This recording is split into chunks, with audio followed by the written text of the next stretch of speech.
All right, hey, what's going on, y'all? Yeah, I just got off the panel with Wacky, and he was talking about it's my response to oh shit, oh Lord. Oh, hit that by accident. I hit that by accident. Don't do that. R2D2. Oh, I hit that by accident. Yeah, I hit it by accident. I hit it by accident. Yeah, I meant to hit. Yeah, prove my point about the YouTube thugging. Okay. This is talking about the males, how they hate correction. Okay. This is a stream, like after stream of his. I'm going to structure it right. I'm going to just put this in here and see who's in the stream. Y'all. Oh, what's going on, Degenerate? Salute, man. I just came from a stream from Wacky's, and then I just want to expound on what he said in online spaces after Wacky World's old stream. Um, a lot of dudes do not like correction. They don't like correction at all. And the main point I want to expound on, what's going on, Just DeAndre? Salute, man. And I just want to expound on something that, yeah, this is gonna be nonprofit. Hold on. Let me put this in here. I just want to expound on things. I feel like the problem is etiquette.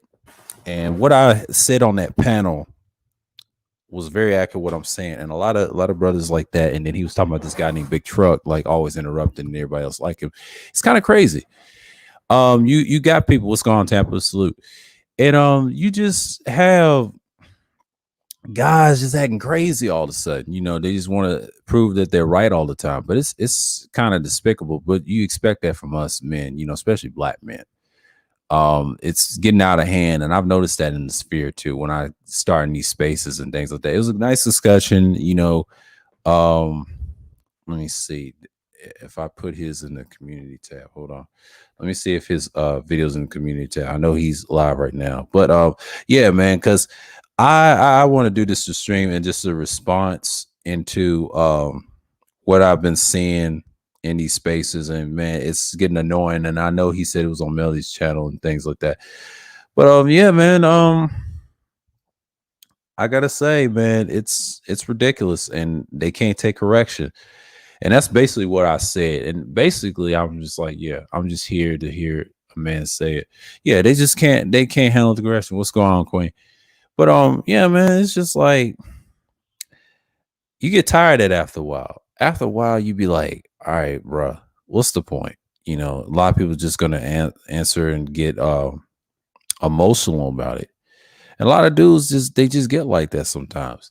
But sometimes you just want it structured, you know, like what we was talking about is very obvious. Like I grew up asking questions with my family members and things like that, grandparents and things like that. A lot of these dudes came from single parents, and we know they're programmed like that.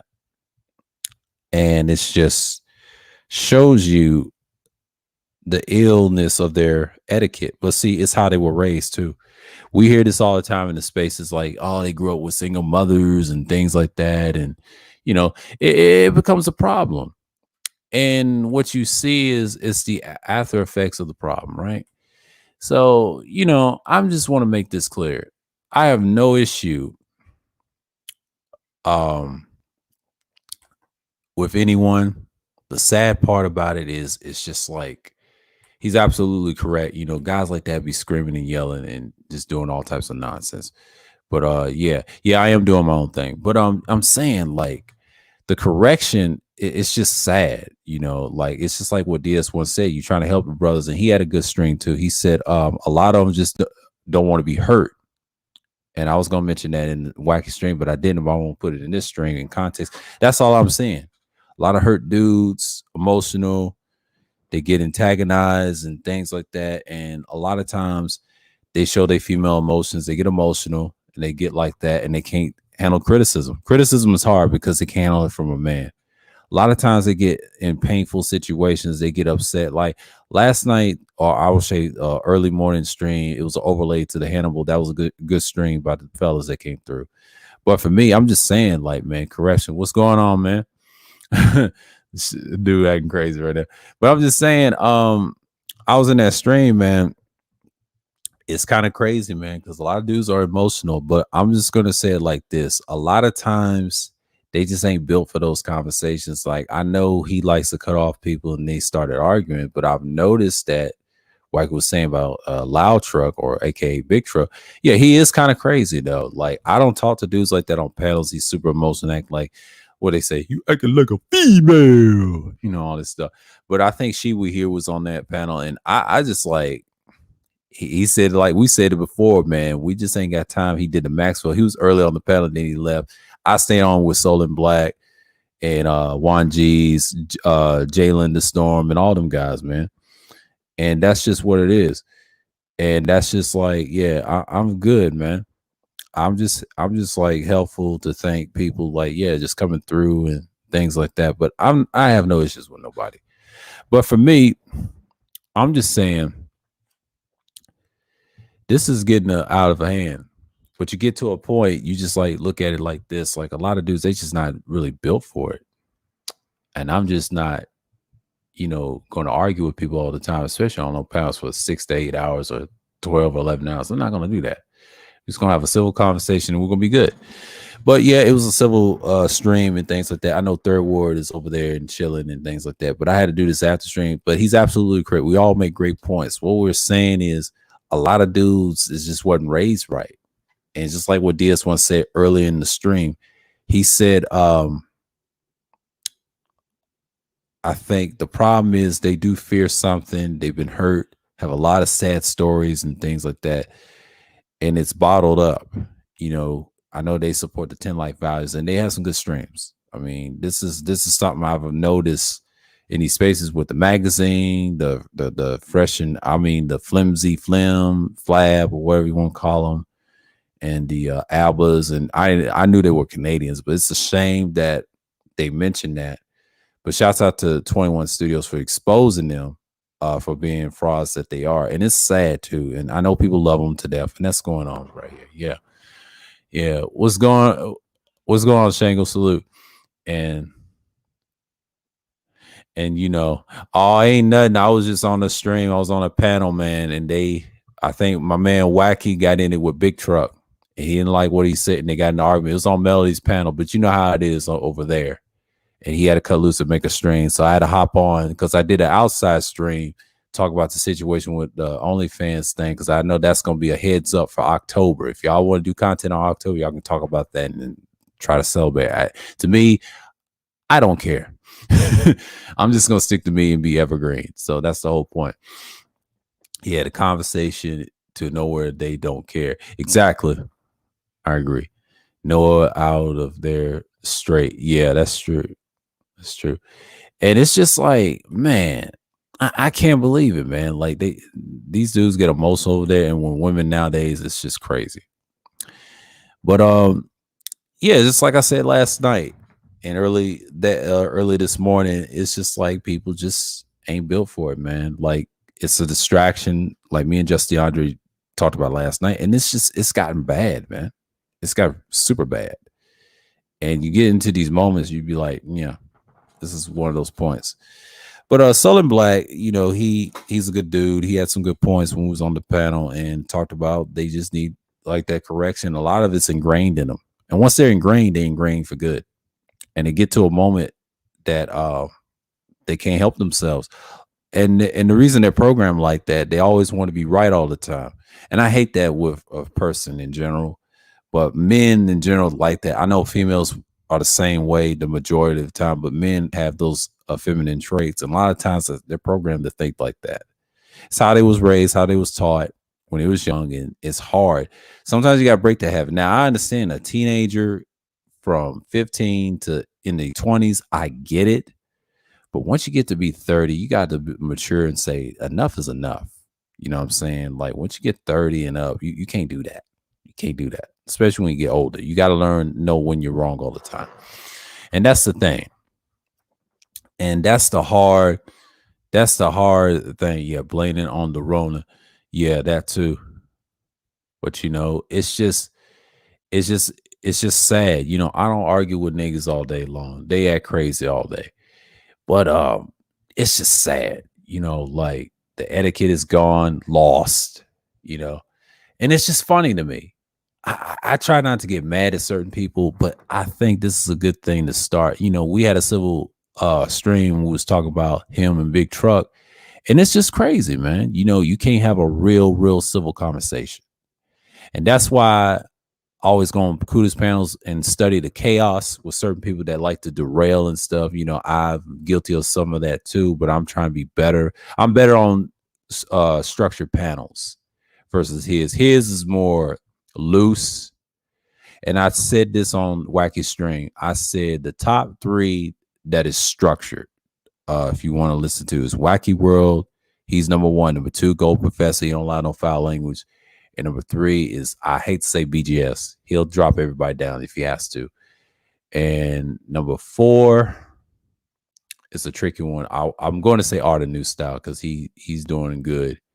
I put myself as number 5 or number 6. It varies. 5 and 6 varies. I'm like 5 and 10 is structured. I gotta have a structured panel. I can't have people acting crazy and arguing, screaming, yelling, cussing on you. I just ain't gonna have that. You can do that somewhere else and things like that. Don't bring your mess over here. You'll be up out of here. See, I'll bounce you. I ain't got time for that. Now, Arda Itmore, he's up right behind me. Yeah, I forgot. It's a lot of structured dudes that have structured panels. It ain't that many. It's only top 10. I can list them one day.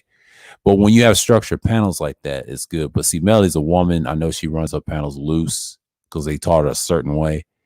And Big Truck tried to have some points and he didn't know what he was talking about. It's just sad. Yeah, he's GP for that. That's so true. And that just shows you why I mess with Art sometimes. He's the closest thing to structure. Him and Wacky and a few other dudes. They're very structured. Even the Team A game is structured. So they don't like a lot of nigga shit, and I don't blame them. Now, a lot of people love it. It's an addiction. I know this part of it. It's a lot of ego and things like that. Shouts out to Wands G's mentioned that on the panel. And we discussed everything that was discussed. It's just, the etiquette is lost. And we're structured a certain way. And that's the problem that we have. And then the thing is, we're just going to get our things and move across. Yeah, not everyone needs to be able to speak. Exactly, correct. And that's the problem. And I was going to say that too, the Wacky too, that too. And I have a lot of good answers. It's just so much. People had good inputs. It's no need. We're going to expound on it till I open this up. I'll say a couple of minutes. But I'm just going to expound because I've streamed earlier, but I'll get it on to the 20th mark. Okay. And what I'm going to say is, it's getting ridiculous to the point that people just don't want to get on panels anymore. That's why a lot of people say there's no etiquette and people over talk each other all the time. And I say, Wacky, you know how, niggas they get emotional. Then if you say something wrong, they don't like, they just want to scream at you. You dead, man. I said the right answer. Fuck you, nigga. Be screaming and shit and like threaten people. Like I'm just not with all that. Like, dude, chill. If you don't want the hands, fine. I'm not gonna scream and yell at you with a trunk avatar. Okay, I got many avatars. I can show myself with my picture with my hat avatar or a sky avatar. Yes, I'm guilty of that. I can show my face avatar. I can cam up anytime. That's too easy. I've done that before. But what you're not gonna do is threaten my life. I'm not gonna have that. You up out of here with that. I ain't with that. So, yeah, I had to interject, but sometimes people are just ignorant, man. Like the ignorance is so hard. I know it's bliss on everything, but sometimes I stay on panels that I'm more comfortable. If it's a good subject, it's great. But last night on Kudos, I couldn't because I had to do a stream on Hannibal and things like that. I ain't got time to circle jerk and double talk in this space. And I mentioned that on this panel, and I said that's a big issue I have in this space. Especially in the newer spaces. I'm not a part of it. I'm a part of some of it. But the nigga shit, circle jerking, double talking is all time high. And that's the real problem. And that's why you have a lot of enablers, like what Soul and Black said. You had a lot of cult following. It's both on the content creator and the followers. It's his character. His character matters how you're going to move right. 9 out of 10, they're going to do damage. The problem is you got a lot of dudes they get super duper emotional and they get crazy like that.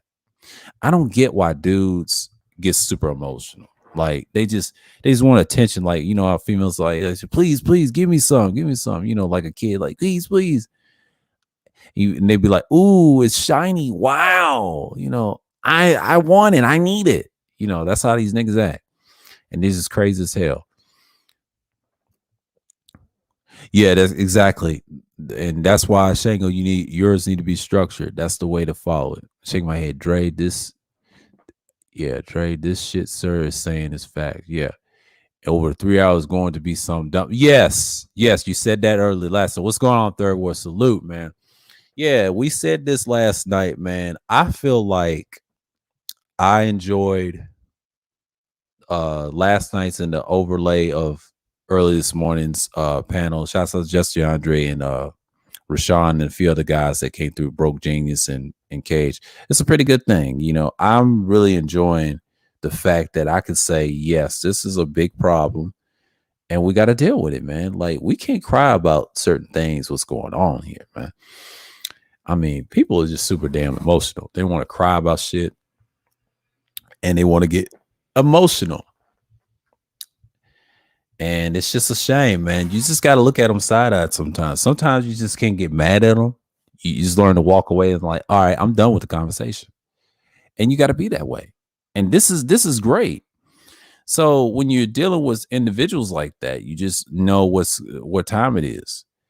But some people just get super duper emotional and they just want like, yeah, this is something that I've noticed in any spaces. But thank goodness for me picking it up on it early last year and this year, and I'm learning a lot about people and running these type of streams and things like that. Sometimes you gotta have etiquette. You gotta study for the best and who's done it longer, and I've done great. But I'm gonna say it like this: for me, I'm not worried about anybody in the sphere like that. I rock who I rock with, and people rock who I rock with me, and it's all good. It's all love over here. I want to show everybody respect as always, and it's a great thing. Yes, this is an unexpected stream. This is an after stream. And I had to do one because I like the topic that he brought, that about they're proving his point, and he's been consistent. Yes, this is a big problem. And you get like that, it's just people just want to stop. And that's just the thing. Like, why is it when people get emotional, they don't like correction a lot? I mean, correction is key as a man, especially you got to learn to control your emotions. Shouts out to Beasley for that. I'm just saying, a lot of dudes get super emotional. They get toxic and they get bond failed like that. So, you know what I'm saying? Like, I'm not even tripping off of here. So, you know what I mean? That's the whole point. So, you know what I'm saying? What's going on, Juan G? Salute. That was a good panel you was on Wackies. But yeah, man, this is something that I want to expound on. And I just want to expound on this conversation even more because this is a real problem, man. Like, every time when people do stuff, it's crazy. I'm glad he mentioned Big Truck, and I kind of lost respect when he went after Wacky, man. Like, come on, man. That man's the best in 1.0. I have no issues with him. And you're going to come after like that. And they both live in New York. Big Truck is a clown. This is the same guy that showed an MP5 over at Platinum Elite's channel. Come on. And you let AC troll the hell out of you. Got the best of you. You intellectually tapped out and got emotional. Like a little child. At first, you need a damn diaper acting like that. A baby with a toy gun. Stop it. These niggas is clowns, man. And this is what I'm talking about, man. They be crying a lot on these panels, whining about the same old shit. They ain't gonna do shit. They just crowd. That's why you don't see me over at Melodies no more. Like that, because the nigga shit is so wild. And I think Kuda private it or delete the video with Mel and Ism went at it. That was a crazy panel. Okay. I was on there for like 11 hours, and Ism came at his head. I know y'all call him Melmit, and I think Red said, "Who called him Melmit?" Yeah, AC is, but AC trolled the shit out of Big Truck. He's a bigger nigga than him. I'm sorry. I mean, AC is my boy, but he shouldn't have trolled Truck. But Truck got emotional, show his gun on the screen like a damn fool. But yeah, man, like, I'm gonna see what's going on in the chat. He said, one of my favorite movies of all time is Godfather. The first one. In that movie, Don Vito Corleone, the father, said, and children can afford to be reckless, men can't. Exactly. That is so damn true. That is so damn true, and I have to co-sign that. But yeah, I just want to expound on it. Like, this is a 20-minute little sidebar rant. You know what I'm saying? Like, I'm just out here, man. Like, I'm just observing, and thank you for Wacky for sharing his panel with us. Like, I mean, this is gonna be good, and I'm just trying to be structured, man. Like, this nigga shit on women panels, it's just crazy, man. Yeah, What's up, sir, man? Good what's going evening. What's on? going on? Good evening to you, man. Good evening, Good man. evening, man. Yeah, I wake up in the morning, man, and nigga shit. Yeah, Yeah. God, wake up in the morning, man, nigga shit, man. Man, I don't even think like what I'm saying um, and if we keep it a buck and keep it honest, man.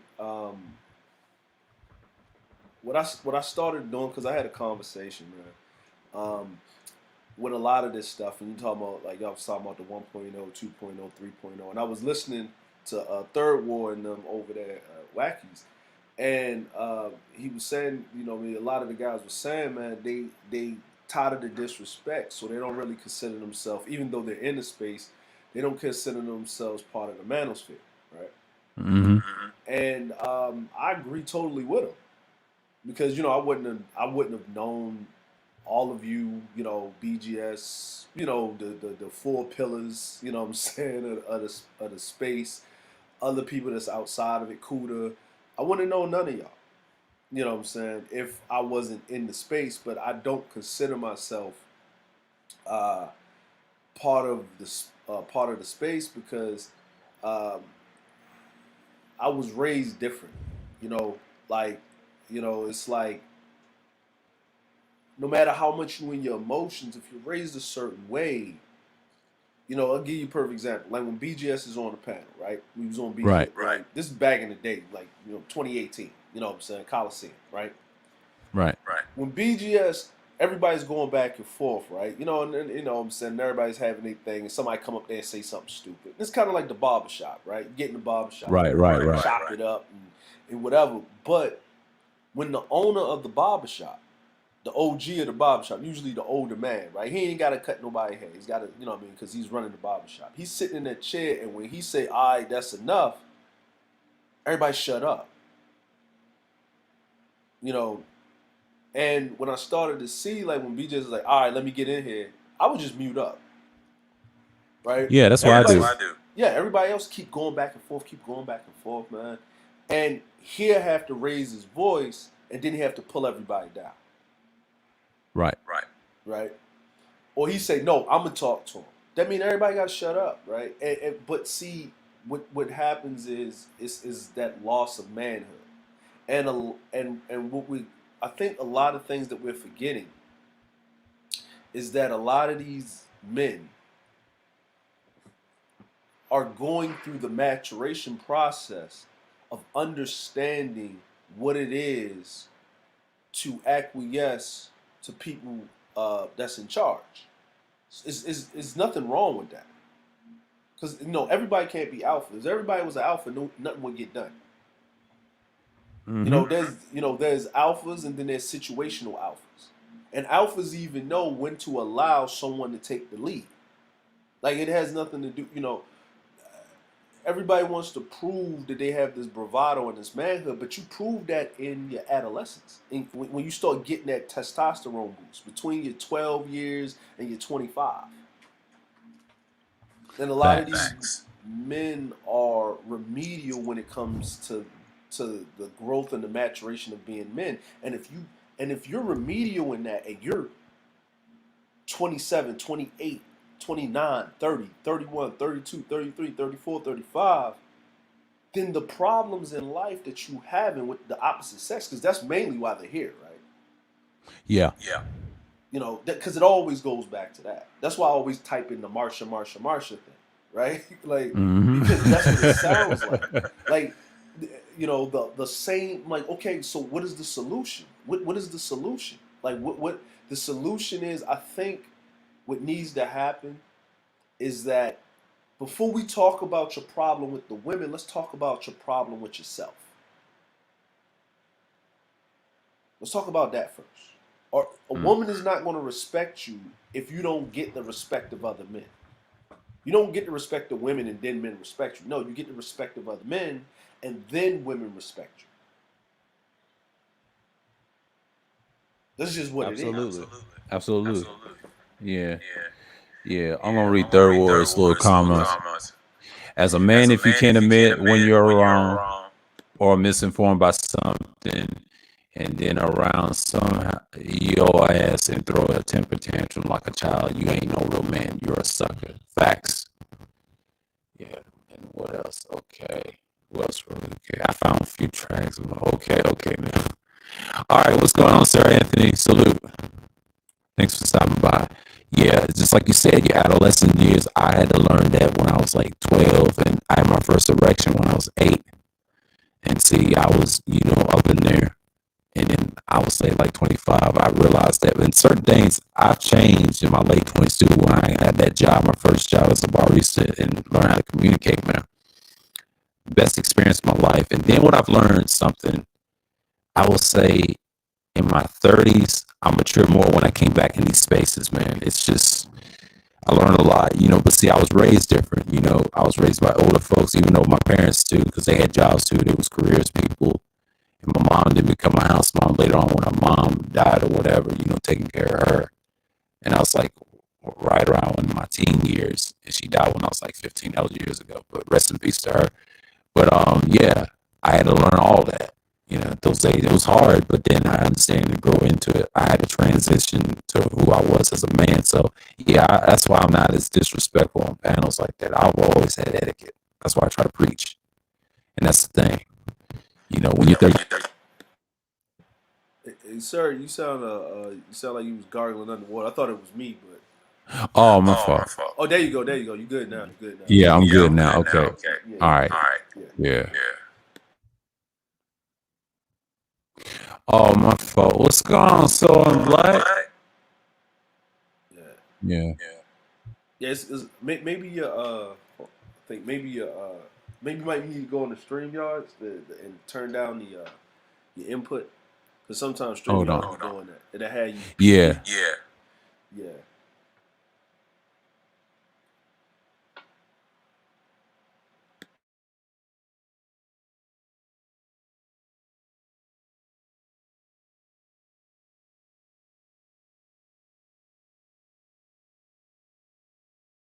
yeah, man. It you know, I'm like people everybody takes it back to like the father issue, right? Right. Right. Okay, not having a father in the home and all this other stuff. Okay, yeah, yeah, yeah. You can take it to that, but you know why when you look at these men that were born like like past the mid '80s that they real disrespectful. I'm like, not everybody had a father in the home. Mm-hmm. Like I'm like, Right. yo, Right. now I'm talking about. Let's just talk about men in westernized culture after like the 1960s. Not everybody had a father in the home. It was the neighborhood. You know what I'm saying? It was I'm like, through civilization, you know, like if you're telling me that okay, if we take it back like all the way back in history, right?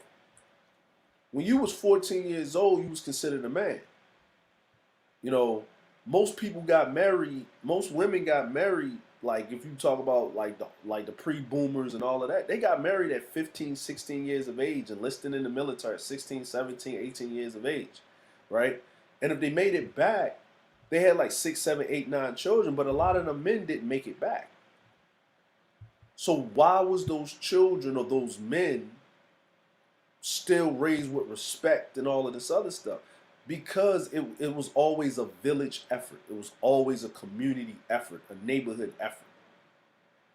Men raised men. It wasn't like this father only raised his sons. It was the whole community that raised, because how does the father raise his son? He's not there if he's out there providing and protecting. He's gone. Like, you know what I'm saying? So, but there will be the older men in the neighborhood that would teach him, and then the father would have that time with his son, and then the son would learn from the father when to speak, when not to speak. Yeah. You know what I'm saying? Like Yeah, I'm that pretty that's the main problem too. yeah. Yeah. Uh, I'm pretty sure, sir. Like when you was around like older men and you was in their presence, there was a lot of silence going on. Yeah. Yeah, they was just doing things, and the Yeah. only time you were spoken to was when you were directed, like Yeah. for something. Even my father, like when I was growing up, he did the same thing. Yeah, it was straight silence when I was young. See, I Yeah, came in that era too. Yeah. yeah. Like I had to teach my wife that, man. You know what I'm saying? Yeah. It's because she was like, why don't you talk to him? I said, why? What am I talk to him about? Like, what am I talking to him? You talking to him? Like I talk to him when it's necessary. Like it's not necessary. Like me and him could sit in the room, watch a show, look at each other, and laugh, and that's all we need. He doesn't need to be talking. I'm like, I'm not his friend. I'm his father. You know, I said that's not how that works. I say your Spice dad that does the echo. same thing. Yeah, like, uh, and then she saw how me and her dad gets along. He'll start talking, I'll be listening, and then I'll wait for him to say something for me to interject, and then we'll talk. I'll say my piece, and then we'll look at the thing, we'll watch the show, and if he doesn't say anything else or bring anything else up, and we watching something and something doesn't happen, then just by the nature of feeling the energy, I'll excuse myself. And he said, "All right, have a nice one," and that was it. That's and she's like, "Oh, now I see what you're talking about." I said, "This is how men communicate." Right. Yeah, you know. I think the problem is that, and I'm sorry to say this, right? Is that what I see is that the space, the way the space came about, it wasn't about how men should compete against other group of men, understanding the maturization of men and the problem therein into the society. The problem that came about and it keeps coming up and rearing its ugly head is that it was all focused on women, women, women.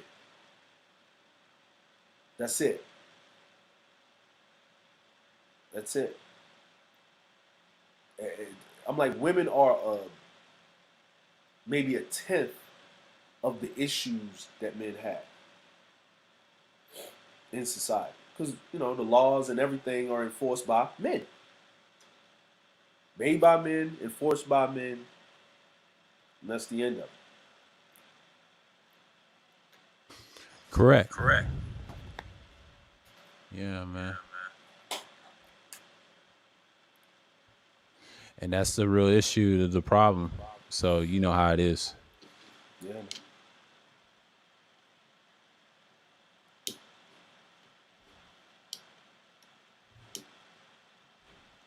yeah. I think somebody came up. Oh, that's Soul and Black.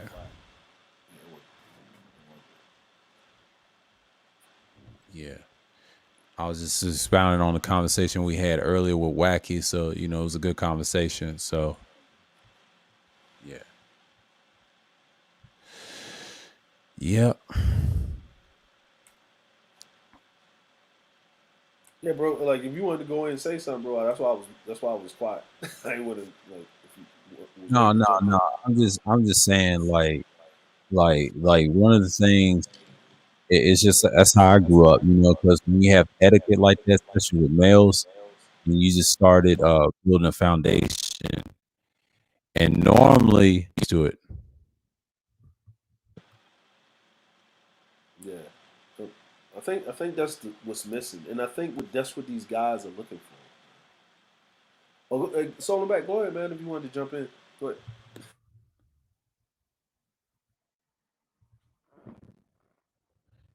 You there? You might be having some technical issues. Yeah. Yeah, yeah. I'm like, I see it. I see it a lot. Like, it's everybody's latching on. I'm like, of course, but I think a lot of the content creators, what I'm saying. I think like, okay, let's just say like BGS and Art, right? Right. BGS, he knows because he's got what I'm saying, he's got children, he's got grandkids and stuff like that, right? So, um, when you have that and him being older, he understands like that the conversations need to be had, and a lot of these guys are lost. You know what I'm saying? Um, I think with Art, right? Art just there to have a conversation. He's got his own family or whatever, so he's not. He just want to have a conversation with men about issues that deal with men and whatever. He's not necessarily trying to quote unquote mentor a group of grown men. And he's not trying to treat them like children, but it's messed up that has to happen. Like, but that's where our society is for good or for bad. Now, who fault it is, I'm like, we can get into semantics of that because both things can be true, right?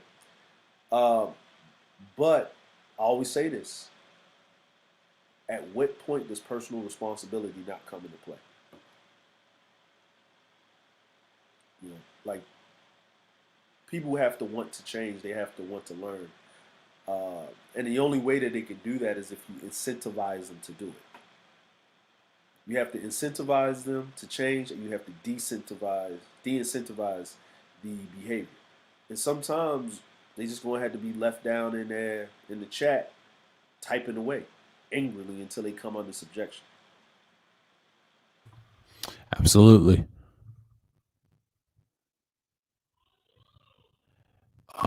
So I'm like, What's up, sir? How you what's doing, going on, man? Jess? Good, man. Go What's ahead. I had going to get on? my stuff together. Come back around. Yeah. Yeah, no problem. Yeah, I had to get my mic on. 'Cause I was like, man, I think I'm echoing a little bit. I don't know what the heck is going on. I'm like, what the hell happened? Yeah, I know. Just DeAndre, his is echoing a little bit. I understand. It's a little. Yeah, I try to adjust mine too, but mine's okay. But I Yeah, haven't listened to the YouTube on my phone, so I'm looking at someone else right now. yeah, So yeah, There you go. All right. Now, because I always get it messed up with my avatar trying to get in there. But there it is. I got it fixed. All right. So you guys are picking up from the other conversation, I see. yeah, I had to expound on it, and that's the thing. I'm glad Wacky told me about this guy. He's been a nuisance over at Ramil's, and I was like, man, this is crazy. But it's normal in these newer manosphere spaces because I remember when y'all did content back in the day, it was a little different because of the pre-records and things like that. But these dudes with this new style of streaming, it's just gotten worse, Yeah. Yeah. It's because, I think because of the technology and people wanting to gather an audience that they kind of just allowed dang near everything come through. You know what I mean? And I can understand because you're trying to build, but again, you got to put this stuff on a governor. Right. yeah. And that's exactly what you need, man. Like it helps because a lot of dudes, they just get emotional about it. And even with correction, he said earlier, and we made some good points. And one thing about the enablers and the people that enable to do this stuff, and I said it before on that stream, I said it's their character too. That's what determines your followers too. And if they like you, if they don't, because YouTube is fickle. I learned over the years ago why they like that, and it took me almost a decade to understand that. So yeah. Yeah. Yeah, that was something I said on my videos back in the day. They Yeah. fickle, man. They love you 1 minute and then throw you under the bus the next. Right. Yo, I'm like, they have that. They got that Messiah complex, man. That Yeah. yeah. that, Well, we're I hope I men, ain't man. echoing now. We're men. What? There's only one Messiah, okay? So leave that alone. we all, you know what I mean? So, you know what I mean? So we all should be able to work with each other and get some stuff done. That's what I was about. So, you know, my thing is that people treat, you know, when people are losing hope, right? They latch on to some type of spiritual or religion, right? And if you look at, like, you know, temples or religions and churches, right? Whoever is the panel holder is considered the leader. And if you are talking about a trauma, not coming up with a solution, but talking about a trauma, right? Like, let me give you a perfect example. If you look at let's just say a church, and if the church is talking about you fixing yourself and self accountability, they don't have a lot of members starting off. But if if you have a church and the church is talking about blame it on the devil all the time, it's the devil's fault. It's not your fault. It's the devil's fault, or it's those people's fault, or this, and it's not, and it's moving the accountability away from yourself. Then you're going to go to that church because it makes you feel good, but it's just placing the blame. Like, the reason you are the way you are, it's not your fault. It's society's fault. Let's blame everybody but you. And you have to keep feeding into that. And if you listen to not everybody, but if you listen to the loud majority that has the swelling of the followers, you got to listen closely to their message, because it's never self-accountability that they're pushing. It's always pushing the blame to somewhere else. And it doesn't matter what it is, right? It doesn't matter if we're talking about women, we're talking about pro-blackness, we're talking about LGBT. It doesn't matter. It's everybody else's fault, but the person in question that has the problem. well, yeah, that's anti-biblical, by the way, because I think in Genesis, the father, he held Adam accountable, Eve accountable, and a certain serpent accountable, even though Adam tried to pass the buck, right? Yeah. Right. Everybody called that L. Everybody called. I was like, look, it was 4 major players involved, and everybody called an L. Everybody held that out, you know. So I think that's the first thing we need to teach, man. I'm like, not teach, but talk about, right? Because, you know, it's, you know, everybody. There's no catch-all. Like, you know, the way that Sir deals with his life and his success isn't the same way that I went through and dealt with mine, and the same things with yours, right? No doubt. But there's basics.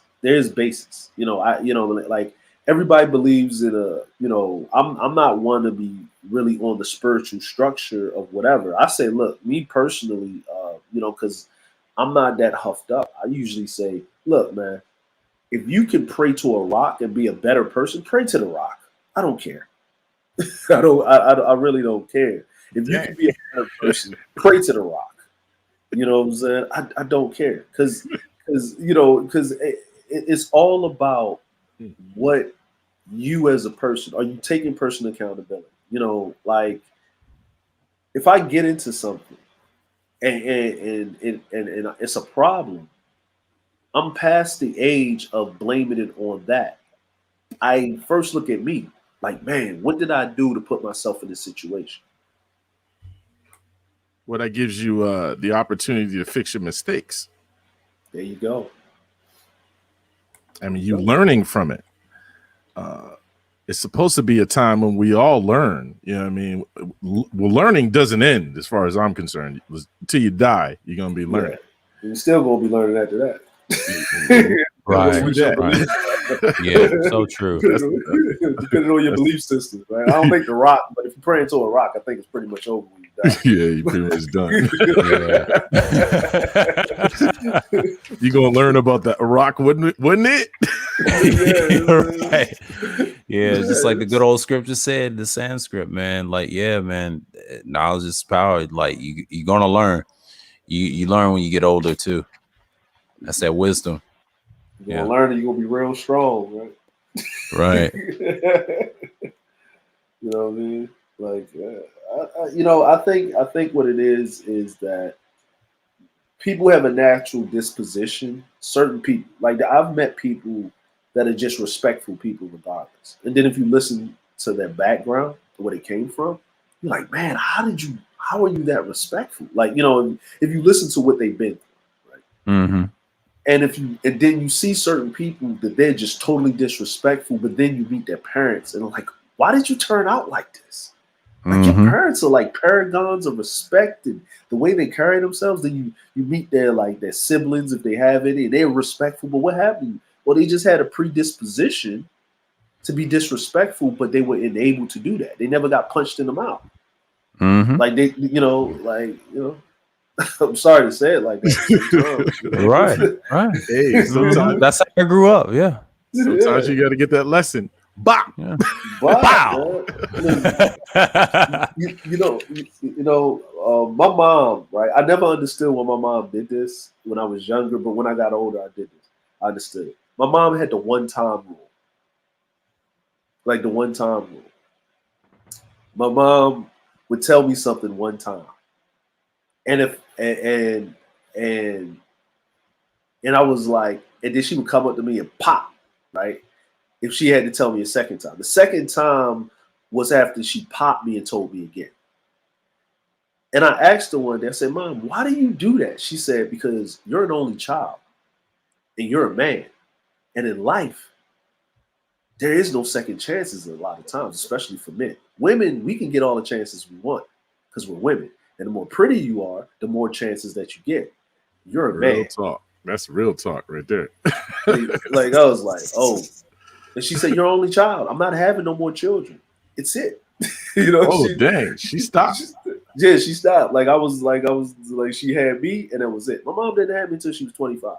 So she said, I'm not having no more kids. It's over. It's over. Like your dad, you know what I'm saying? Like, whatever, but it's over. Then she started going to church and stuff. And, I asked my mom, when you getting married? And she said, I'm married to Jesus. Lord. I said, oh, we definitely ain't having no kids. You know what I'm saying? It's like, no more kids. Yeah, you know what I'm saying? She went to church. Yeah, she became a minister and all this other stuff, right? So, but the funny part about it is when she told me that, because I asked the questions, and she would never sugarcoat things to a certain degree, but my mom, it was like, she always made sure I was around my uncles and my older cousins. She always, made sure she would send me for weekends, even summers, to be with my aunt and uncle, and they had nothing but boys. It's nothing but boys. So, I think their younger brother was like maybe 3 years younger than me, but my other, but his older brothers was like 3, 5, and one was grown. He was the same age as my two youngest uncles, my two twin youngest uncles, right? So he was grown, like, what I'm saying? Like I knew he was in college when I realized who he was. I was about 6. He was in college already. So I'm watching them, and I learned how to be around kids my age because I was an only child. But soon as I got about 10, I was working with my uncle doing construction in the summer. Just being around men and listening to men conversations and, understanding the maturation and how men deal with each other and how men deal with conflict and how they hold each other accountable. And seeing my uncle like be a boss and have these guys working for him. And they would ask him for advances. And he would teach me little lessons. And he would say, look, don't owe no man. Pay all your debts. Good stuff. That's good stuff right there. But we don't, I'm like, we don't do that nowadays with other men when they're still in the molding process with young men. Your brain is fully developed by about 25. You stop growing. You're not growing physically anymore. You're pretty much at the peak of whatever evolution that you're going through at 25, about 26. Yeah, that's young men. That's the meeting of the young and the old. They kind of hit right there, or older. They right hit there, right? Right.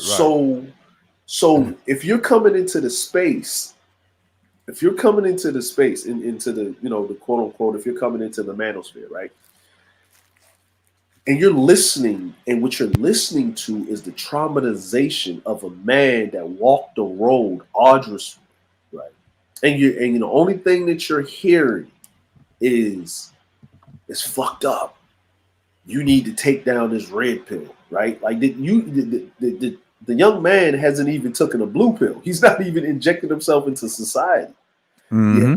But you shoving information down his throat that he does not need at this point in time. Absolutely. Like, how you going to wake him up like out of something where he's like he needs to be able to survive? And that's the crazy part, is that he needs to learn the basic tools of survival before you give him all of this extra knowledge behind that. He doesn't.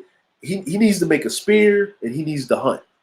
He doesn't need to understand the molecules and the earth metals that of this mind, where he can get with this, but he can't get that out of the mind because the policy keeps him from getting in the mind, and it's these women's fault because they are only subjecting themselves to the warlord that's running the mind. No, he just needs to pick up this rock, sharpen it down, make a spear, and go hunt.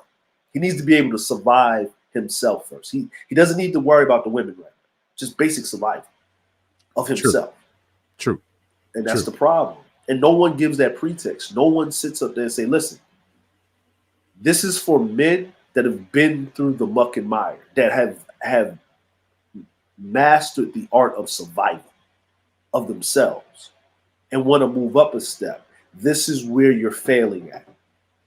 Not for you young men that just got out of your parents' house and still living in your mama's basement. The reason why women don't want you, because you have no drive, no motivation, and you have no self-awareness, and you don't have any integrity yet. You don't even have a code. Forget morality. We're talking about your manly code. What is your code? No one does that. Well, I did do to a certain degree. Yeah. Well, not you, but I'm like, I mean now now, I guess it's the 2.0, 3.0. Yeah, this is a little different. This is a little different. It's these bitches' fault. It's these bitches' fault. It's because it's been dumped on them all around them, and in many cases. Okay. We got to be cognizant of that fact. The environment they're in, obviously. And then, of course, if they didn't get like you got those necessities put in early. Okay. Just like we talk in the manosphere about the females have to be prepared for being a wife or a woman early, right? Not later down the road. Okay. But early. So it's unfortunate for a lot of guys. They're kind of trying to jump the gun. First, get you straight, right? That's what I think you're talking about. Get yourself straight. Get yourself clear to understand and have a world view of your own. And then, expand it, adjust it as you go through. But at least you have one, okay, as compared to not having nothing there at all. And you're trying to fill this void and take so much information from a bunch of people you don't even know, for that matter, and then trying to apply it to your life. First, get yourself straight. Some things are definitely applicable and useful early in, but you got to have that drive. You got to want it. And then you'll see how, okay, some guys are brought up, like myself, I was brought up under a military family. My discipline was different than most. You know what I mean? So how I approach things and see things in the world was already kind of fostered into me early. And then what was useful for me, if you will, I would keep, and what wasn't, I toss it. Right?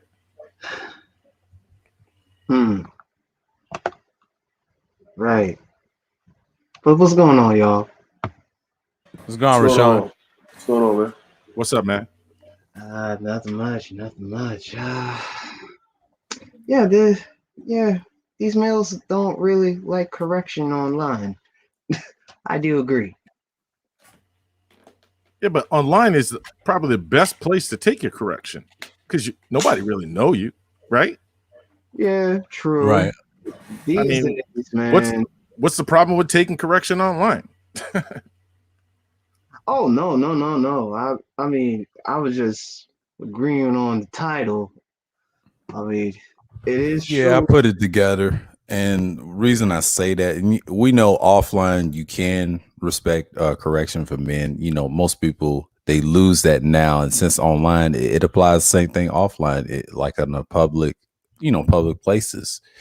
But Yeah, it gets lost in etiquette, because people so used to being rude now because this zillennial generation. I mean, even ours gets lost up in it as well. But and they just really disrespectful. But it goes for each generation too, because what I've noticed, the older ones, they just get upset and then they think they know everything, and the etiquette's really lost. Like the brother said earlier, like you can't teach that. That's something you got to be taught when you're young. But like Soul and Black said, you got to get yourself straight first before you even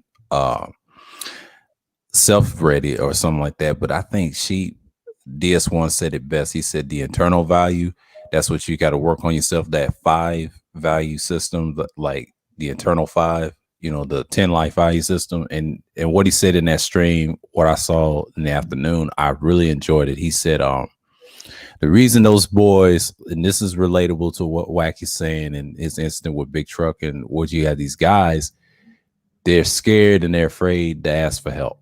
And I should have said that on the panel over at Wacky's, but I didn't because everybody had great answers. So that's the real issue too. And it's a combination of a lot of things. A lot of times it is spiritual. I agree with the first part. That spiritual part, yeah, that's very important before you even work on your externals. Why they quitting and why they losing jobs and not going to school and things like that. That it's all about principle in the end of the day. So yeah, and I kind of agree with that stream. I put it in the community tab, y'all can watch, but he broke that down and said, look, you got to work on your internal first before you do externally, because that's like the next piece to do right. that when you're young. I had to learn that when I was young too. So yeah, but anyone want the mic, I'll give it to y'all. No, and that's absolutely right, man. It's like, how can you value the external part first without working on the internal of yourself? Like, again, and it's like people are living the 10 life values ass backwards instead of living it the correct way, you know? Yeah.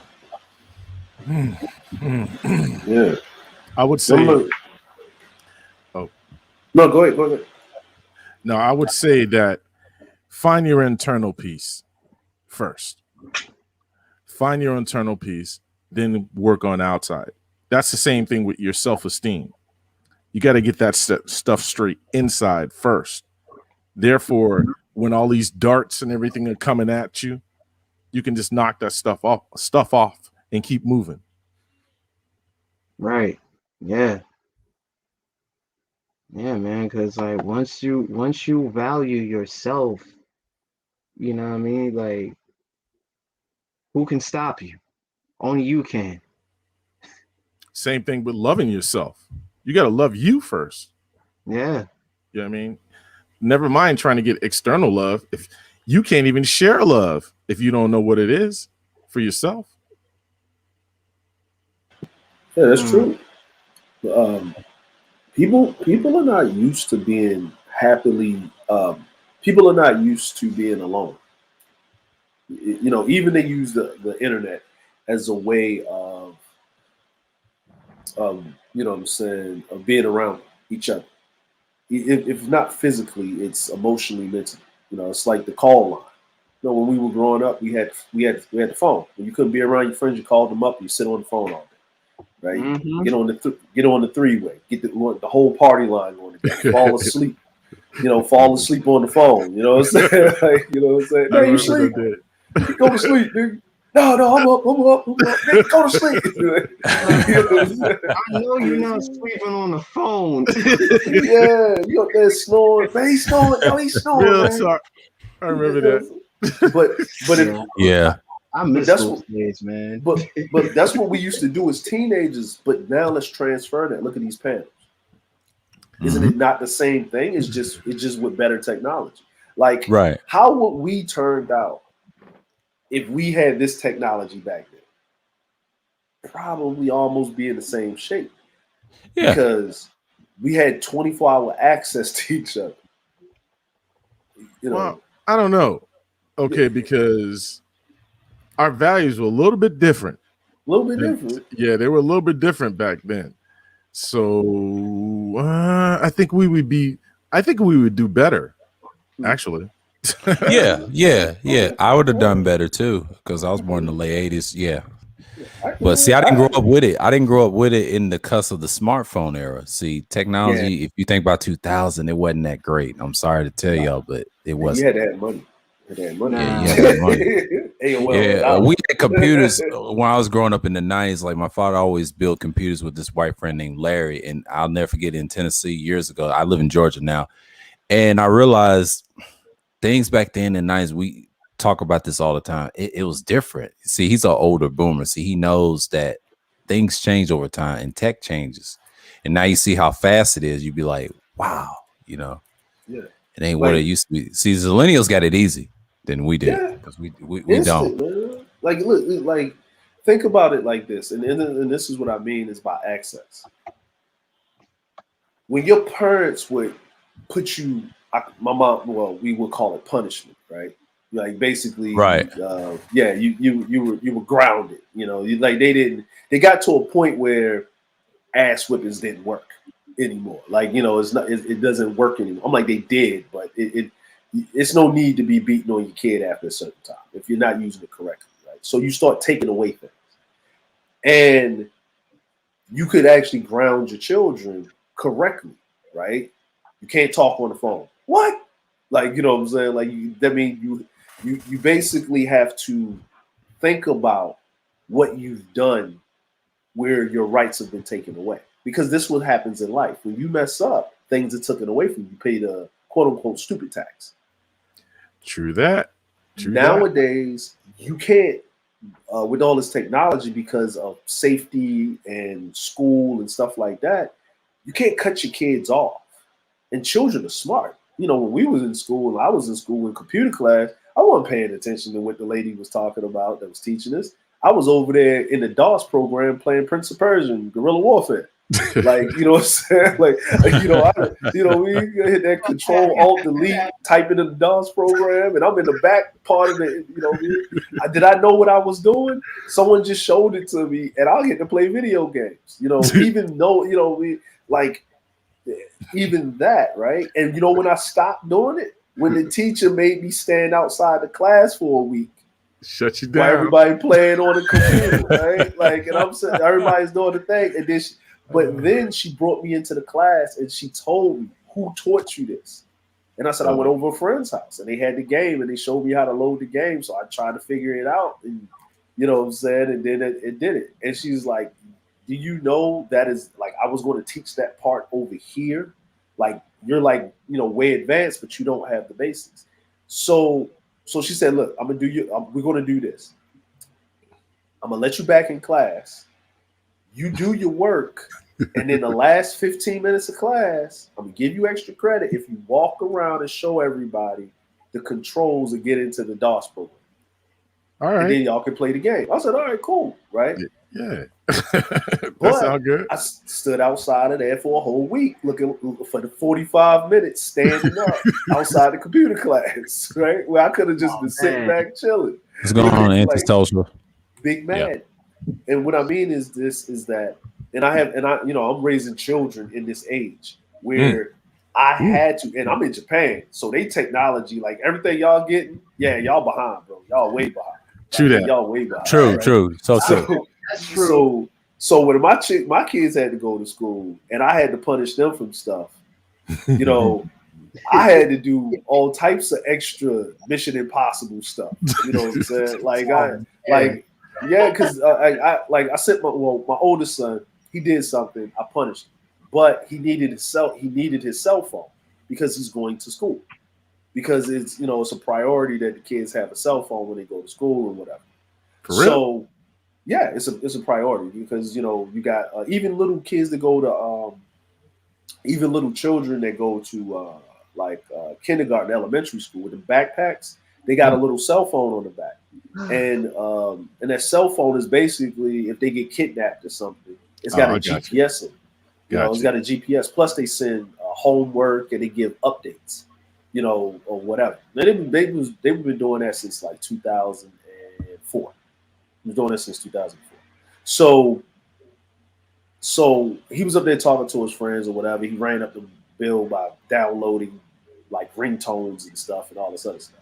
So I still had to give him the cell phone. So he went to school with the cell phone, and then I had to go to the phone store and then figure out how to block certain things. So I put a lock on his phone. He could only call me, his mom, and talk to the teacher and his grandparents. That was it. Oh, damn. That was Shut it. him down, yo. Yeah, he got a cell phone, and he couldn't receive no calls from his friends, right? No text. Nothing, no text, no email, no nothing, right? He could only get it from us, blocking incoming, going, nothing. You couldn't jack nothing, right? So I'm thinking, we got him, right? We got him. Wrong.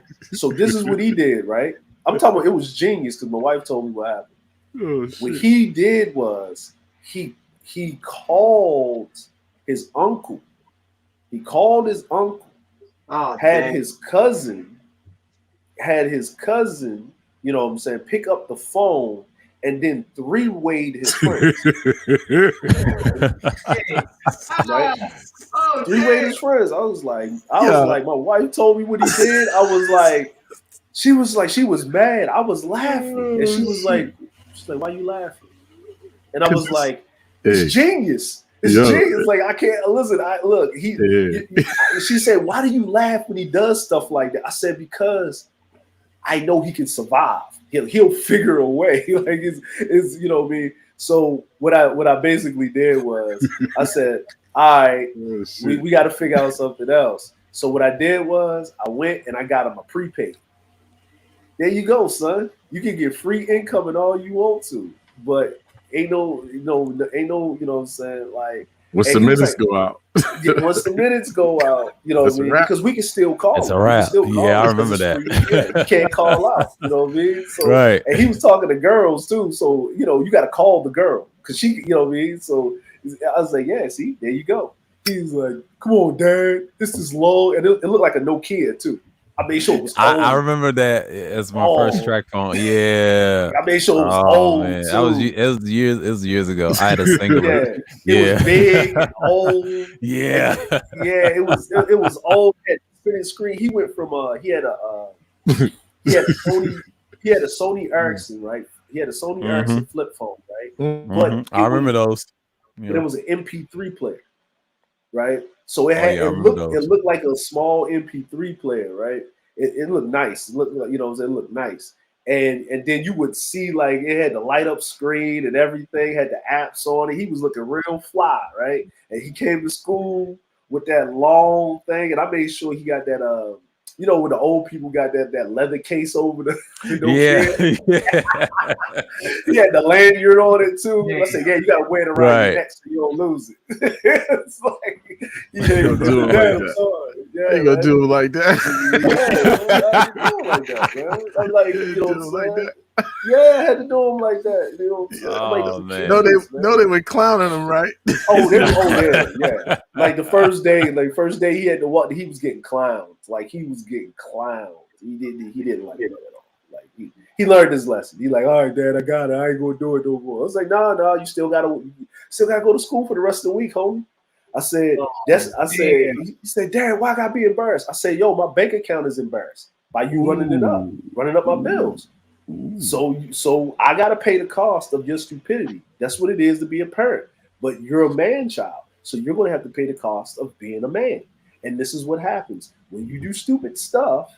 Then you pay the stupid tax, and embarrassment is one of them. So have at it. I see you in 4 days. You know, like I say like this, man. It's that's why I say it's like we had it harder because technology, but the parents had a slight more easy, because you know they if you punish, you ain't on the phone. Go to your room. Straight You up. know, straight up, straight up. No, Go no to your room. no arguments, no nothing. I You know couldn't what I'm even saying? say nothing. Like I remember that than an ass whipping. I couldn't say. Shoot, I remember my dad giving me a whooping and laughing all the way through it. He was laughing because he's like, boy, that boy, he was tearing me up though. But it was like, hey, that's how it goes. Parents, I used to cut my son off completely. So that's how it was with me. We didn't have that requirement like you have with your kid at school. So I was like, no phone, no TV, no games. You know what I mean? Stuff like that. Nope, you can't go ride your bike. You're walking. What?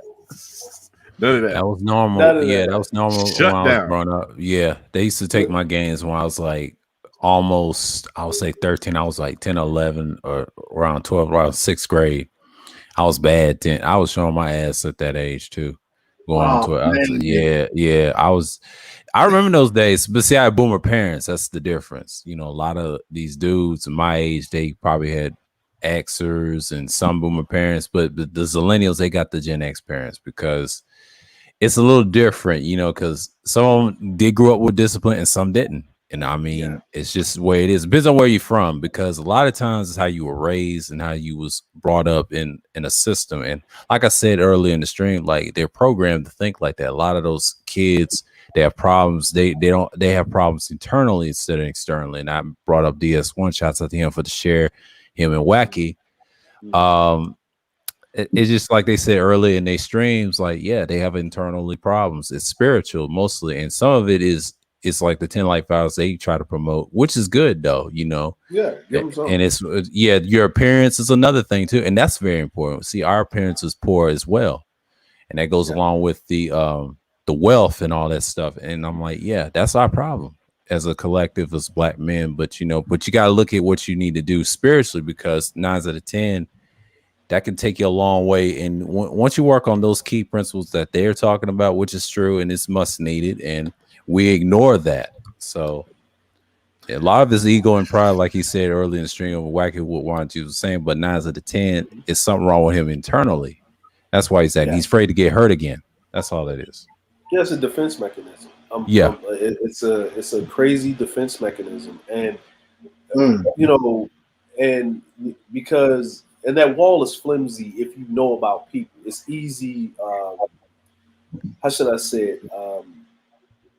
If you're that combative, if you're not grounded in your masculinity, your manhood. Now, every man has a code. There's lines that you're not going to cross that you cross, and then there's consequences. And certain people, sometimes you can't fault a person for reacting if you violate certain things with a man, right? So you leave that here there. But if you're desperate for control in any situation, then you yourself, you don't have control over yourself. And it comes with anything. It's like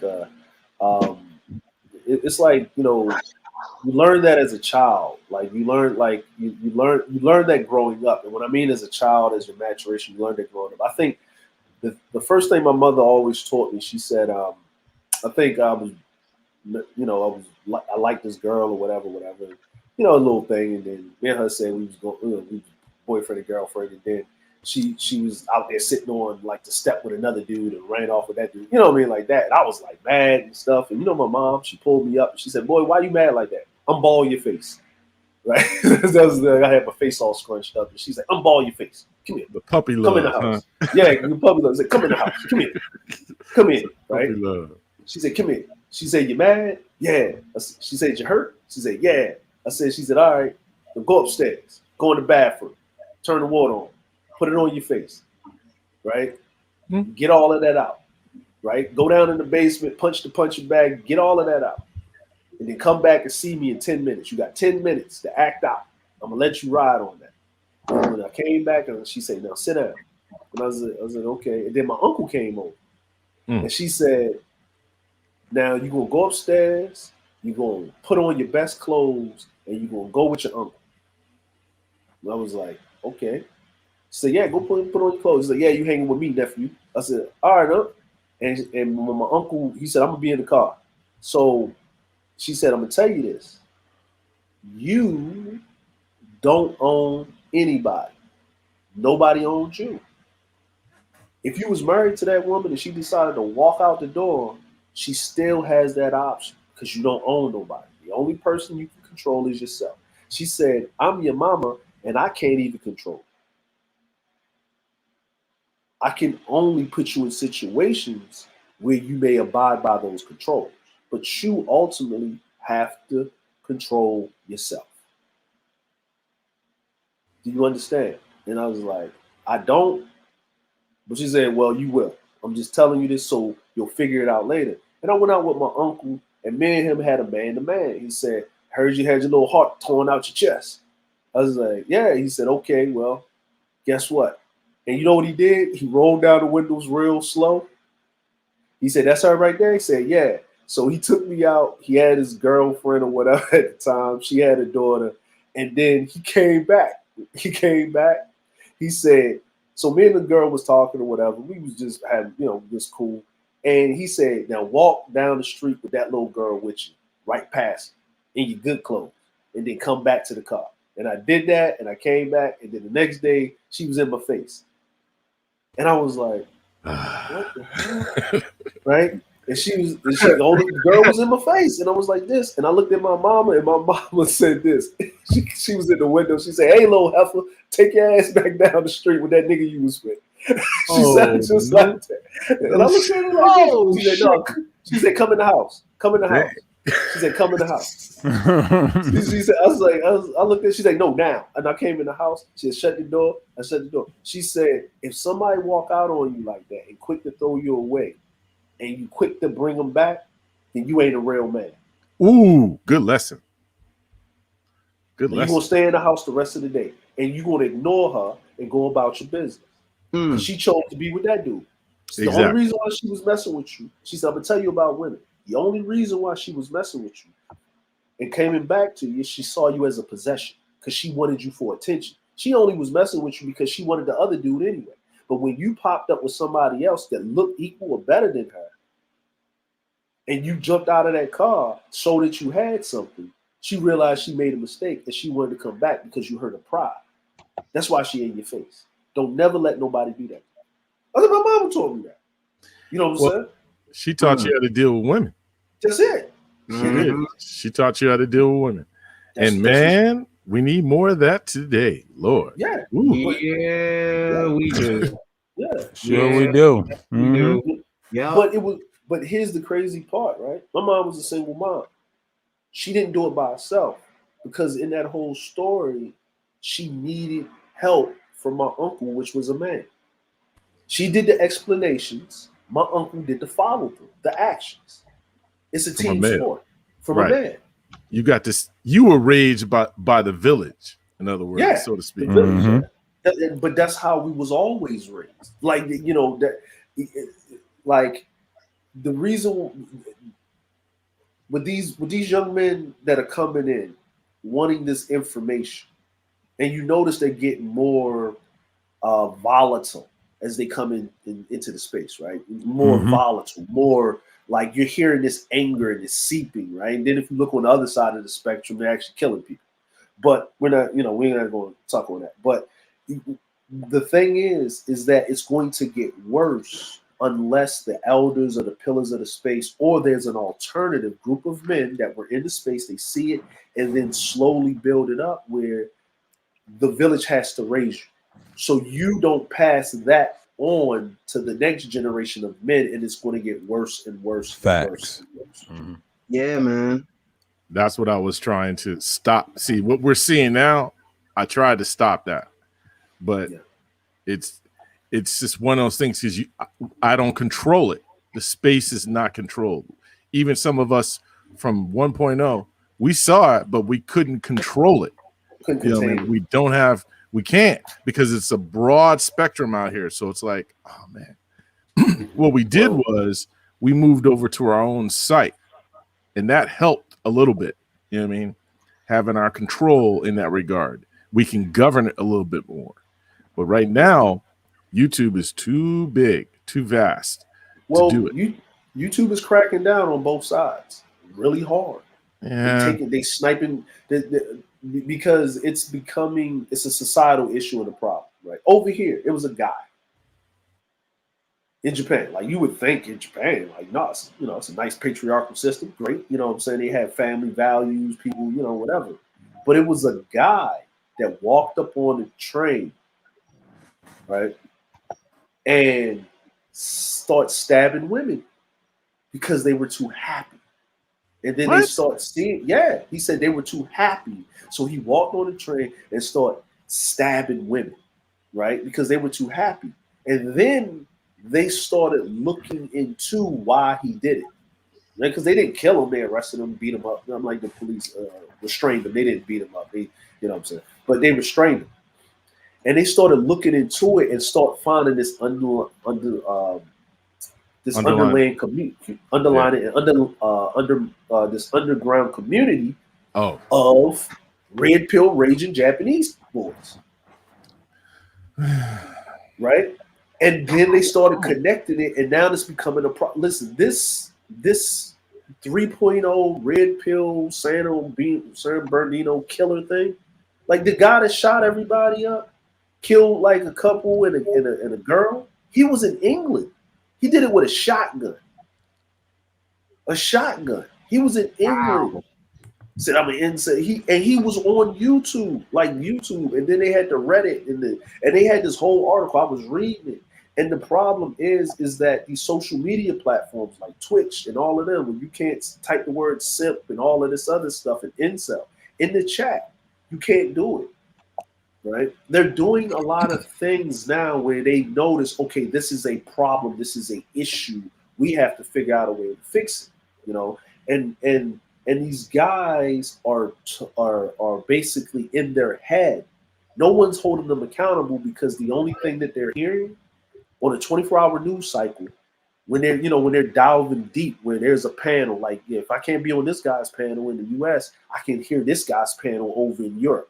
Or I can hear this guy's panel over here in Africa or down here. Like the stuff is getting so out of hand that they keep hearing you can't get women because they want a Chad. Like I had to figure out what a Chad was. Like you want this guy, these little words, right? And it's nothing about self-accountability to getting yourself together. It's this poor me trauma bonding thing. Women can trauma bond. If men trauma bond, chaos ensues. Mm-hmm. Yeah, that was a book back in the day. Boys don't cry tears, they cry bullets. I think that's what they were talking about. Yes. Shed blood. What was that? Was it Columbine, the trench coat mafia dude, and then it was the kids, right? Remember the kids? The boy liked a little girl. It was an elementary school. The little girl didn't like him. And then he got with his cousin, pulled the fire alarm, sat in the woods, and then mowed everybody down. With him and his cousin, they were in like elementary, like middle. It was an elementary middle school, and they did this. This was crazy. In like the 90s. Yeah. All of this happened in the 90s. That was the first. All of this, and then that group of kids or group of individuals, I saw them seeping into the space when everybody was doubling down and going hard on the women. Well, see, we went hard. We definitely went hard, but we kept that to a certain level. You know what I mean? It was like, again, we had a governor. We were the governors, so to speak. And many of us had the ability to govern ourselves. Like there was one time, I don't know if you guys know about Sergeant Willie Pete. Sergeant Willie Pete, he did a video and he was getting fellatio. Yeah, Wacky told me. Yeah, he told me. That's wild. Yeah, that's why I figured that over the years when I subscribed to him, when I had my old channel. Yeah, he used to do that. Sarge was that's too much. Yeah, but Soul Black will tell you. We all came down on him though. We came down on him on it. So back then we came down, but now it seems like it's running wild. It's not the same effect. Right. Yeah. See, me and Wacky, we had these conversations on panels like when I first started these streams, and since April and now, and I've been having heavy hitters. Yeah, I had DS1 on here first. Then I had Ty City. He does the Logic Sphere, similar to the Wall of Silence, or like the emulation of 1.0. A lot of people copy 1.0's style, I've noticed, but they're Hey. not. Yeah, that's what I'm saying. But they never learn the tenets of the things. Like people spread on the other side. I call them mainstream ministry because there's nothing white about them. Like I just saw a pre-record of 21 Studios going at a Fresh and Fit, and I did a self live stream about it. And he said, those guys are punks. You know, they don't represent the sphere like that, and they're embarrassed too. And I think Rolo's embarrassed too. Is man, it's the same thing what Wacky was saying in his stream against Big Truck, and that's what you're seeing now. It's like it's the Wild Wild West out here. You know, I thought the Brain Trust was supposed to lead it, but they couldn't even control it because then you got Stream Team, you got 4 guys with egos and different personalities. They just didn't mesh well. And I told Sakuda, like, yeah, you try to lead it, but those other guys didn't mesh well. Like you and Ty City mesh well, but the other two, not so much. You know, that's what I saw. I'm gonna say like this in this. I'm gonna say in this space, right? Because I saw the problem over there with the manosphere period because I didn't know it was a difference or whatever. But when I started doing the research and hearing the history and talking to BGS and Angry Man and them behind the scenes, and they were giving a history lesson on where everything started, where they started from, and everything like that. Then I started delving deep into things, and then I started seeing the maturation change process, right? Where even on that side, they started disavowing them guys back in late 2018, going on to 2019. Like I started seeing them, like the guys start holding. It was this dude named Birdman, where he always put up the chicks that was always just trying to get money and act a fool or whatever. Right. Then I started seeing him change it and actually point out these incel guys. Like he was like going at him hard. Like he was like, "Yo, you's a loser. Like yo, you're weird. Like this is what." Like he started doing that. He lost some sons, but he got a lot of people to follow him and support him on that. But he separated himself. And I think this was the turning point. And if y'all do remember this, this is when Obsidian had that famous interview with ARC. When he made the quote that I would want women to be face down in a pool of their own blood. Whoa. Obsidian said that. Yeah, he said that on that a live in stream. the plastic video. Yeah. Live See, stream. I was rocking with Obsidian. I said this before. I only was reason why I rocked with him is because I was giving respect to Philly because that's where SWP came from. Yeah. But then as I started to listen, I was like, wait. Nah, I got to disconnect from this because, a lot of dudes, they think that I'm being a pain in the butt, but nah, there's a level to this that I'm at, and I'm one of the founders. So I'm like, nah, I can't support that stuff. I'm sorry. You know what I mean? Oh, well, you're not helping. You don't like the manosphere. I don't like that version of it. No, you're correct. Because we got to have a governor. We got to. Yeah, you have to have some decency and some decorum. And see, here's the other thing, right? Where, when I started seeing a lot of the guys when they first, and I started looking back, and then the prominent guys, is that they're like, unplugging from the Matrix, blah, blah, blah, blah, blah. I said, but Neo kept going back into it. Like, it's like, he could have just sat out and just ate gruel and whatever, right? But he kept going back into it. And then, and at the, if you listen to the thing, you watch the movies, it was a balance. The balance had to be made at the end of the day. A concession had to be made at the end of the day, right? But the problem, when I heard that, and I said, okay, this man's never been married. This man, I don't know if he's been in a relationship, but he kept going back at that time. Obsidian kept going back to high school, the prom. I heard that for like a whole year and a half. But then when his rhetoric started to change up, right? Yeah. Then, the whole thing with Donovan Sharp and C Boogie and stuff, and then found out he got a woman. I said, oh. So I don't mean to say it like this in this derogatory way. Oh, That's the answer for you guys. You just want access to pussy. Like for you guys that are like this, you're not like the guys that had the access, made the mistake of picking the wrong woman, or it just happened. Y'all fell out, and then these guys are trying to actively warn men not to pick the wrong women. You never had it in the first place. So you're trauma bonding over a trauma that you never had because your trauma is a whole different animal where you're not even being chosen. Yeah, that's true. I'm gonna read what Juan G said. I felt the same way. I was showing love to Philly Cat and had to fall back from him though. Yeah, same here. And yes, Juan G's is from Philly too. Yeah, by the way, I give love to Philly. I'm out here in Baltimore right now, so I give love I always to show love for Philly. What part of Baltimore, man? I'm from Baltimore. What part of Baltimore? I'm on West Side. West Side. Where am I at? What's the neighborhood I'm in? Because I'm all over the city. But I said if you're a West Side, or you just say you over there, Mondawmin near Douglas High School with Coppin and stuff. Yeah. I used to live over on Emerson Avenue up in Emerson Village. Oh, okay. Emerson, that's the further west, a little bit further. That's almost to the county, but I went to Dunbar though. Okay, gotcha. Yeah, so you see, I had to go from the west side, almost county line, all the way over east to go to high school. East is crazy.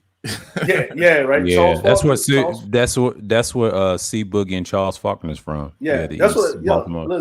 Listen, man. Look, I'm from Baltimore. I'm from West. West is kind of chill. I'm like, we'll be on it. But you listen. You listen. Ask Black.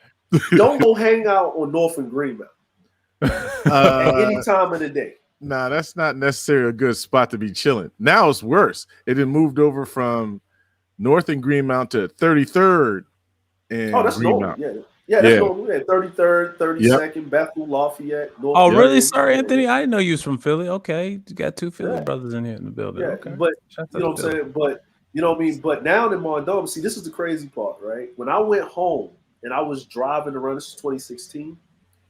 You know what tripped me out?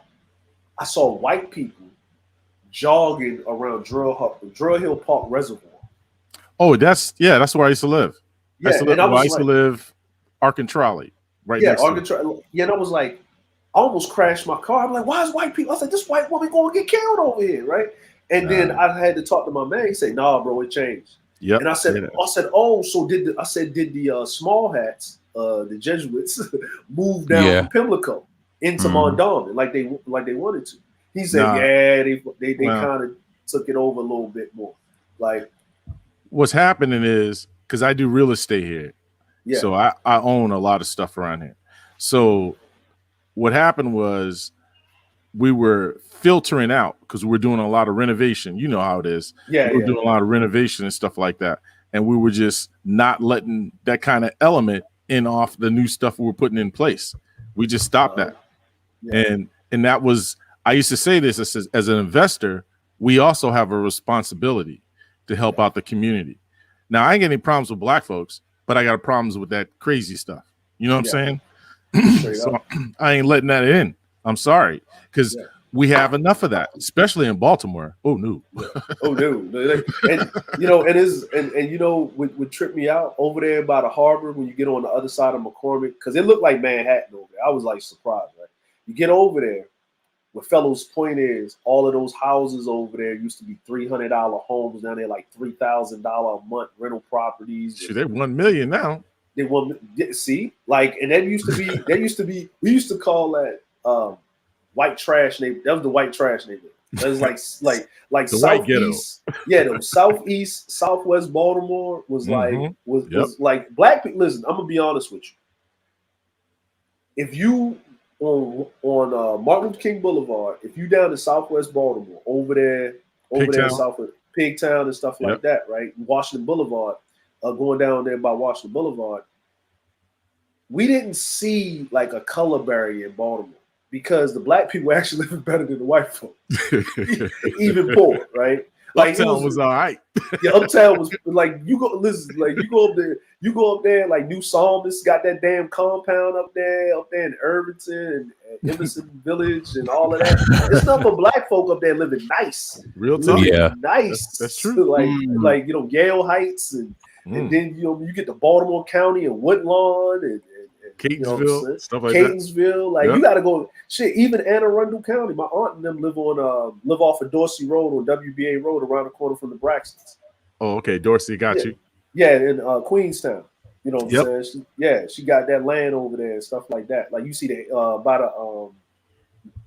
the airport where the golf course, the driving range is. I got You you. see the plains land and stuff up from Arundel Mills. So it was white people up there, but Anne Arundel County is probably the most hybrid mixed community that you're going to see, and then you're going straight into DC in 25 minutes. Like Yeah, that's Silver because Springs. Anne Arundel got the.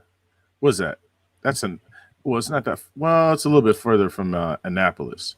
Yeah. It's like but Anne Arundel's like, man, because you hit the 81 to Annapolis. Yeah, 81 to, right. 81 to Annapolis. Yeah. Right. It's just. I think it's a spillover from its proximity. I think it's what it is because people can get there and work and make money and come back. Yeah, that kind Fort of thing. Meade, Bowie State, and then you got Silver Springs, which is like, oh, that's break out your pocket. Y'all don't understand, man. Dave Chappelle said he lived in Silver Springs. And like, oh, what's that? He was poor. No, he was poor. Considered like, listen, in Dave Silver Chappelle Springs language. listen, Dave Chappelle was never poor. Right? He wasn't even. Dave Chappelle wasn't poor. He never grew up poor. He was poor compared to people that were multimillionaires living in Silver Springs. Right. You know what I mean? These are like congressmen and senators and he was bottom middle class, probably bottom he was middle above. class. He was top black people middle class. Oh, okay. Like middle white, because you know Silver Springs, you can't be middle class living in Silver Springs. You poor. You gotta have a little. You gotta love cheddar. Yeah, you guys have cheddar. Yeah. It's perfect. Yeah. You know what I mean? Yeah. Down certain cities I know in Georgia, like Buckhead, you gotta have a little money to live there. Yeah, Buckhead's. You guys are trying to change and break off from Atlanta or something, right? That's what they try to. No, it's still Atlanta. It's just that's the rich part, like West Pacey's and all that. But I used to live out there, so I stopped. You know, I'm in Kennesaw right now. But I'm laughing what y'all saying about Baltimore because that's what you've been saying on your channel. Like, you know, there's jobs out there. It's just people just don't want to work in them. You know, like I hear these conversations with you and Charles. I remember you was on BJS's panel. Y'all went back and forth, and I remember that string. But yeah, I had to go prove BGS wrong. Man, hey, you full of that, man. You don't know what you talk about. Hey, you know what it is, but you know what it is that I'm like Baltimore, like unless you're working as a police officer, right? Like you can, because they hire like crazy, right? But we know who got the helm in Baltimore. You need to be working for Johns Hopkins or University of Maryland. That's another. Or I call it over on West Bon Secure Hospital. Yeah. You know what I'm saying? Or you know what I mean? You can go up there to St. Agnes.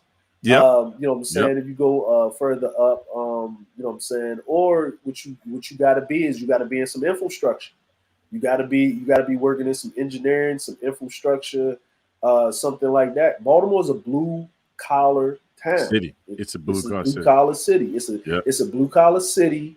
And Baltimoreans are very particular. Like, you know what I'm saying? Like they will hire a person from Baltimore, you know what I mean, first, if they know that you got your stuff. Because they don't like a lot of what we call quote unquote interlopers. like they don't like it. They don't like it at all. That would be me because I'm from Cali. I come from Cali. When I got here from Cali, I was told you can't go down to Baltimore City and do this, and I'm like, bull crap. What are you guys talking about? Because you can. Because I came from Cali, and I was like, when I came to Baltimore, I see all the ugly. I got that, but they were like, you can't make no money there. I made mad money. I'm like, what are you talking about? No, you guys can't make money because you don't want to. I wanted to. That's how it is. And like Baltimore, man, like I'm gonna say like this, like the mayor now, right? Oh boy, the mayor, like the mayor now. Okay, like, Sir Anthony. Okay. Yeah, I went to high school with him, right? But the mayor now, but I'm like it was better than the first mayor, and and then the second, and then the mayor before that when she was thieving You know what I mean? Yeah. But here's the thing about all Democrats, all of them. All Democrats. I'm sorry, y'all. I got a problem with the Dems. I'm sorry. Hey, but I'm gonna tell you, man. O'Malley. O'Malley. He was like I said, the best mayor that Baltimore ever had was Schaefer, and then he became governor. Yeah, he was that's a Republican. True. I hear that from a lot of people. Yeah, he was. You know what I mean? Now, as far as black people, not so much. But as far as overall, the economy in Baltimore itself, Schaefer was by far the best mayor that Baltimore had, and he was by far the best governor. Because when O'Malley became mayor, because I remember that Cordell Smoke finally, they weren't going to let Cordell Smoke become governor at all. You know what I'm saying? And Baltimore City is black, but the people that run the state of Maryland is like Maryland is still South. it's still Southern. Like it's still. Once you get outside of, like we were talking about Anne Arundel, Baltimore County, Hartford. Once you get to Hartford and you get out there to Hagerstown and all, that's Klan territory. That's Western Maryland, West Virginia territory. And you get down to we still got some sundown spots. yeah. I said that last stream early this morning from last night, and I told him about the history of the state I come from in Tennessee. It's called Red Bone Springs. It's a city, but it's in a county called Macon County.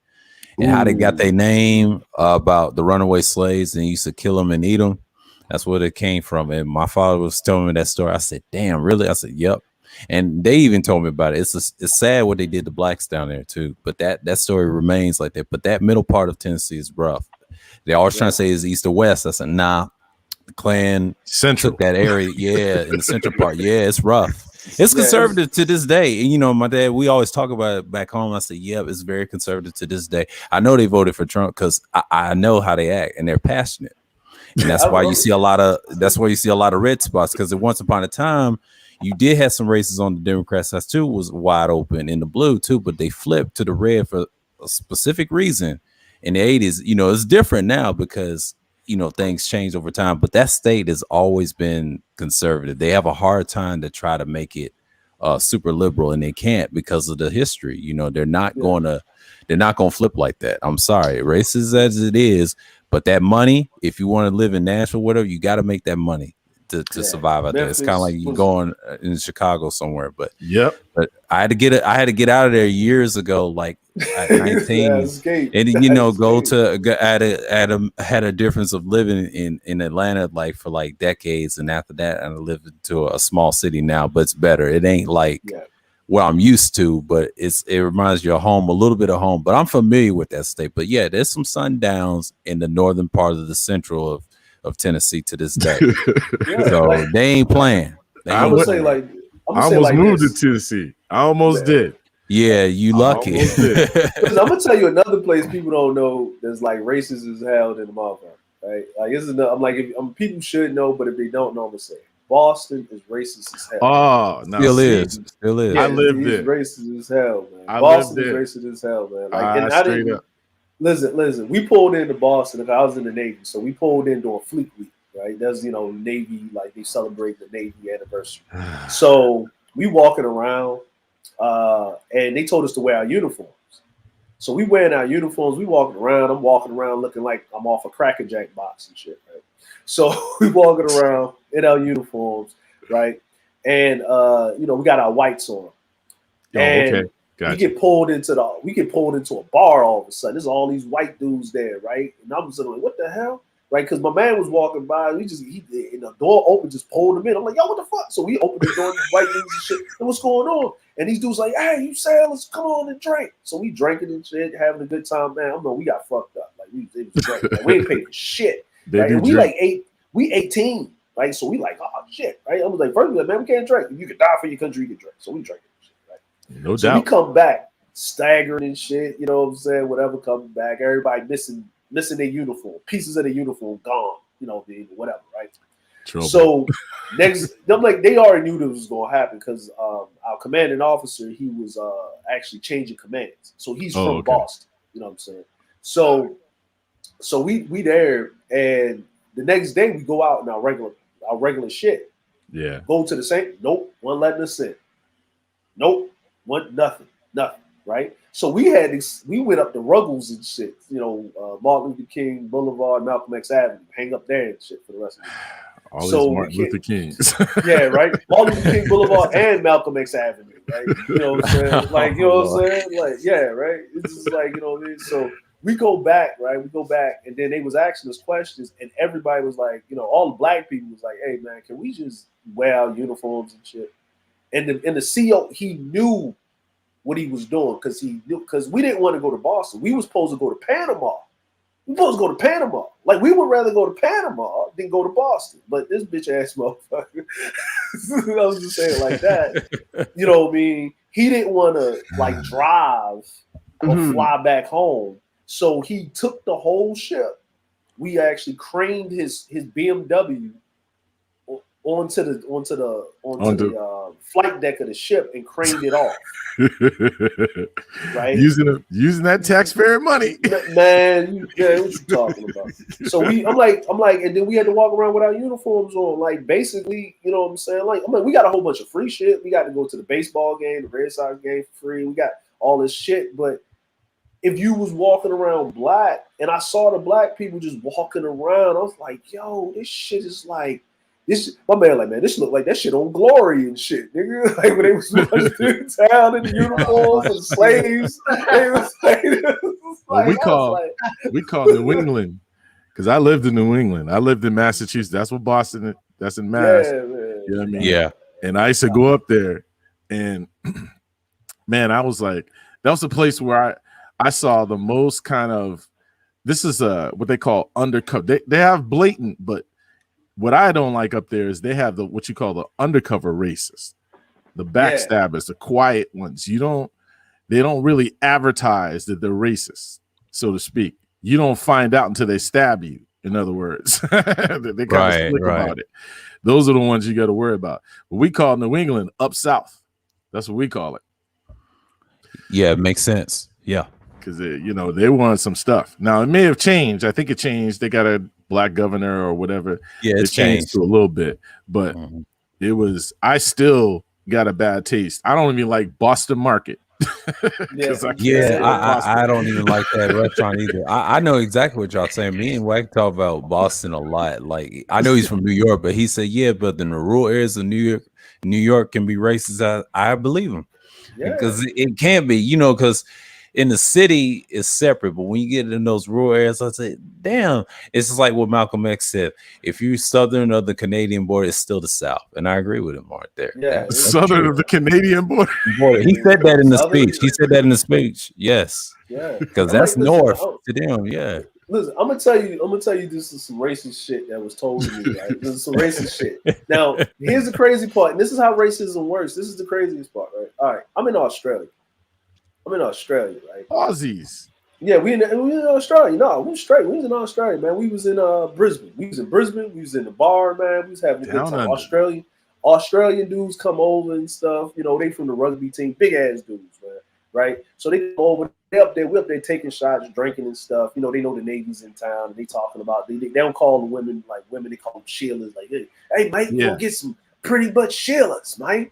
Right? You know what I'm saying? And we up here talking and stuff. And then it was an Aboriginal walk, right? And the whole, like, everything stopped. Everybody was quiet, just looked, right? And then one of the big dudes, right? It was a Samoan, Polynesian dude, walks over, grabs the Aboriginal guy up and tosses him out the bar. Dude didn't do nothing. Picked him up, tossed him. I'm like, yo, what's going on? And then I hear the Samoan dude say something, like in their language or whatever. And I look around and the whole bar, all the men in the bar stood up. All of the women went to the back. And I was like, what's going on? And he was like, yeah, mate, we don't allow colors here. I was like, who the fuck are you talking to? Like, he was like, he said, so what the fuck? I was like, and when he said it, all the black dudes stood, we on the ship. We like, whoa, right? We like, oh, we about to throw hands. He's like, no, mate, no, not your colors, our colors. It's weird, yo. It's weird when you go over. When I went over, I'm telling you, man, it's the weirdest thing because black men. What I've seen is when we go overseas, we're received totally different. Yeah. It's like totally the local black folks don't get kind of love that we get, and it's crazy. It's like what? It don't make any sense. They black too. What's the problem? You know what I mean? They're like, nah, you guys are different. I'm like, That's okay. a nationality thing. That's how they do. That's how you do. And I hear it all the time. It's like, man, We get love overseas, big Yeah. time. I'm Yeah. telling you. People That's who what would them- not accept black folks locally, like you said, locally, they won't accept them. But their daughters can go out with us, yeah. which is Yeah. what? Like, what? I hear They're from proud. them SYSBM dudes be saying that. I'm like, yeah, that's true. I've been hearing that for years before y'all even exist as a group with bad bus drivers. I'm like, and like Someone Black said, yeah, you know, We and got people love. get married over there. Yeah. We got love. In Japan, I know I got love. I have boys who Yeah. were subscribers over in Japan. They got love for us. I know brothers in Australia, brothers in New Zealand, brothers in the UK. I mean, brothers in France. I'm just like, Germany. Oh my God. Man. Don't even Jay go to Sean, Germany. man, no. Listen, I'm gonna tell you, here's another place, man. I'm gonna tell you like this, right? You know, like I think Sir was there when me and Faston was kind of getting into it, and then I Yeah. like why every time y'all go somewhere overseas, y'all try to act like y'all from America, like you know what I mean? Like no, Yeah, I for real. remember. You know what I'm saying? That And he told the classic truth. phrase. And this is where me and Faston actually got cool because he didn't do what most of the Africans do when they're in the space. He actually told the truth. Mhm. He said, "Because y'all get the most juice with the women." True Right, that. as black dudes, because we, you know, black men don't travel. But you know, my first overseas traveling experience. When I mean, me personally, I don't count like the Caribbean a traveling experience, right? Is you know what I'm saying? I It's don't count mostly that. us for the most It's part. mostly us, right? You know what I mean? Yeah. You know what I mean? They're just not you know, American, but they're black. like even South America to a certain degree is right there. Why wouldn't you go? Like it's there, right? But what I mean, like when you go to Europe and you go to other countries on the other side of the hemisphere, right? Yeah. So where I think Shaka's he's in the chat. He know what a golden shellback is, right? It's a naval term, right? A golden shellback is you cross the equator multiple times on different hemispheres, right? It's a thing. Like you've sailed. Like when I say I've sailed the 7 seas, I've sailed it. I've touched it. You know what I mean? Like I've crossed the equator multiple times on both hemispheres. You know what I'm saying? So, you know, Asia's cool because I've been living over here for so long, and the only country I haven't been to in Asia is New Zealand. That's it. Yeah. Like I'm just New Zealand's nice though. Yeah, I haven't touched it. My thing is Europe, right? And it's not all of Europe. It's that Mediterranean part of Europe, like Spain and Italy. Like, and I'm talking about when I mean Italy, I mean southern Italy, like Man, Sicily, some beautiful women there. and then Tunisia. And then when you down there in the French Mediterranean, and you talk about like Tunisia and Malta and all this other stuff. I was in Spain. I walked into so many poles looking at women. Just like, and then, look, you see bad chicks in McDonald's working. Like so messing you up. Man, listen, I'm gonna tell you, listen, this is what I'm gonna tell you. This is what I'm gonna tell you. Like, so this is my homeboy. Me and my homeboy, we got this, like, whenever time you pull in port on the ship, you get you got the port services, right? I was an engineer, so you got to hook up your water, you got to test the water, you got to do all this stuff, right? So once you do all of that, you get off the ship. Everybody gone before you gone, right? You know what I'm saying? Oh, so, you're the last guys. I know you're the first one on the ship. You're the last one to leave. You know what I mean? They call us the trolls. We live in darkness and shit. Right? That's like our unit. Yeah. We like to. Like if it was an RPG game, we the goddamn dwarves and shit. You know what I'm saying? We down in the fucking bowels of the shit, right? So when you get off, right? So we was about to go on Liberty, right? And that's what they call it when you get off the ship and you go have a good time. Leave. Liberty, or whatever. Yeah. So we sitting there, we like, man, we about. So our supervisor's like, hey man, we got a job for you. Man, fuck this shit. He's like, no, all right. If you do this, then you get 3 extra days off. Well, sign us up. Sign us up. Like, you know what I'm saying? Like, this is how the Navy is, man. You all, like, we don't care. Listen, we would take more time off than some money. Like, that's how the shit works. So he's like, what? All right, what we got to do? You got to take, y'all got to take the van over here to this garage and get a quote, call us back to the ship and make sure it's fixed. And I was like, all right, but we're in Civitavecchia, Italy. We in Civitavecchia, Italy at this point, right? So we was like, fuck. All right. Damn. I said, you know what? So we went and grabbed our Dominican homeboy. And I said, hey, man, come on. He said, what? I said, dude, you speaking the Spanish. They speaking the Italian. If you speak Spanish, they understand you. You understand them. You're like, what you talking about? And we both laughing at the dude, right? I said, it's the same language, nigga. Let's go, right? So let's go, right? So he's like, exactly. He's like, man, like, because, you know, like, he's like, man, what are you talking about, right? You know, his name was Marty Mendez, right? That long ass name tape and shit. Right? So I was like, come on, Marty, right? So so we go and shit. So we arguing this shit in the back of the thing. So we get there. So he's up there talking in Spanish. Somebody's underneath fixing the car, right? Just fixing the engine of the car and shit, right? And then they're talking, but we don't really hear. Like, hey, man, can you say this? Like, probably some old dude, man, gonna run us up the price. Motherfucker slid from under. It's a chick, man. Badass chick, man. It's some fucking overalls and shit. Got all on her face, on her hands and shit.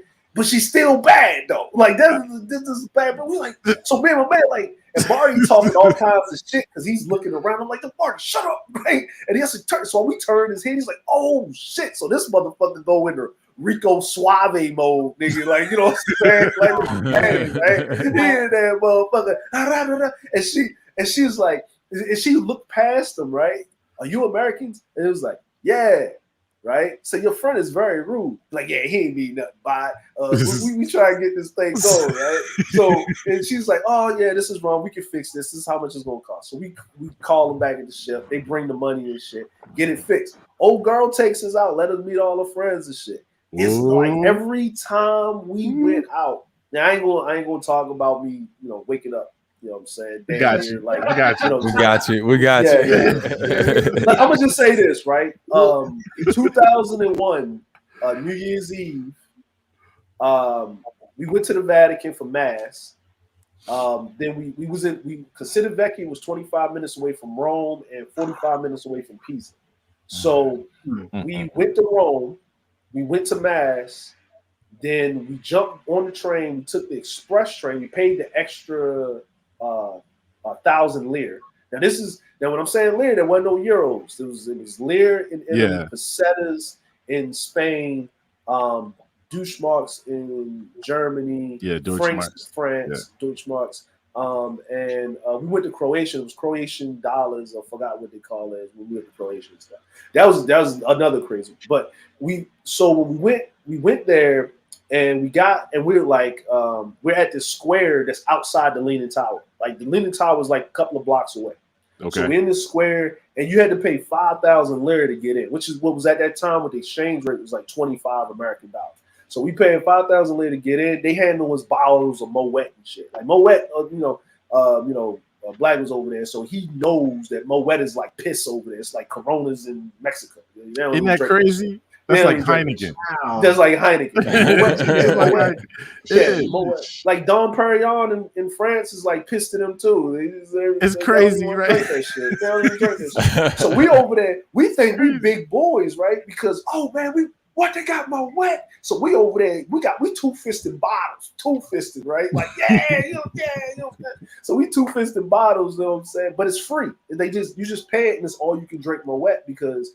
You know, they got an over, so they just, it's a celebration. So we meet up, the chicks that brought us there that we met before, we over there drinking and stuff and whatever, and I blank out.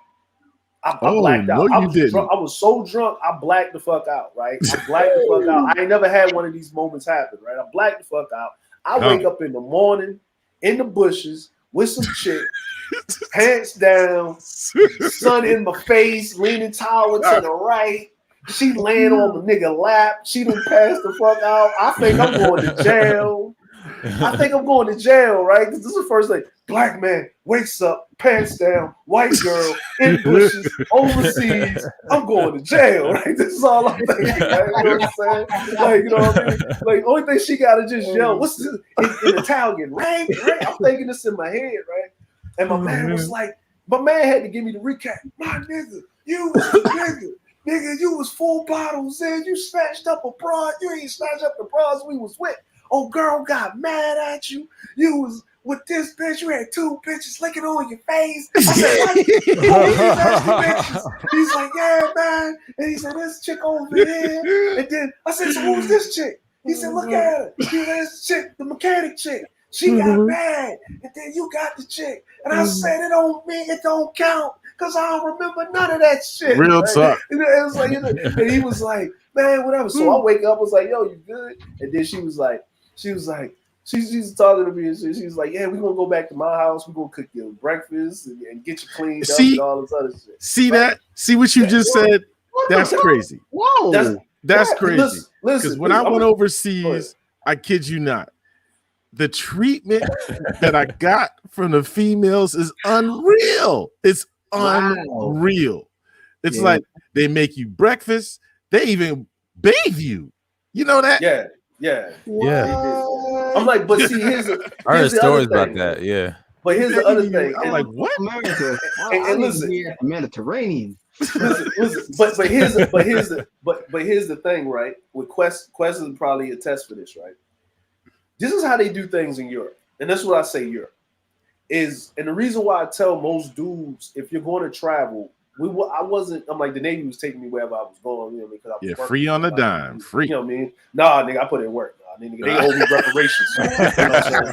Fuck all that. That shit was not free, nigga. That shit was not free. They owe me money. I need my benefits ASAP. Hey, listen, there's no pussy in the world worth that shit. Nigga, I'm just telling you straight up. Nigga, I'd rather save up my money for a whole year, heaving at Amazon and flying over to deal with that shit again. No. It worked me like a slave, man. Man, listen, like man, I still got PTSD from that shit. Man. I can't even say listen, but look, no, this is being real. This is being real. No, my sleep pattern's fucked up, man. Shit, nigga. I gotta stay up for 3 days just to get a good night's sleep. Nigga. This is a whole different ball game. There ain't no bullshit. But most of the women over there, you gotta have a conversation with them. And a lot of these niggas don't know what conversation is. And the reason why I say if you're going to travel for the first time, go to Europe, because for the most part, the places that you're going to go, they speak English. So you can have a conversation. The second thing is that if the woman involved with you having a conversation, she's going to say, what do you want to eat for breakfast? Strange, right? Isn't it? Isn't it strange? Yeah. And then you say, oh, okay. The first time a chick told me that, I was in Barcelona. She said, what would you like to eat for breakfast? And I was like, oh, I like some bacon and some eggs. And she started laughing and smiling. It's like, you silly Americans. I guess y'all culture is different. I said, what are you talking about? She said, when a woman says that, you know, to you, it doesn't matter in Europe, that means she wants to take you home. Yep. Right? Pretty so much. I was like, oh, let's go. She said, now you're Russian. That means that the pressure is off. I'm willing to take you home, but it does not mean you won't be able to fuck it up. Yep. That's right. Isn't that funny? That's weird. It's like it throws you off because you're like, what the hell? But the problem is, it's not a trap. It's a vetting thing because they know inherently, right? You're in Spain. Spanish and Italian and French are languages would make a bitch just drop a drawers. So they hear this all the time. These dudes are trained to fucking talk to women a certain way to get a woman all fluffed up to drop her drawers because it's a lot of women and they bad women. They look good. They great. Real talk, women, right? So real talk. So what they do is they know as a man that's what you want. They're not playing with you, right? Exactly. And they know that they have to give it to you because they're in competition with other women. But they want to see the real you. And when you already know you're going to get the pussy, you're going to be in your natural self. So who are you really? who are you really? Are you the dude that you pushed up to be here? Are you something more? Or you just some motherfucker, some maniacal motherfucker that just want to get some motherfucking pussy? And that's See, it. that's Yeah. the thing. I tell these guys from being overseas, like you do. I've been overseas and I've encountered these females, and I kind of laugh because I watch the stuff on the manosphere, right? And these guys are talking about, yeah, you gotta have game, you gotta know how to do this, and I'm like, dude, I didn't have to use none of that when I went overseas. I didn't have to do any of that stuff. It's like, what are you talking about? Because the women already know they're in, like you said, they already know they're in competition. They know they're in competition. You just can't be a fool, but you don't need all that game and all that other stuff. You just come up there and tell like it is, be like you need to be. If they feeling you, they feeling you. Like she let you know in advance, didn't she? Yeah, You didn't have to she wait the told whole me. night to find out. No, it was You already knew. drinks. It was drink number. I think we was at like I was sitting there drinking. I was sitting there drinking something, and I was talking to the bartender because I was waiting for my homeboy. He was over there talking to a chick, and she came over talking to the bartender because she knew the bartender or whatever. And she said, "Hey, how you doing?" I said, "Yeah, how you doing?" And then she ordered a drink, and me and him was talking about. He was talking about policies. Okay. Just politics, just politics, how the difference between Spain and just whatever. And I was asking, hey man, what's some historical shit? We was just having man talk. It wasn't really Just nothing. doing Real talk. cool stuff. She jumped in and started talking about some policies. We disagreed on shit. Like you know what I mean? And then she said, well, how so? And then we was actually having a conversation. She was pretty, but it wasn't I wasn't thinking about that. I was more focused on the conversation that we was having, and then we had a different conversation. Because a lot of these dudes, y'all won't get these women because a lot of those women in Europe are very educated. They have these conversations all the time. If you can't handle yourself on a panel with a differences of opinion with another man, you definitely ain't gonna be fucking with them women in Europe. Only thing you gonna be going is going to the red light district and paying for pussy and you out. Yeah. Like that's I it. saw what you did there. I didn't have to pay for nothing. Yeah. I had to pay for nothing. Matter of fact, I got blessed. How about that? Yeah, there you go, right? You see, look at that. I got blessed. It's like, wait a minute. Yeah. I'm feeling kind of weird. hey, listen. See, you got to be able to have that conversation, right? And when we had the conversation, she said, would you like to eat for breakfast? And then she took me to another spot, right? Because they got different spots that they go to. They got the early spot and the whatever. And when we went to the other spot, we was in there, and then she was dancing. There was no talking. Like when you go to the first spot, like the lounge or the bar, talk. You go to the second spot, it's dancing time. Now she's trying to figure out if you got some rhythm. Do you feel? Do you understand? All this other stuff. Things shouldn't be said. It's all about feeling now. Then you go to the third spot where you're winding down and y'all sitting there talking and getting intimate. And then she's like, hey, let's get in the cab. We got in the cab. We went. I said, let me get you. She said, no, I'm going to pay for it. We went into the house. As soon as we went into the house, there wasn't that awkward sitting there. It was clothes being ripped off. It was motherfucking, you know what I'm saying? It was all kinds of shit popping. You know what I'm saying? Condoms breaking, beds cracking, headboards smashing. It was all types of stuff. You know what I'm saying? You know what I'm saying? It was all of that workout. And then, you know, she woke up, you know, I woke up, nigga, I'm over there, you know what I'm saying? I took the shower and stuff. Now, the thing about Europe, depending on where you at, Italy, Spain, the bathrooms are not in the room or whatever. It's like you walk down into the courtyard and then you walk up the other flight of steps and you go as separate. You know what I'm saying? And then you come out. Shit. Yeah, it's a plaza type of thing. It's the way that they do it. Like community. So yeah. It's a community, yeah. And here's the crazy part. I come out of the bathroom, I come out of the shower, right? So I'm like, whatever. I come out the shower, I'm walking down the steps. I'm like, you know, I'm trying to get there. I got the robe on or whatever. I'm going back to her room. She comes walking out. She said, yeah, we're going to go eat breakfast. So we turn around. I don't know who this chick is that walks past her. She just walking past her, like towel around her waist, titties out, up the steps. Right? I'm like, what? And she said, oh, She's like, no, that's my sister. America's been nice to me, but Yeah. yeah, I need to go to Europe. I was like, what? Yes. I was like, she's like, no, Yo. that's my sister. And I was like, that's your sister? Oh. I said, well, she said, what are you talking about? And then it turned around. There's another girl just, she was walking to the bath because the shower and the bath is separate, right? She had the little like roll on or whatever, but it was open. You just see pussy and because they're not like that. They're not like that in Europe, especially Europe. Yeah, they're not like that. They're real open with it. So I was like, okay. So I'm sitting there and we go sit at the table and her mom is there. And I was like, I ain't here to meet your parents. She's like, no, my mom is fine. Hey, mom, how you going? This is a friend that I met. She's like, oh, all right, nice to meet you, whatever. And then you got to do the thing. You got to do the whole kiss them on the cheek type shit because that's what they do. And whatever. She's like, nice to meet you. Okay, y'all have fun. I'm taking your father's food. I'm like, yo, daddy here? And the father was upset. He said, yeah. She said, I'm grown. This is my part of the house. This is my parents' part of the house. That's my sisters and cousins' part of the house. I paid this. I brought this. This is mine. Rashawn over there tripping. Yeah, and I said, so who's this? Is this cooking? Oh, this is our maid. She's cooking. It doesn't matter. It's our maid.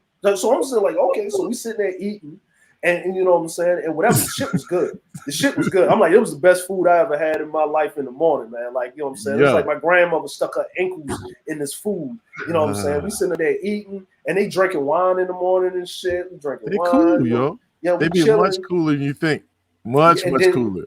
Then she's like, what are you doing for us there? I said, well, I got to get back to them. She said, okay, all right, well, I'll take you back and whatever. She said, well, here's my number. If you want to call me, cool. If not, it's okay. And she's like, yeah. I said, yeah, I'll call you again. And I left. Like, she took me, dropped me off, gave a kiss on the cheek and bounced. And then, like, I hit up like that evening and stuff, and we like met for lunch and shit. Like, we met for dinner. She took me to this nice Italian restaurant. Nice, man. Brick oven pizza, Napoli style pizza, man. Oh, I know what you're talking calzone. about. No.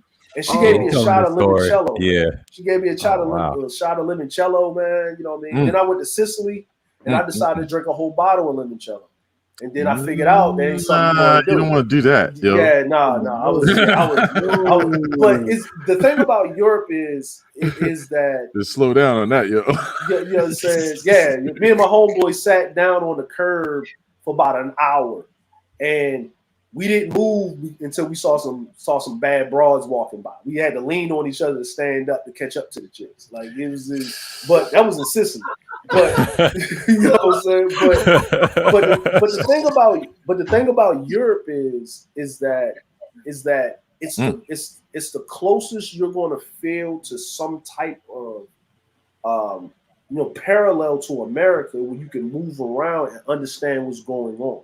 It's the closest thing that you're going to feel to some fucking infrastructure. You know what I'm saying? Like, and what I mean by that is, why would you go somewhere?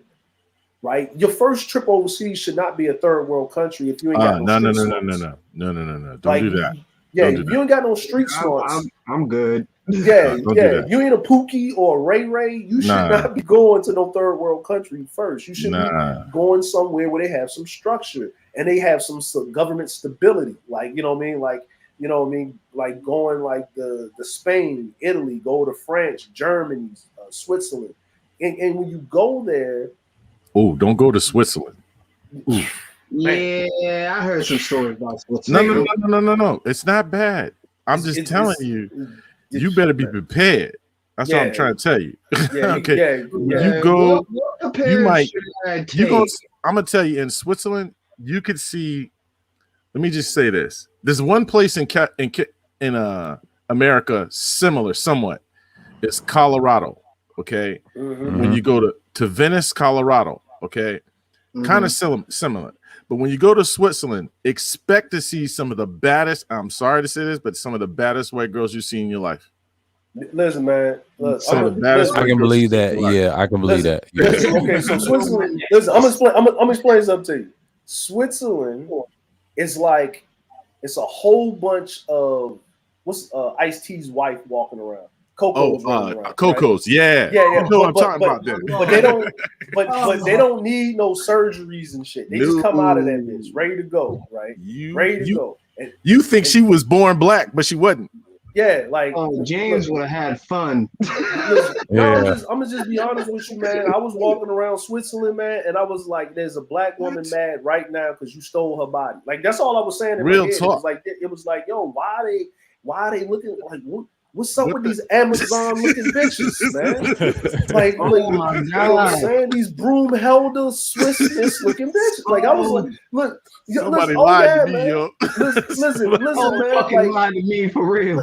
listen, man. Oh man, listen. I'm gonna tell you something crazy, man. I was walking around that much because listen, I'm an equal opportunist, man. You know, Hey, like, man. when I was young, man. Listen, when I was young, the dick was tax free. Everybody can catch it. You know what I'm saying? I don't I got care you. like what color you I got was.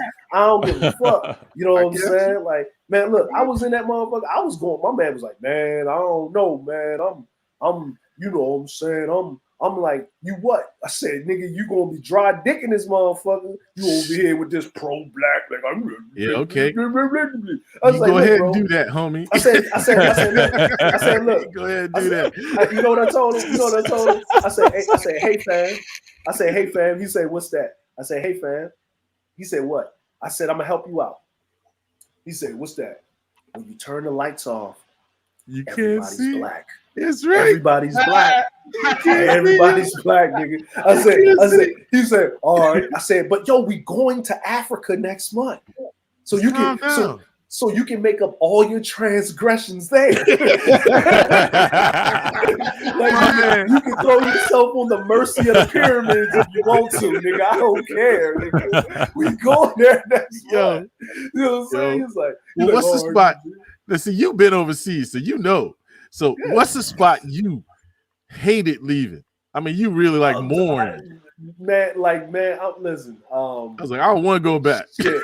You know what? I'm a like you talking about the spot that I didn't want to go to? Or No, you didn't want to come back. You know what I mean? You like, listen, I didn't want to leave. I'm staying here. It's actually three spots, man. It's actually All three right. spots.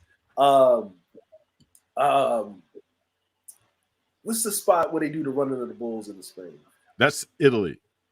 No, that's in Spain. not Spain. That's Spain. Dang.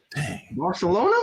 No, not Barcelona. They don't do it in No, Barcelona. It's in between Madrid and Barcelona.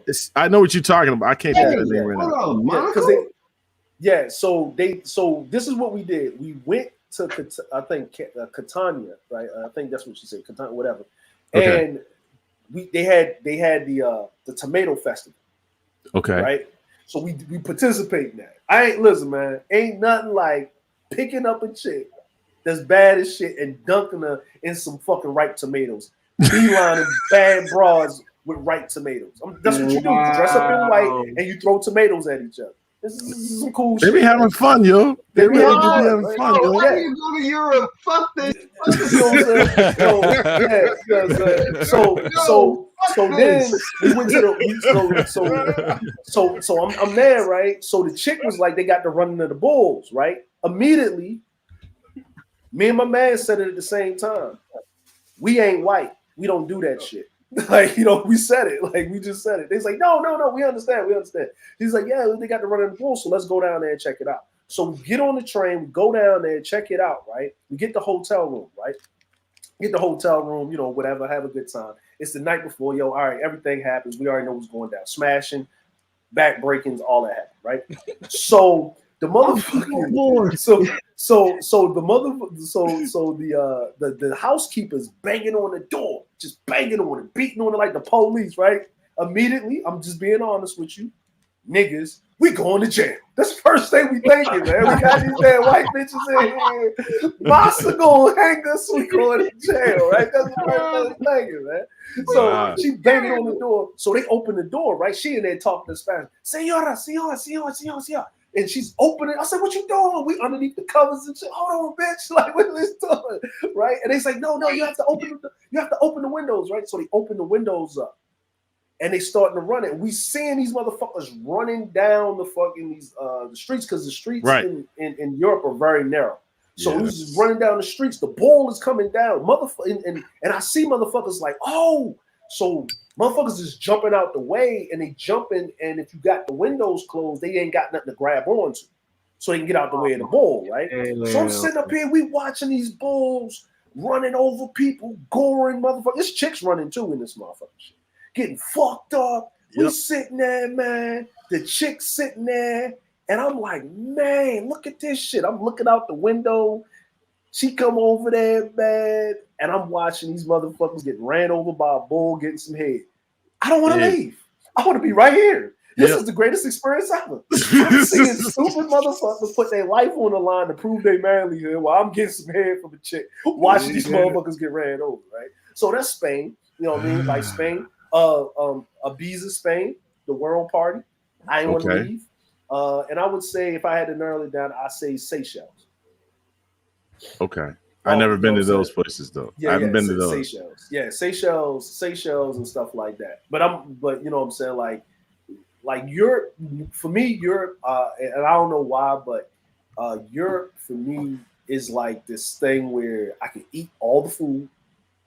Good food. I don't have to. Yeah, it's good food. People stay in shape. Yep. You know, I'm older now, so you know, I'm married, got kids, whatever. But you know, but it's good to look at good looking women. Yes, sir. And the third, you can't look.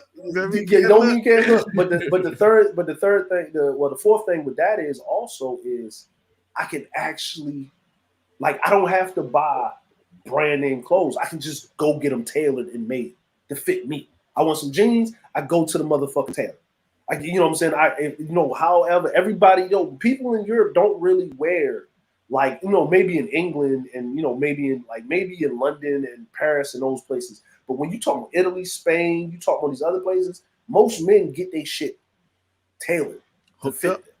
You know what I'm saying? If you buying sports clothes, that's a whole different argument. But I'm talking about ain't nothing like you getting some fresh made Italian loafers that fit your feet to the T. Like a motherfucker measured your shit, come back the next day, your shit is good. You got a suit, some slacks, some shirts, some polos. You know what I'm saying? You just walking through. You know what I mean? Like even the alcohol, man. Just like I like drinking.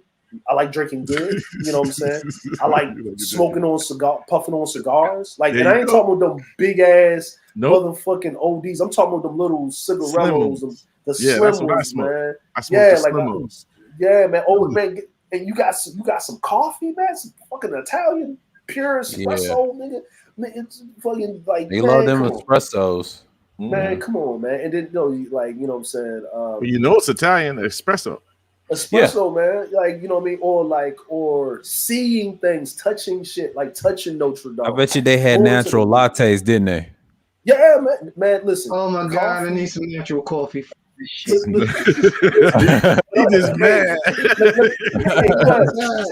Let me ask you a question. Have you been to Turkey? No, but see, that's one place I want to go. Man, listen, I'm gonna tell you. Yeah, I want to go. I'm gonna tell you this, right? Okay. Coffee. This is how coffee's supposed to rank. Portugal is 5. Portugal is 5. Italy Portugal is 5. South Africa is 4. Kenya is 3. Italy is 2. 1 is Spain, because the way they do it, they do it a little bit better than Italy if you're really into coffee. But I don't God level coffee is Turkey. Really? God, you know what I'm saying? People don't even know that coffee actually originated in the Middle East. It did. It did. Yeah, people don't know that. Yeah, it definitely did. So and this like they call it. They call it the. They call it the I think the beverage of kings and shit, because you had to be royalty to get it. I mean, there's goat cheese and then the coffee, like, of course. Yeah. Coffee, man, like coffee. Yeah, Italy took a lot from the East. You know that, right? Before the place was called Anatolia. I talked about this in the Hannibal stream, and I taled about it. Yeah. Okay. I didn't get coffee, man. I'll check it. But I had that Arabian coffee. Listen, man, like if you drink an espresso and you feel like you on crack, man, you drink. If you're not used to, like, what they'll tell you is, if you drink an Arabian, like what you would call a cappuccino or espresso, Yeah. They will if they'll ask you, have you had one before, and they'll dial it down, like really down for you. Water it If down you, somewhat. they'll Yeah. water it down because if you drink You ain't used to it. it pure and you ain't used to it, man, that shit is like Coke pre-workout and meth. You Like be man, zooming. man, you be gone, gone, gone, man, gone. You don't, Slow down. I'm like, Calm listen, down. baby. listen, you don't want to be, you don't want to Be be like in the Speedy desert, man. Gonzalez. It's real Man, talk. what was that movie? What was that Real movie? talk. That movie. What was that movie? I used to watch it with my kids. Over the Hedge, where they gave the Yeah. squirrel that Red Bull. Yo, that's how you feel, Oh man. You moving man. so fast, everything else moving in slow goddamn motion. But when you crash, oh Yeah, god, it is kind of man, hard. you crash. Kind of man. hard. Yeah, Kinda it's hard. hard, man. You be Bah! like, man, Kind of you hard. feel like you had a BBW on your head, nigga. See, that's one thing. What you snapping to me? One thing I say, a lot of dudes are dissuaded from the military, but I'm gonna tell you, man, taking them trips, man, it makes up for a lot. I can just say that. It makes up for a lot because you go and you see things. Go over. We went to Korea, like you were saying, the clothes. South Korea is what we, because I went to Hawaii, and from Hawaii over to South Korea and Guam, but we go South Korea. South Korea, man, like you said, I can get my suits and the back then it was big time Reebok. We get Reeboks, the Reebok suits, the whole thing, the shoes, the whole nine, and suits, tailor made, cheap. Brothers was buying, getting stuff. One thing about the military, like Germany, was electronics, cars, and electronics. Yep. South Korea, suits, sweatsuits, sport gear, that kind of stuff. We would know like around the world where to go get what. You know what I mean? Yeah. And you just brothers, because I remember brothers would come over. I just came from Germany. They would get raided. You know what I mean? Because like brothers were like, "Oh, you came from Germany? Yeah, I got that. What is it? Marantz and all this other stuff. They have like a whole bunch of stuff they bring with them and sell it when they get back to whoever. You know what I mean? To the next duty station, because they know you ain't gonna get it like that unless you got to be there. And like you said, like Moet, you could buy bottles of Moet and stuff like that. Put them, they ship them or send it back home. They send it back here and make mad money. Money. Look, I'm gonna say like this, right? Remember when the throwbacks came out? Like the everybody was wearing the throwback jerseys, right? Like you know what I'm saying? And you know the NFL was the thick ones, right? Like the thick old school long sleeve ones. Right. Man, we went to Korea. So my man flexed on him. My man flexed on him. He came back with a he just did his reenlistment. So he was we call it CT and shit.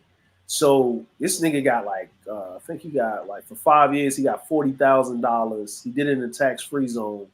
So he got $40,000 tax-free, half up front. So he had 20 racks just sitting in his bank account. Ridiculous. So he went to Korea before he went back home to Texas for leave. To Korea, right? Got him a Louis Vuitton made suitcase. Got all of these. He said, "Yo, I'm not a sports buff. You know, he's from Houston, but he's a Dallas Cowboy fan." He said, "Yo, these throwbacks is give me a list." So we just got him together a whole list of what he should got. So this motherfucker had the Jim Brown shit, motherfucking Negro Baseball League shit, like anybody's shit, right? He went to Texas with that suitcase, went into one of those stores. He said, "Hey, bro, I'm selling these throwbacks." He said, right? "No, man, you ain't got no real." And the dudes looked at him. He's like, "Yo," he had the Michelin S thing because in Korea they, you know what I mean? They can do the real deal, yo. They do it real deal for real, right? So he was like, he said, "These niggas paid me $300 per throwback," and he had 30 of them motherfuckers. He said the dude even said, "Yo, can I buy the Louis Vuitton case from you for like $3,000 so we can hell no display?" Get your own. No, but guess what? He only paid $50 for them to make the fucking chest. Which is true. So he was like, "Yeah, take that shit, bro." He said he came back. Motherfuckers was selling in the store. They were selling the same throwbacks that they brought for him for $300 a piece for $600 to $700 goddamn dollars. Real talk. Per one markup, Brothers and motherfuckers was buying them and not knowing they came off the shelf in Korea. Like, yo, it. Remember, the throwback jerseys were not like really licensed until like I think Michelin S didn't really license them until like a year into it. Like again, to dudes was wearing them. I think it was it was a tag, I think, that they put up to make sure you know that it was what it was. Yeah. A throwback. Yeah, it was a throwback. It was like a special serial number. Like I went to Baltimore and I got some Jordan 11s in the Oreos colors. Right? Hell no. Yeah, so I had it the patent leather was orange and the tops were black. Ooh. Right? And I was wearing them in the Foot Locker. They were sick. Yeah, I was wearing them in the Foot Locker. And the dude in the Foot Locker in Mondum, you know that Foot Locker over there. Well, it used to be. Used to be next to it used to store. be. It's not there no more. But it was on the second floor because they used to. I don't know. Yeah, it's like their pizza little spot was around the corner. And then it was like right there. That's still there.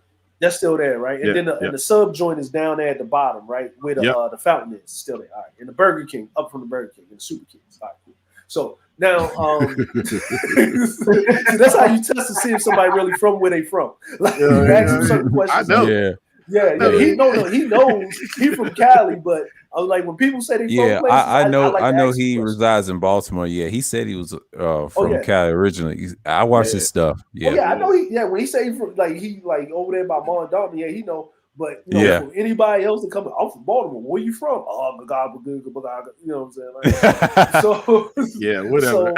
Whatever. Right? So I'm sitting there and I'm up there looking and I'm like, yo, what are you talking about, man? He said, yo, those shits are sick. I said, yo, these are I got these made. I know, man. Like, yo, but those shits look like, yo, like who did the work on these shits, right? I was like, dude, like I got these like in Korea. I said I got them in Korea, but I live in Japan. These Japanese? I was like, nigga, what?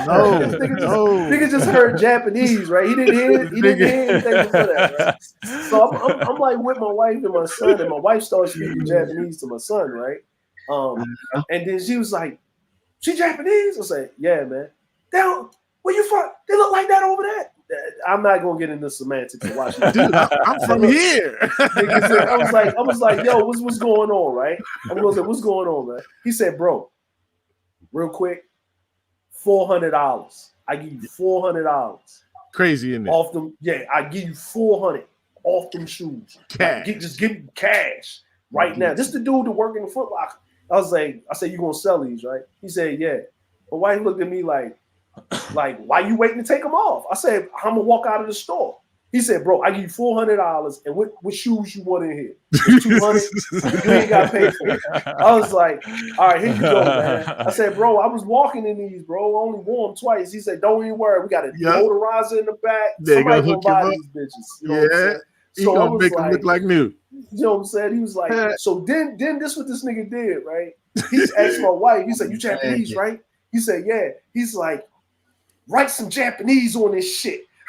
I was like, yo, so she wrote this. He brought out the thing. She wrote the kanji right for it, right? He's like, all right, man, sign this shit. So I was like, what? He said, yeah, sign this shit. So I just signed the shit. So we come over there the next day because we want to do some more shopping of the Mondom. I see these motherfuckers in the window. Japan special, $1,000. Yo, Oreo Jordans. Yo, if I would have seen them, I might have even bought them suckers. If I seen them, I didn't see them. I was like, what? So you know me, I'm a jerk, right? I'm a jerk. I came back the next day. Because I had two pairs. I had the Oreos and I had a Ravens version. I came back with the Ravens one. I would have took those. Yeah, with the long sleeve Ray Lewis shit, right? With the original Ravens logo on it. You know the one with the B with the shield on it. I walked in there with that shit. This nigga was like, this nigga was, look, I walked in, right? As soon as I walked in, the chick that was at the counter ran in the back. He came out. How much? He didn't try to negotiate. How much, bro? for the shirt and the shoes, bro. Come on, you know you. He trying to strip you. You just trying what you doing. I said, yo, I got you, man. I said, yo, let's do it like this. I got a whole orange set up too, bro. He was like, what? Yeah, I got a whole orange set up too, man. I got a whole bathing ape. I got some bathing ape. You got a business right now. You know that right there. Straight up. Man, look, this dude paid, listen, that Foot Locker single-handedly saved my life because it paid for all of my wife's Coach bags. Ooh, Coaches on that trip.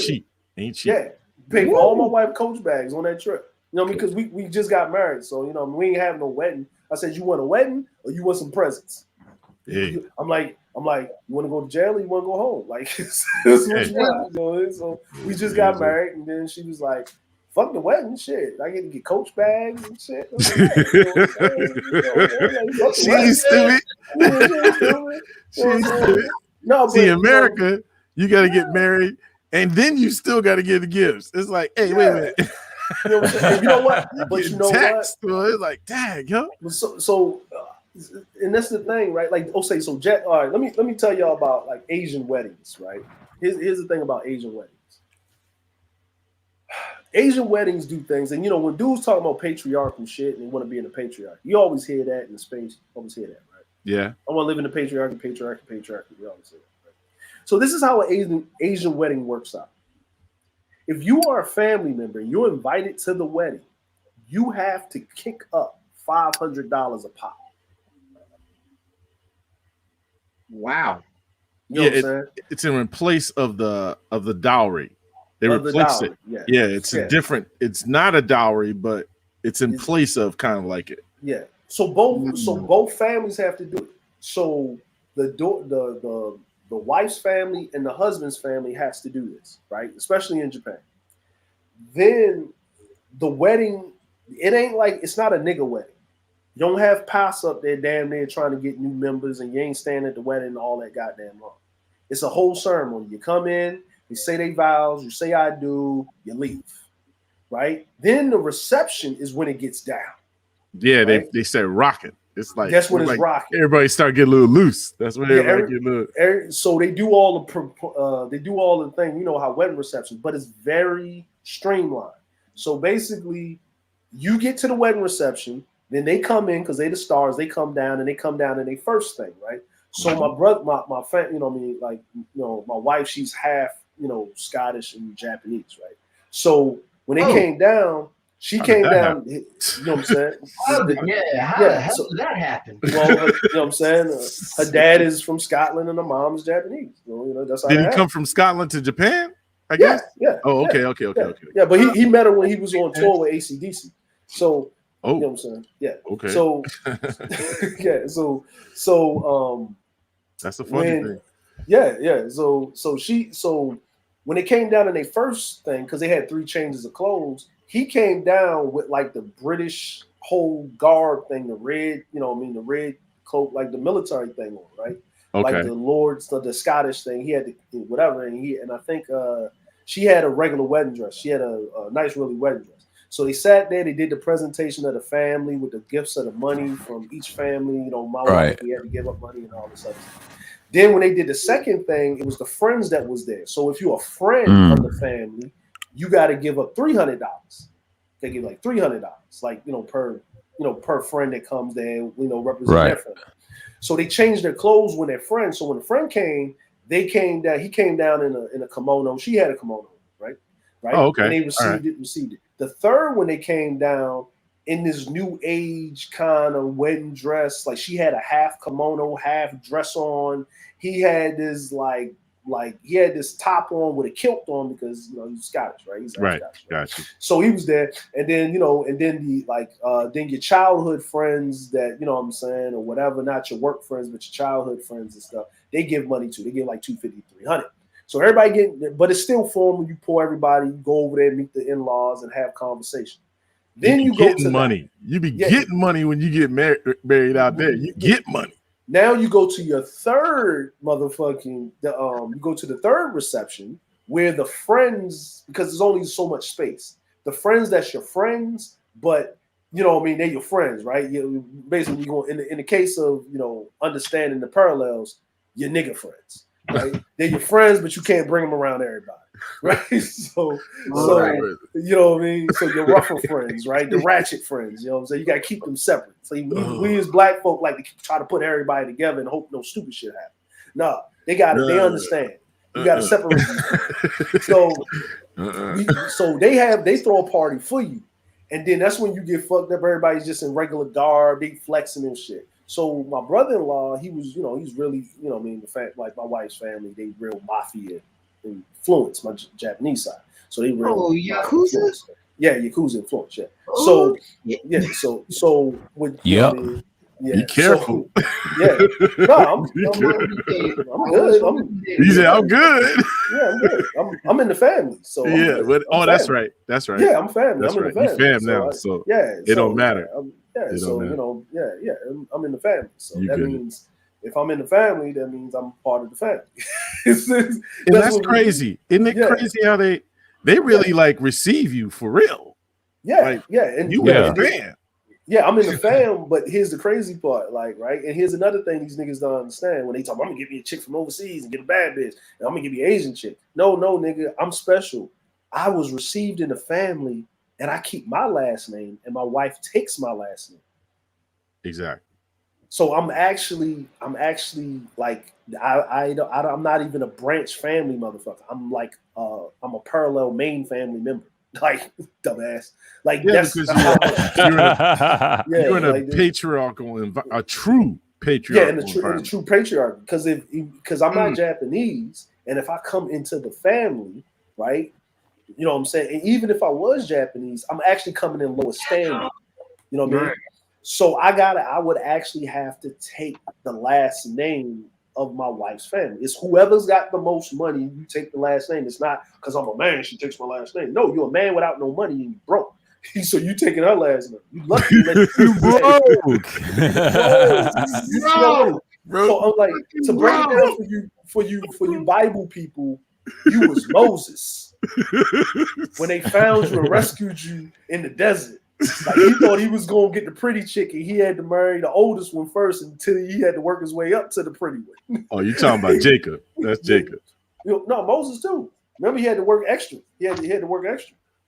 Oh yeah, Moses ended up getting the daughter of the priest of Midian. That's what he got.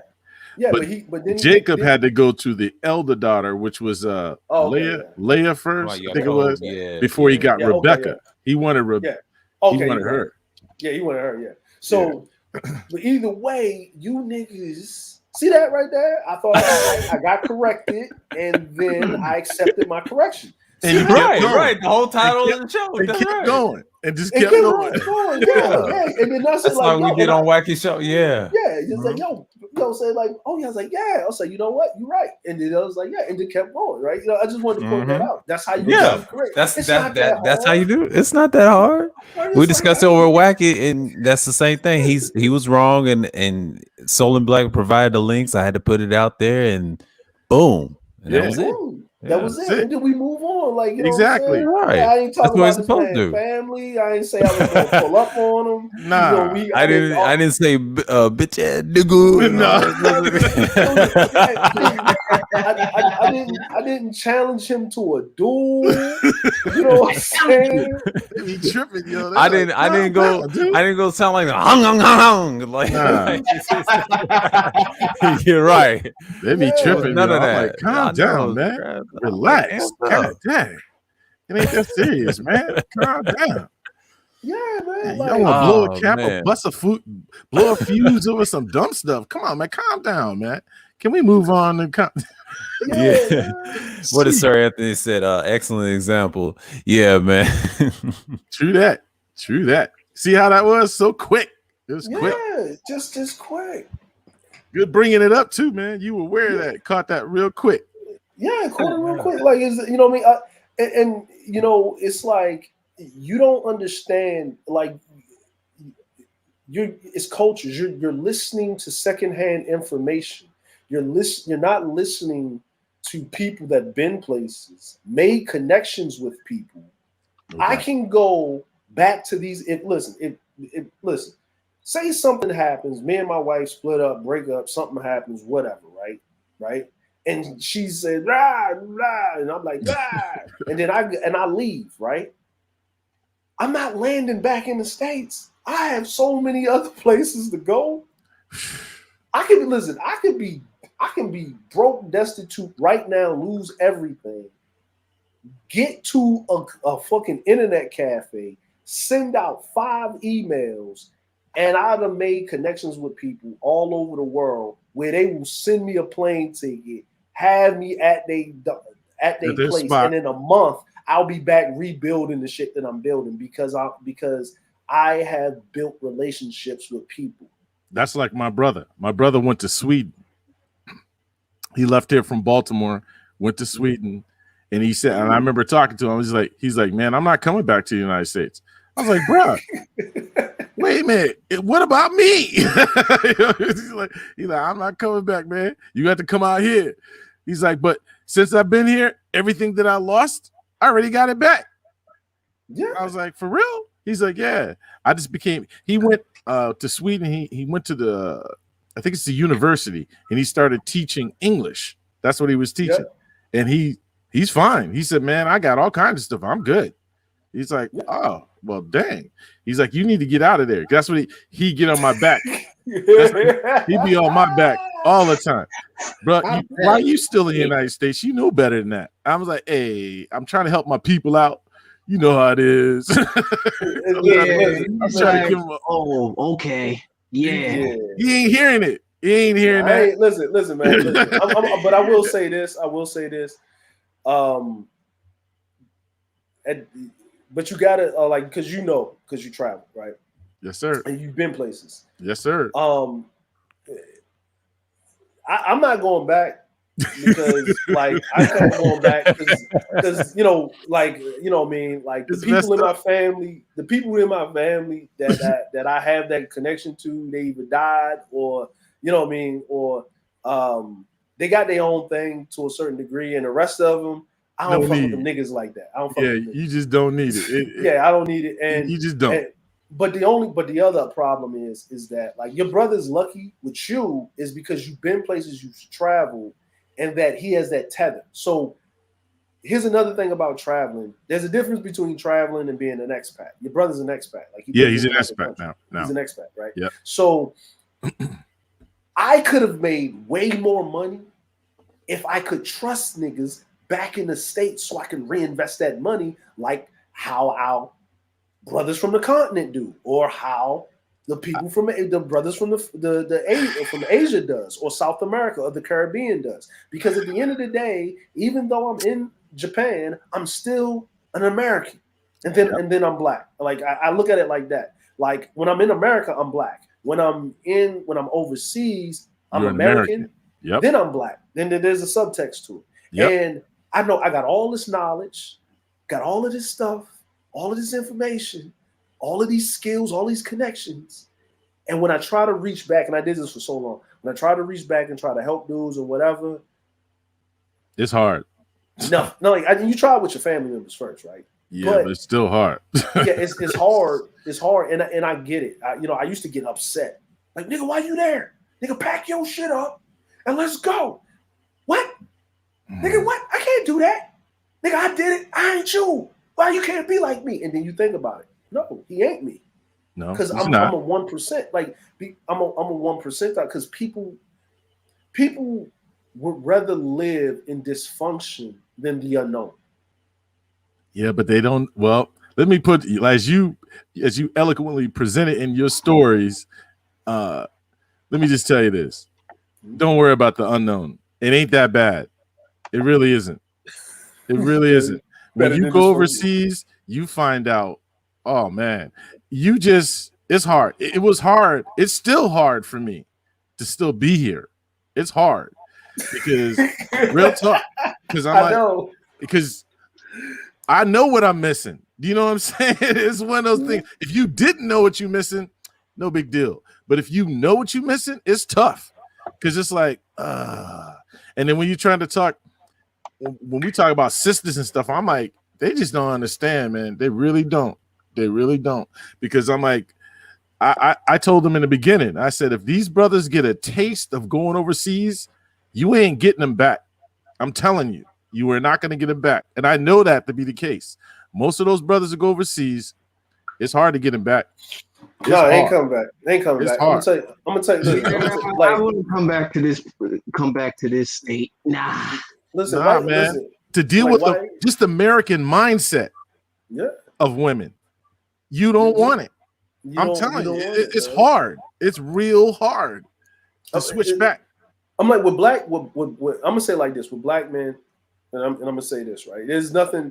When I talk about women, I talk about women not in absolutes. I always say a loud minority, right? Because it doesn't matter how many subscribers on YouTube that you have, you are a minority voice in the world. The rest of the world is not operating on that spectrum, and there's no absolutes in the universe. So with that being said, if you say men that interculturally date, yep, you know what I mean, and if you talk about America, and we just want to say men, and we talk about race and ethnicity, white men, Asian men, Latino men far outpace black men. Period. It's only about a 0.5% of the population of black people that interracially date. I know y'all think it's more because the media throws it in your face, but they're only doing that to basically subvert the younger generation into the admixture process. Right. Black people are the last people that are mixing like that. Like we try to stay with each other, like as much as possible. Unless the only thing I seen it was different because I have a military family. Yeah. You in the military. In my family, there's a little bit of everybody in here. Yeah. Real talk. Because, and they're older, so they brought them here. And it was different when they see today's day is different. I wouldn't recommend you necessarily bringing them back.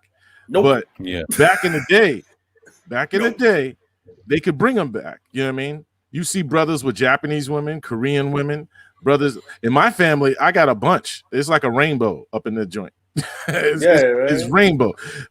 We got plenty of black, no question about it. But we also got a good dose of mixture. Okay. And when you have that, you have to change your thinking and your behavior. You have to adjust or adapt, is what I would call it. You have to adapt to that. A lot of folks, they're not used to having to adapt in that kind of environment. And if black men, I'm just telling black men, I've been saying it for, I don't know, since I've been on YouTube. I've been saying, guys, just get out of here for a minute. Just to get out of here for a minute.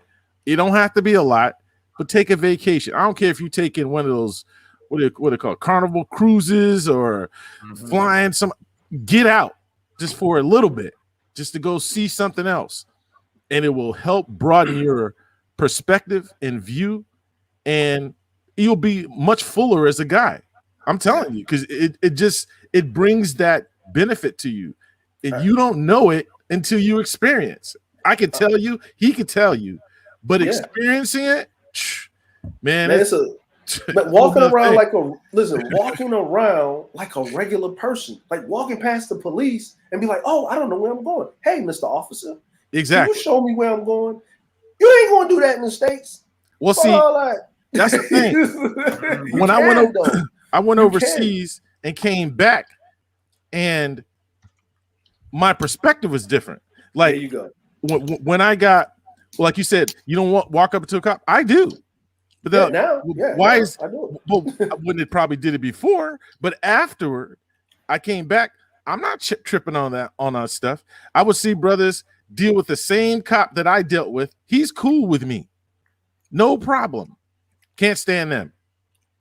And I used to wonder about that because it's something, it's like your aura changes or something changes. It's the environment. If you're willing to accept the environment, you know what I mean? Like, it's like here's the thing, right? Everybody had their little thing with women and stuff like that. When I went overseas and I was talking about those stories about having a conversation with the woman and taking her beauty out of the equation and just trying to get down to what is her mind, right? Understanding what her mind is. Yep. Now, I'm not going to lie. When I got the damn tools to the kingdom Oh, I was reckless with this shit. You know what I'm saying? You know what I mean? A kid in the candy It's store for a second. No, it was a baby. Nigga, go listen, loose a little bit. No, it wasn't a kid with the candy store. It was a baby with an AK and infinite ammo. Like when I came back. No, I'm gonna tell you what happened, man. Like I came back and I saw this sister walking down the street, right? And she just had she was pretty, but she had a frown on her face. I wasn't trying to mess with the sister. I wasn't trying to get with her. I walked down the street and I was like, hey, it's gonna be all right. Just smile. Why I need to smile? Why this, that, and the other? And you know what I did? Usually I was like, all right, then fuck it. But I stopped and I said, wait a minute. I just wanted to I saw you having a bad day. And I told her like this. I said, I saw you having a bad day. You had your face frowned up. You're pretty. If you was ugly, I would have just thought that was your regular face. But since you're pretty, I just thought that saying this, a pretty woman shouldn't be looking sad. But since you came at me like that, I've been overseas. There's women that act nothing like you, that look 20 times better than you. You shouldn't be in the same street, zip code, state, or even space-time continuum. And I know the last word that I said, sister, you probably don't even understand what that means. But I'm telling you, you need to fix your fucking attitude. I said, what the fuck is wrong with you? And I walked off. And then I had this, I had this Darth Vader moment. I had this Anakin Skywalker moment. Right? And, kind of like these dudes do sometimes, because I'm not going to sit up here and say something that I didn't do and how you need to get out of it, because that's it's integrity. So I was like, you know what? Every pretty chick I see that got an attitude, I'm going to just pump and dunk these bitches. That's all I was like. I would go to the club and just put together 6 scenarios and try to just destroy these broads. It was like fucking like all it just take their egos and liquefy them in the mush. Like you know what I mean? Like that's what I did that for about until I was about 18, 19. So about 22-ish. You know what I mean? And then I got off it. Now, if I felt that the chick was like a really good chick, I just let it go. It's like a catch and release. Like, damn, I don't want to fuck you up for this other dude. You know what I'm saying? Like, and fellas, I like to let y'all know. I'm gonna say this past my. Stop shaming the simps. They're needed. They give women hope. For men. It's a public service announcement. No, you didn't. You know what I'm saying? Oh, shit. Somebody's going to clip this. God damn. But I mean, he has a point, though. Yeah. I get it. But them years ago. Yeah. Like you said, sir, this is going to be a problem. They're going to be clipping this. They just going to take this and run with it. I know. I don't care. I was like, but it's so true though. Like I stopped shaming them like just recently. Like, nah, this is gonna fall apart. When I heard OnlyFans is gonna get shut down in October, and I'm laughing at these dudes talking about it, I say, you already know they're gonna spread the Snapchat, the Twitter, and TikTok. And you know TikTok's gonna go, and TikTok's gonna go down just like Instagram is now because everything's getting thinner and thinner. Like I try to tell you, that censorship. It's not good for business for these sites, man. I'm trying to tell you, don't be like YouTube because YouTube can bounce back from a lawsuit. It's okay, act like ain't nothing happened. You know, we get they got Google to fall back on. You know what I mean? That's it. But YouTube, Google's doing that. Yeah, Google's doing it. They ain't got to worry about all that. It's like YouTube, we got billions. We got billions. Google's your friend. Shiny. Wow. But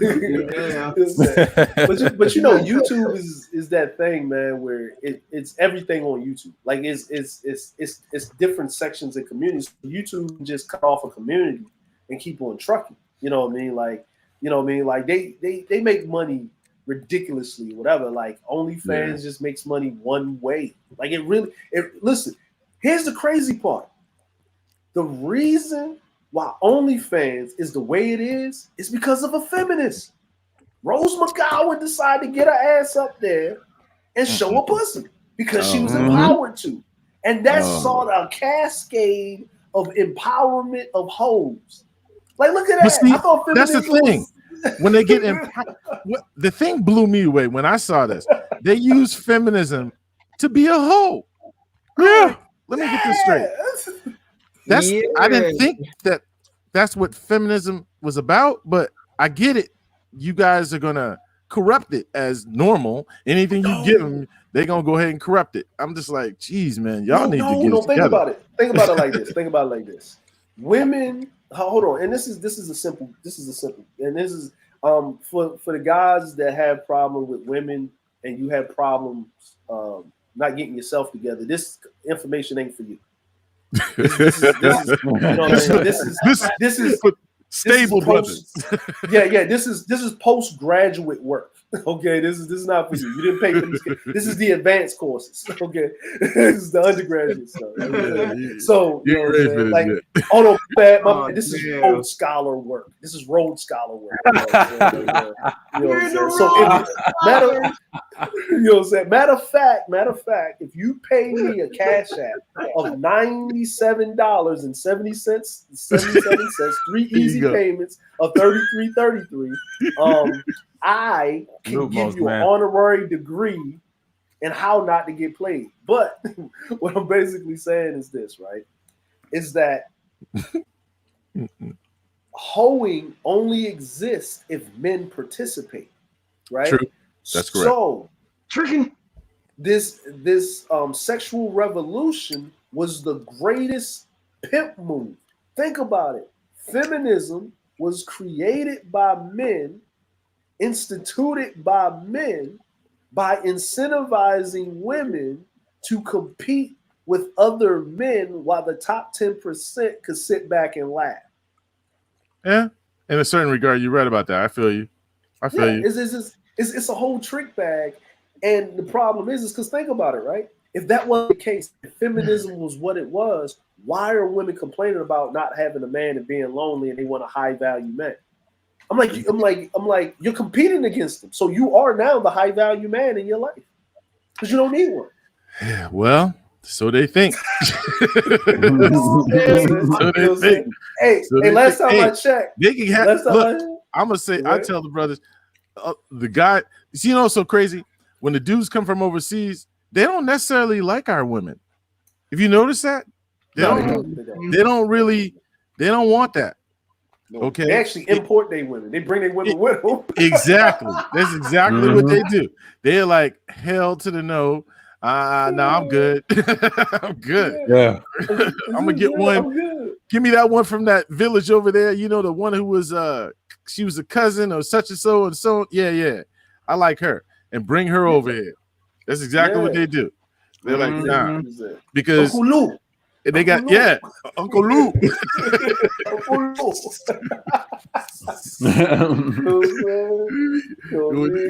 One of your daughters available? Well, yeah. She gonna be American? Yeah. Okay. Uncle Lou. Like, man, listen. It's, you know, and here's the crazy part, right? Like people don't like. Okay, so for you guys, like, man, that you need to understand is when like it's feminism's fault. Okay, so do you understand it's men, right? Like it's a man thing, right? It's men. Like women follow what men do, and this is a perfect example. Being in Japan, I'm in these black, expat groups, right? Oh, okay, got you. The people that have the most problem are the black women. They have the most problem. So it ain't me. It ain't just me. It ain't just me.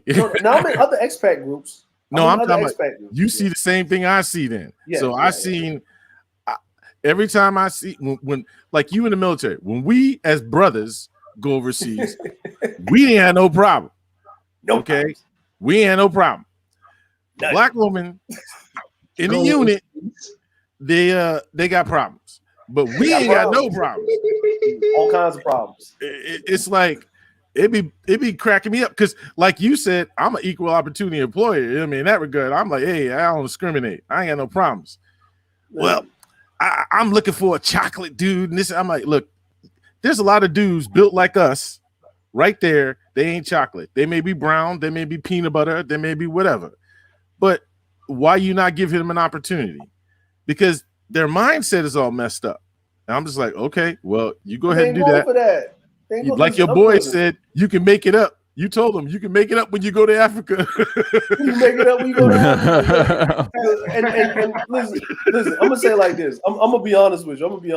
When I came over to Japan, right, there were some sisters that look good, pretty good, right?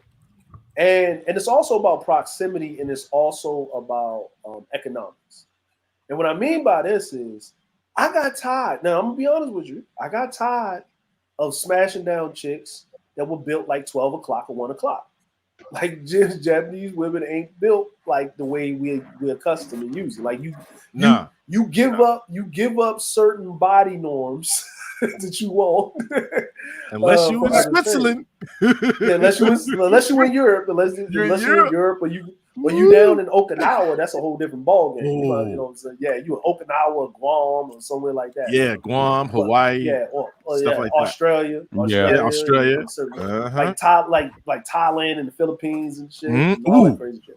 Yeah, right? So Cambodia and and Vietnam. Don't let me go to Philippines. Yeah, good God. Yeah, so Japanese women are the Asian white women.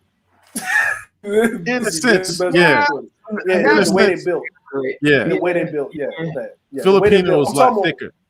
Polynesian Filipinos, women really Polynesian women are much thicker. They're thicker. Yeah. They're more what your speed is if you're talking about just looking at the physical aspect of how the women in your attraction to it, right? So when I wanted to break from that, there were some fine women, some sisters that was on the base, but I mean, when you come overseas and if you're in Japan, and you talk about body type, because let's be honest, most black men ain't really. That's why they got a song, "Must Be Ass and Not a Face." You know what I mean? That's why they got songs like that. So anyway, right? She went from a 7 to an 8.5 to a 9 almost, because there's no competition when it comes to the physical type of you taking this petite Japanese chick next to this thick black woman, right? So your DNA, just nature alone, is hips bigger, her ass is bigger, she can bear more children healthier than this petite, frail-looking chick over here that you can big guy fuck. You can smash and walk to the refrigerator and grab something, with one arm. You know what I mean? So you thinking this, right? You dropping off some of that DNA. Yeah, you dropping off that DNA, right? But you know what I mean? But here's the other thing about it, right? Is that when you think about it, and you think about it just in that nutshell, of course you won't go for the black women, but then men are going to make a logical decision, right? Yep. And when I wanted to break from just beating down the Japanese chicks and smashing them down, and them paying for shit all the time, because that's what they do. I would go to Yokota, to the Air Force Base, where all of them black women up there wasn't getting chosen by the white boys that was up there, and they was free for the pickets, and they was very, very, very compromising. They was ready to work with a nigga as soon as he stepped on the base. As soon as I went up to the Air Force Base. You know what I'm saying? They dropped that American mindset quick. Because here's the thing, right? In the military, in the military, it's just like any economics. The Air Force is like middle class to upper class, right? I'm just being real. The Air Force, there's no waivers for you to get in the Air Force. You know what I mean? And especially when it comes to education. They take the best of the best. It's like the prep. It's Harvard of the military. Harvard, Yale of the military, right? Then the Navy is like the next thing, but it's in between, right? They'll take anybody. But if you're really smart, they take care of you and whatever. Then you got the Army is under the Air Force and right there, and then the Marines is like you're pretty much a bullet sponge. You know what I'm saying? This is pretty much that's what it is. Marines are kind of at the bottom, but they go first. But they're at the bottom. They go first. Yeah. They're well respected though. They're well respected. Yeah, they're well respected. They earn it. They earn it. But they earn it. You know what I mean? So when you're talking about women, right? And you're talking about dating women in the military or whatever. The Air Force chicks are like the sorority sisters, right? And then when you walk into there, then remember, there ain't that many black people like that in the Air Force, right? So almost. These black women that are on that Air Force base, they got to compete against all women of all dynamics. Top echelon. top echelon, and Yep. and majority of the men that are in the Air Force are white. So they will take a Japanese, they'll take an Asian woman over a white woman any day, right? Yeah, which is weird. Yeah. Well, because they like that petite, so-called outwardly submissive thing. They got that trope in their head. They love that shit. White men, a white man would give up his wife, his kids, and his kidney for an Asian woman. It's Straight the off. ego. They It's really the work ego. the ego. Yep. Yeah, like They work the ego. so then he'll go to a white woman, but if they say, hey, if you want to trade in this this high priced BMW for this 300,000 mile Lexus Toyota with all of these benefits and packages, give me the Latino one. He'll trade in a white woman for a Latino woman if it's equal or greater value, right? Yo. So, and then I'm sorry to say this, the black woman is last. I keep trying to tell them that. They think I'm joking. The black woman is last. Yeah, the black woman is last. She's last. And the reason, and it's not because they've been, I'm like, it's not that white men don't want black women, right? Because we've seen that through history. Shit, you know what I mean? Thomas Jefferson was beating the fuck down. That's not the issue. And George Washington. You know, smacking it, that's nothing. You know, dropping some pipe, that don't mean nothing. Yeah, that dropping pipe don't mean nothing. So the reason is because they're looked down on bad by other men in their society. And then the other thing is they don't want to deal with the guilt and whatever, and they're not cultured of dealing with black women. Like, you know, most white men that deal with black women, they have to be somewhere along the lines in their childhood be cultured to be around black folk. You know Facts. what I'm saying? So that's how it works. The thing about black men is we are already in the vestiges of society. So the way that we've already been conditioned in the vestiges of society, not even our households, is you can take a black man and put him with any woman on the face of the planet, and y'all will get along. That's just how it is. You know what I mean? It's different. It's just that black men feel guilty, and they feel like their blackness, they're less black because of our own people. If you're not with a black woman, right? You can't still be pro-black and not be with and not be with a black woman. Like that's what they say. But I was married to a white woman. Okay, I was married at one time to a white woman, and I was still 100% pro-black. That don't mean because the difference is I'm a man. See that's what they don't get. It's like I could still be pro-black and be with a white woman. Why is that? Because I'm the leader. I'm the seed carrier. I'm the one who leads. So it doesn't matter. I don't have to lose my blackness just because I'm piping this white girl. Okay, it's just, what's that got to do with anything? Okay, but when it comes to a black woman, it's different. Okay, because she's not a man. It just is what it is. They got to accept that. You know what I mean? But well, it's very rare that I see black women pro-black with white dudes. Yeah, you don't. I'm like, and you know, and here's the definition. Like, okay, so because now pro-blackness is, you know, we talking about this a little bit. Pro-blackness has always been in the form of some type of spiritual practice or belief or religion. Pro-blackness is a religion, right? That's how we treat it. That's what it is. That's how it's always been, because there's always been religious leaders as the leaders of pro-blackness. It's never been its separate thing, right? And pro-blackness is that you're just proud to be who you are and you want your rights like any other human being in your country. Exactly. That's all in what it is. Like, that's all it is. That's really all it is. Good breakdown. Good. Yeah. Mm-hmm. You know what I mean? Like, me personally, we need to separate church and state when it comes to pro-blackness. Thank you. Because, you know what I mean? Like, we need to separate church and state because Malcolm X was fucking white women before he went to jail. That's why he went to jail. And Martin Luther King never went to jail. He was still fucking white women. So you know what I'm saying? We gotta stop all this. And Coretta knew it. She knew he was fucking these white women. How you think he was getting how you think he was getting all this goddamn money?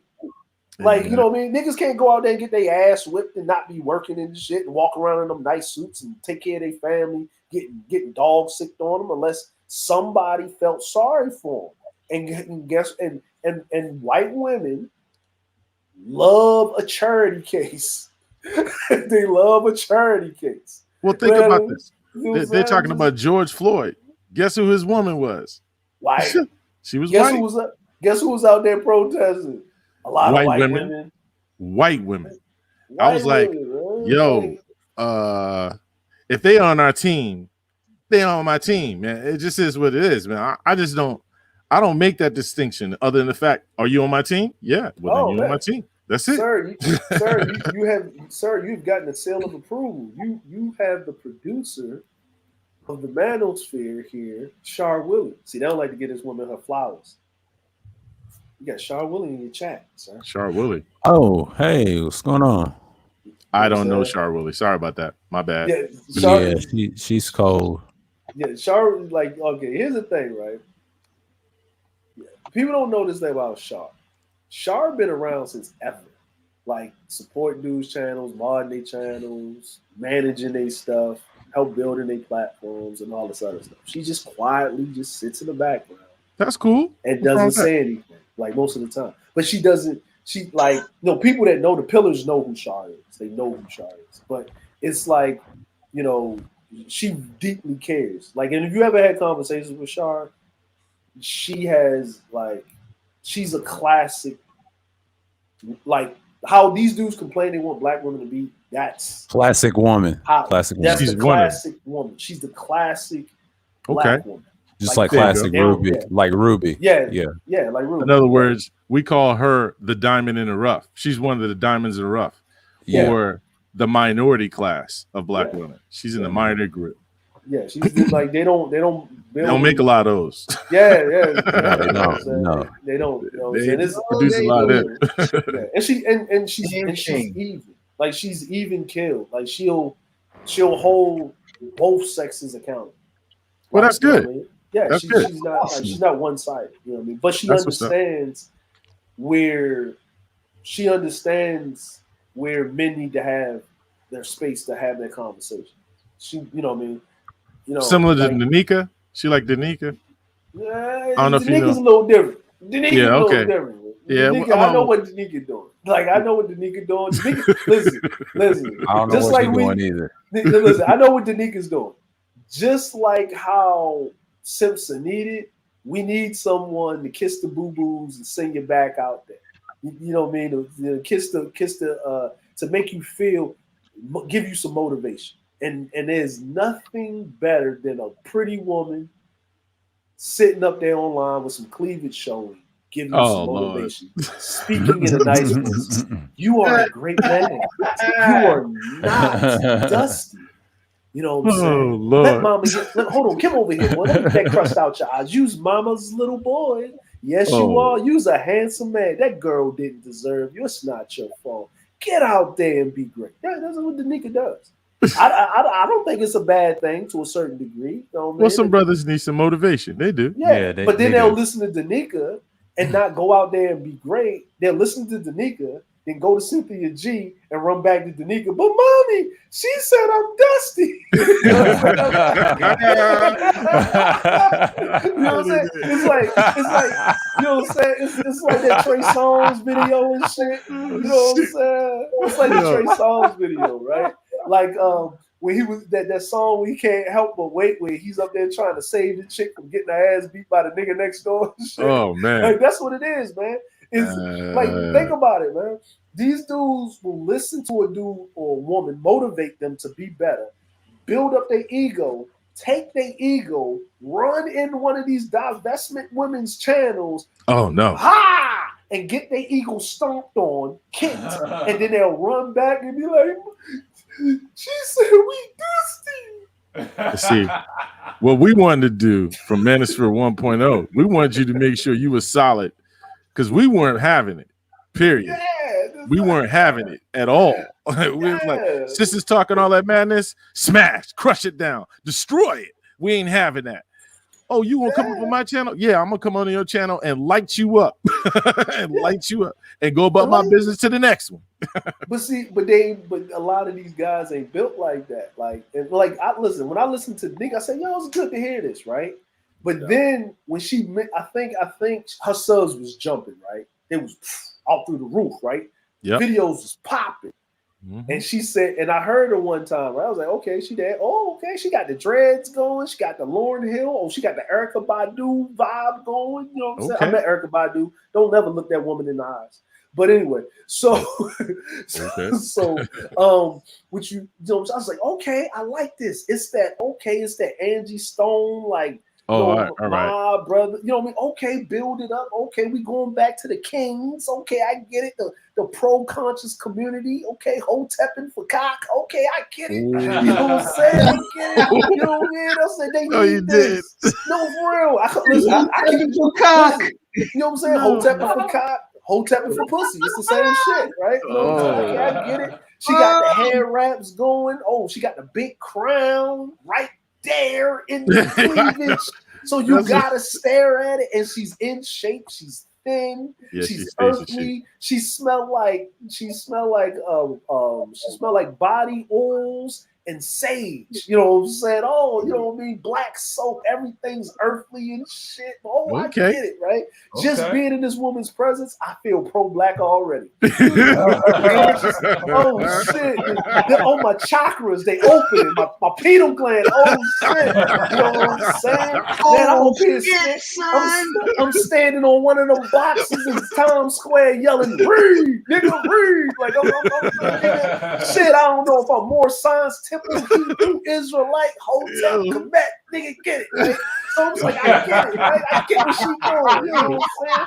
You know what I mean? You got Zaza Ali, an old girl over there, all in the one.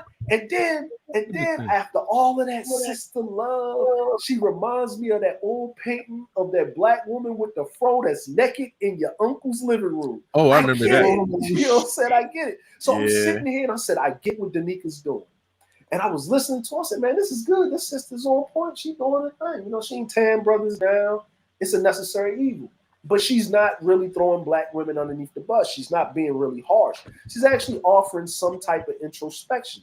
Maybe they need to listen to it. I go out the room. It's gone, Bronsberg. I hear in the earshot, right? And my husband, skirt. Yeah, you fucked up now. Oh, there go your subs. And just like that, her views went plummeting to the motherfucking ground. Because I know what it is. You got a husband, girl. No, because brothers was hoping. They was like, yeah, I'm gonna be the one. I'm gonna be the one. There can only be one. Yeah. The Highlander complex. Yeah. The Highlander, man. She crushed their feelings, right? And you know what it is? No wonder you think black men are good, because you got a good one. God damn it. No. And you know what she did? She put them all in the friend zone. She put her whole subs in the friend zone.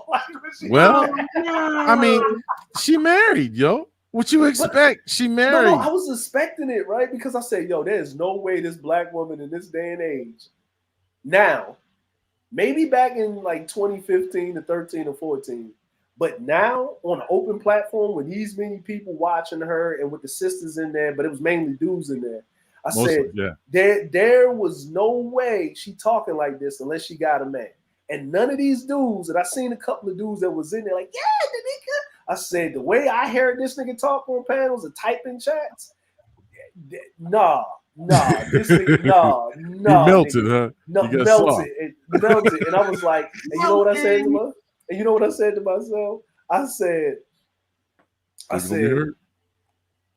she said she got a husband. I looked back. Then I saw them views just drop. She went from 1,000 to 500 like less than 10 seconds. Like she was live. I was like, yeah, you just put all them niggas in the friend zone. Like, I don't think you know what's going on. And then, you know, she kind of got it back a little bit because, you know, the people that was there, and it's more sisters. So it's kind of even kill because she's bringing the women in because, oh, she's married. Okay, so she ain't hotepping for dick. She's actually trying to do some good. like to a certain degree. And I said, okay, I see what you're doing, sister. I see what you're doing. But at the end of the day,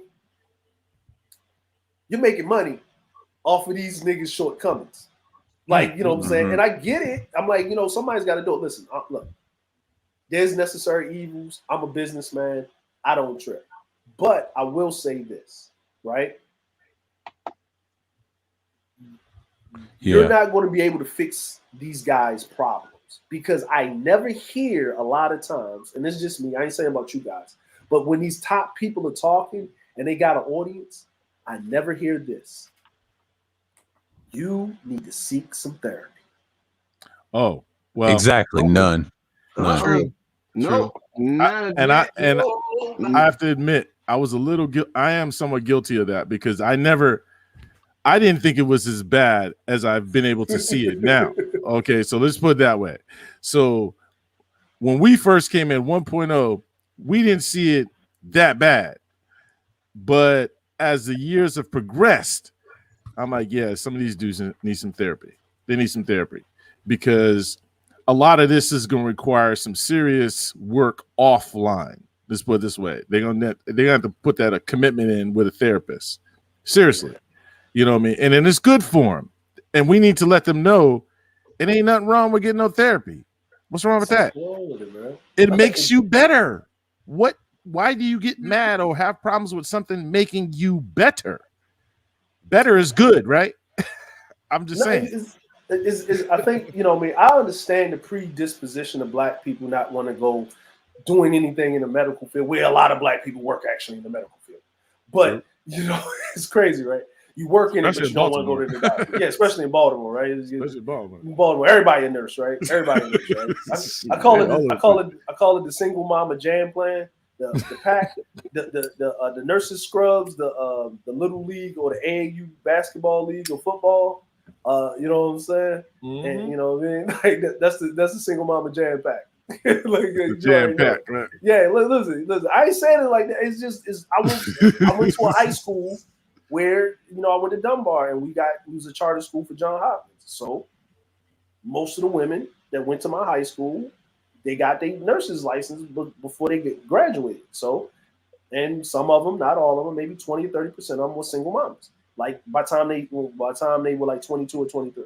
They wasn't like teenage moms in school. They got to college and, you know, did their thing, was living their best life. I'm like, you know, a lot of them married now, and, you know, they understand, and there's a lot of co-parenting going on, but it's the truth. I'm not trying to do it as a trite because somebody like, yeah, single mama jam pack, let's put that up. No, man, I'm just saying what my experience is. It is what it is. It's not a swipe, but I'm not going to sit up here and denigrate a group of women or specific women, a specific base of people, just because of that. And I'm just saying is that black people are diametrically opposed to dating outside. Like, you know, if, you know, like Quest was saying, right? Like, we got out the country. If I was in America, you know, BGS said this. He said this to me. He said, "You're not SYSBM because if you was in America, you'll be married to a black woman." No, not necessarily. Not necessarily. Probably not. You know what I mean? Like, not necessarily. Because it's about my proximity. Mm-hmm. And if I'm doing well in life, the higher you go up the economic ladder, even if I am around the black woman, brown black women around 30, she's probably already with somebody. You know what I mean? And she might be with somebody of a different race. Like, you know, as you go higher, you get exposed to different people, to more people. Like my wife is not 100% Japanese. And the reason why she isn't is because I saw what men dealt with that were westernized men that married 100% traditional Japanese women. And their life is horrible. They can't take it. It's something like, I call it like, because I know some who are, but what it is you have to acclimate. Think of like a Wesley Snipes. I think Wesley Snipes, he's got an Asian woman. I'm not sure which one. She's Chinese. Okay. Yeah, Chinese a little different. They're a little different. They're open a little bit more than Japan. I think man, Chinese women do not have a filter on their mouth at all. Well, yeah, because I was in San Francisco. I grew up in San Francisco. So in California, San Francisco, we have a lot of Chinese in San Francisco. So it's not like a big deal. I was used to it, as well as with a lot of Latino and some other things. So to me, growing up, it was different. But then when I came, shall I say, to the East Coast, that's when things got weird. Because then I was in this whole thing that you need to be with a black woman and all that. I was like, what? not like now here's the fun thing. Not like I wasn't with black women before. You know what I mean? But it seemed like it was bearing down on you, like you have to.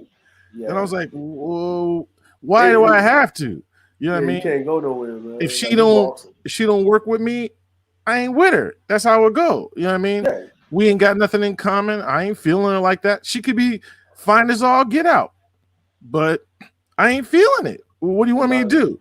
You know what I mean? I'm like, well, you have to be with black. No, I don't. I have to be whoever meets what I need. That's what it is. Yeah, and that's what I'm saying. That's what like I said, I grew up on the East Coast. Like when I went over to the West Coast, when I was over there, like in California and shit, it was like, I don't really see no black people with black people. Everybody with everybody else. Like, you know what I mean? It was like, you know what I mean? Like, we ain't tripping like that.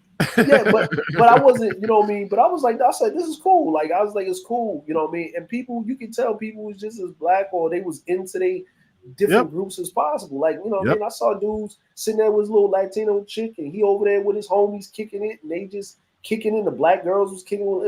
It wasn't what it is, and I think it is that, you know, because of, you know, we can say what it is and what it ain't, but it's regions. I think it's because regional, of the and it's a lot of migration that happen. You know, there's a lot of migrations that happen like every 10, 15, 20 years of the West Coast. It's a lot of migrations. It's a lot of, you know, ebb and flows and stuff. Where the East Coast is, the only migrations that's happening is that we gotta escape Jim Crow, so let's go north. Oh, we gotta escape Joe Crow, so let's go back south. Oh, we gotta escape Jim Crow, let's go back north.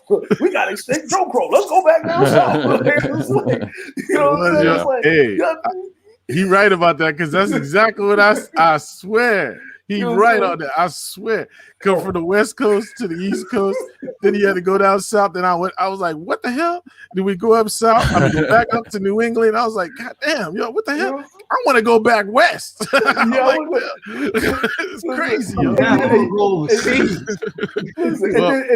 I went overseas, and that was it. That was it. Like, but you know the funny part is they make you feel like they make you feel this. Like they make you feel like this, right? You with that white woman, you know you the last of your kind. Like, you know what I mean? If you marry that white woman, all black people will cease to exist. I'm like, that ain't gonna happen. All these black folks on this planet, it ain't gonna happen. I'm sorry. No, it was just like we gotta keep our culture together. What culture? Culture. I'm the culture. Am I a black man? Yeah, well, I'm the culture. But see, people don't even get it. Like black, okay. Like, okay, you from the West Coast, right? So y'all, like, you're black. Like, you're black, you're American. So you have that, right? You're American. That's a culture, right? Like, you're a citizen. Like, America's a country. Right. But the American thing is that's a culture, right? And then there's black, so there's a culture. Then you're from the West Coast. There's a subculture underneath the subculture because. And then where are you from? Like, if you say from Frisco is way different from LA. Sure is. It's way different from LA and Oakland. Like Baltimore is way different from DC.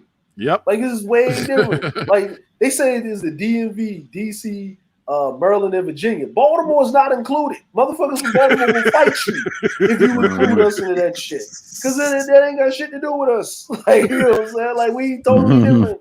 That's what's crazy. They be mad about the people over DC. DC be mad with the people. I'm like, y'all, dang, you're only 45 minutes away from each other. What's the big deal? The big deal is that little drone floating around. They got that little drone floating around. That's why. I'm gonna tell you what the big deal is, right? I'm gonna tell you what it really is. Right? I'm gonna tell you what it really is. I'm gonna just tell you what it is. Oh, man. When I was growing up, I don't know if they still do this again. Still do this. When I was growing up, wearing them slouch scrunchy socks with Timbs, that's some DC shit, right? Okay. We don't listen to go-go music True. in Baltimore, That's true. right? True. They don't listen to house music, right? They don't listen to house music. You know what I mean? The closest we ever like when I went to Chicago, that was the most comfortable I felt, right? Because I'm like, y'all listen to the same shit we listen to do. You know what I'm saying? Like, as far as house music and stuff. I got you. I got you. Yeah, but it's like we laugh. We like this is a running joke in Baltimore, right? We was running joke in Baltimore. Oh man. They're like, man, Baltimore is a shithole. And you know what we say? Y'all got all the white folk over there, but y'all poorer than us. No, you didn't. Yeah, that's how we talk to DC motherfuckers. He said, nigga, we pull down here, but y'all to help. Oh, y'all to help. No, you did not. Y'all got all of that money running around there. Y'all niggas still suck. Oh, no, you did. That's how we bam on each other like that. But then here's a funny part about Baltimore and DC, right? DC, people from DC get along with people from like Virginia better, right? Yeah, I can see that. From Baltimore get along with people from Philly and Jersey better, right? That's true too. I see that too. But we both hate New Yorkers. Oh my god, we hate New Yorkers. We hate New York, and it's not all New Yorkers. It's only people from Brooklyn. Man, That's it. Like he's attacking Brooklyn right now. Yeah, but that's I'm like that, when I was growing up, that's what it was.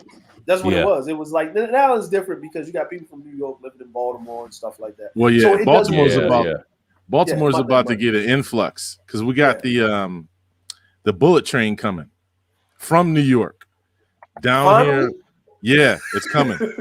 It's coming. Oh yeah, they fought against it, which is crazy because the people in Baltimore, they were like, "Look, that's 75,000 jobs. Are you crazy? We're not doing that. Let that thing come on through." The mayor was going to block it. Your boy, you went to school with. Yeah. He was going to block it. You know why he was going to block it? You know why he was going to block it? It was 75,000 jobs in Baltimore, right? But the governor was, because listen, I'm gonna be honest with you. Old dude only wants to do one. He wants to be mayor for like one term, and he wants Elijah to come and see. He wants to be in the House. Oh, he's trying to go up into the Senate. Or what is it? House of Representatives. The governor's trying to go into the Senate, actually. Okay. So he told him to block it because guess what? Yeah, that's 75,000 jobs in Baltimore City, but Maryland itself. That'll be a city of Baltimore. Okay. Yeah, because that'll Baltimore, be man. Yeah, that'll be a brain drain from Maryland. Not Baltimore City. Because guess what? Now they're going to come in. They're going to, they're going to jump on that, and they're going to be going into New York and Philly and stuff, right? So they're not going to be working in Maryland. And what's going to happen is the property value in Baltimore City is going to go up. Exactly. I'm loving it. You loving it, but like you being in real estate, you already seen that when you came in to make your money, right? Yep. That it was actually the suburbs property value was through the roof, and the city was like, damn, man, you buy a whole city block for $10. What I'm saying? Yeah. Real talk. Because when I came from Cali, first, how did I come into Baltimore? I came into Baltimore. Yeah, I came into Baltimore from Cali. Yeah. Because I lived out in the county, right? What is that? Joppa, Middle River, up there. That Middle River. Okay. Yeah. I was up there, and then I was like, everybody was like, "Nah, don't go into Baltimore. Don't go in Baltimore." I was like, "What are you talking about? Look at this." Because I'm coming from California, and real estate is like ridiculous. So I come into Baltimore. I'm like, "What the hell? Y'all don't even know what you guys got. Y'all don't even know. Y'all don't even know." I'm like, man. I came up here and I just went off. I got like at one time I had over 100 properties. I had ridiculous stuff. It was like, yo, y'all crazy, man. I'm about to get this bread. So when they were talking about hooking up, I watched them Patterson Park. I think you know about Patterson Park. Yeah. Patterson Park was a bullet zone. That's where it was. That's what it was. Yeah, You Patterson couldn't go Park, to Patterson Park, man. Hell Bullets nah, man, it was bullets flying in Patterson Park. Now, Patterson Park, I'm watching white people run around the park with their dogs at night. I'm talking about at night. They just chilling, doing their thing. They didn't made that whole place. Get a house over there now, 800 grand. Period. They started off at 130 and moved it right on up. Now they're damn near right there at $1 million. And I'm like, see, y'all playing around. I'm gonna get this bread. And Baltimore is perfect because it's a port city. They don't realize that. And and actually, to be honest with you, people don't know this either. Is Baltimore is the gateway into the South. It is like it's a port city. Yep. The nation's capital's right there, so any lobbying for federal policies is like shit, nigga. I need to go meet this senator. Let me jump on this interloop light rail. The light rail train. On a MARC train, and then you can go and then you can gamble in Baltimore. That actually killed the boardwalk in Jersey. That killed Atlantic City right there because you had to go to Delaware to actually gamble, like over the Dover Downs, and then you got 2 sports teams, and the stadiums is like right across the street from each other. Like what we need is a basketball team, and that'll do it. Well, we did, but they sold it to DC though. Nah. We need that back. We need that. No, they need to make a new one because they need a new one. It's trash. We need Baltimore. We need a basketball team. We get a basketball team. We official. That's what I'm saying. You're official. Like, and everything's within Baltimore City downtown, but they got to clean up Lexington Market, man, because it's still a little fucking night. They are. Down. They're going to do it. Yeah. They that's part of the plan or something. They're working on it right now, but you know Baltimore. It take a little time sometimes to get stuff done. Yeah, you gotta get them crackheads out. What? You want to talk about black folk? It's like ridiculous. You go down there to Lexington Market, first of the month. Oh, hey, listen, hey, Quez. Hey, tell them you got tired of hearing this shit. We got blues and reds and blues. Red top, time out, 5-0 up on Mountain Fan. Charles Street, coming up Charles Street. Time in, y'all. Hey, we got that ready, right? Real talk. We got them perks, y'all. We got them perks. We need to take your we got that loud pack. Baltimore is the only place I saw drug dealers in front of the cameras. In front of the cameras. They won't go to jail. No, they're doing it right. I'm like, y'all do know there's a camera right there. Man, don't even worry about that. And they still doing their thing. I'm like, whoa, okay. Well, and then the police, and then you hit a crackhead. Time out, y'all. And the police just roll by. Time in. We got that loud pack. 2 for 5. 2 for 5. We got that loud pack. That sativa, y'all. Indigo, y'all. Oh, you want them perks? We got them perks. You need that love boat? Up street. Time in, y'all. Time in. They got the lookouts and all. They don't even be playing. I'm like, dang, yo. It's like an auction on the corner. It's an auction house on the corner. You just gotta listen. Real talk. You can get any kind of drug you want. You can get it down there for real. You can get it. Now the only person missing is Brother Muzone.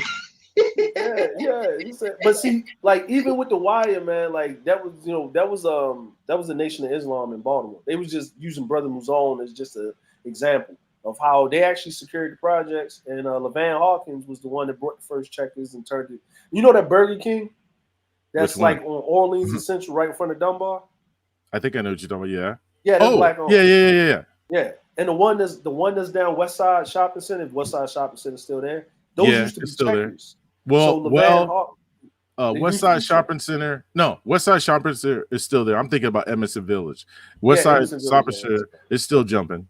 Yeah, it's still jumping. Yeah. So that area is that area down there, like off of like Monroe Street and stuff like that. Lexington and upper. Like when I rolled through there, like everything up from Saratoga and Lexington. Yep. Past that Catholic church that's on the corner, that diocese, like going down there. I think I know what you're talking about. Yep. Yeah. Everything was white clean. Where like Bond Security was at, everything was white clean. Like you can shoot through city blocks. Like I knew it was something strange. I was riding around the first of the month and I ain't hear no crackheads, nothing. Nope. In the neighborhood. I was like, what's everything? And I said, oh, somebody like, man, they gentrifying. Bro, they ain't gentrifying. It's called assimilation. You either get on the program and your ass get gone. I Like, I keep telling Baltimoreans, I'd have told them for years. I said, you guys are ghosts if you don't get serious up in this mug. I'm like, what do you mean? I'm like, because they coming through. And I know as an investor, I already know what it is. I saw the city plan and development, the whole thing. I was like, let me tell you guys, y'all better get your act together, because when the investors come in here, it's a wrap. So if I were you, I would get your stuff together, keep your house on point. And if you want to get out of here, wait till they come through, sell if you want to get out, or stay, because it's going to be nice. It's going to be nice for real. Yeah. And they did it. They did it to Patterson Park. They did it over there by Edmondson Village. You remember the projects that was over there? You talking about over east or over west? Over west, Edmondson Village. Edmondson Village. Yeah, those right across from the Edmondson Village Shopping Center. Yeah, they had those projects over there. Now they gone. They took that whole they bulldozed all that stuff, and now they got beautiful homes over there. Yeah, that's right across from Emerson High School. Yeah. So right there. Emerson West Side, because West Side is the vocational part. Yeah, and people don't even know most of Baltimore is graveyards. There's a good chunk of it. Good chunk. Good spots. Because down like North Avenue on the right side of it is nothing but a graveyard. Then you get to the end of North Avenue, it's a fucking graveyard. Yeah, that's near. That's Hartford Road. Hartford Road. Then you because you got Cold Spring, you got Polytechnic and Weston. Then you get up there, then you get to Morgan State, which is which is a traditional black college. You got Coppin over there. And then you got Douglas, you got Carver, then you got Westbrook High School, you got Southwest. Like Emerson High School was built on a graveyard. Southwestern High School was built behind a graveyard. Gotcha. Lake Clifton, what used to be Lake Clifton, is built in Clifton Park. Yeah. Lake Clifton High School was built on a graveyard. On an old graveyard. Baltimore. Baltimore. I'm gonna tell you guys, all you guys who listen on this, okay? I'm gonna be honest. I'm gonna give you some heads up. As they start to get ready to put this bullet train in here, if I were you, I'd be buying up some Baltimore property. I'm gonna tell you that right off the bat. Like Detroit. Because there's a wave. There's like a stock when it's at the bottom. This is where we're at right now, kind of at the place where you can get in. Once everything start moving, it's going to be hard as hell to get into Baltimore City, to buy stuff and make money and do stuff like that. It's going to be hard as hell because that money is going to be moving that fast. I don't even think Baltimoreans are ready for how fast this is going to be, because it's going to be like quick. Because once they start putting that train in, I saw it when they started putting in the MARC train, and they planned on putting the red line in. All the properties along right next to the red line, they bought them up. Well, you got Penn Station is down there by the that's the historical district down there, where you got all of the Meyerhoff Symphony Hall down there. Going down Mulberry. I think is the Lyric Opera House is down there too. And then that's where the Baltimore School of Arts, where Tupac was at, and Jada Pinkett and all of that stuff. So all of that is where all of your Penn Station, all that down Penn Station. Like when you at Penn Station, people don't know Penn Station is like, like you got the station is downtown. It's downtown, but when you Penn Station is more used. Is more used. Yeah. And then like people don't get it is that if Baltimore is built up, Baltimore by proximity builds up Virginia, builds DC. up, Well, DC's its own thing, but DC's going to jump more than what it is. It's going to have more access to it. Yep. But Baltimore naturally builds up Virginia, and when I mean Virginia, I'm talking about Richmond and PG County. Yeah. And then you're talking about the top part of North Carolina. It's automatically going to swell those three things up. It's going to build it up tremendously fast. Why do you think they decriminalize drugs in Baltimore, like in prostitution? Because you got a casino there, and you got a casino in Anne Arundel County, like right off of the highway.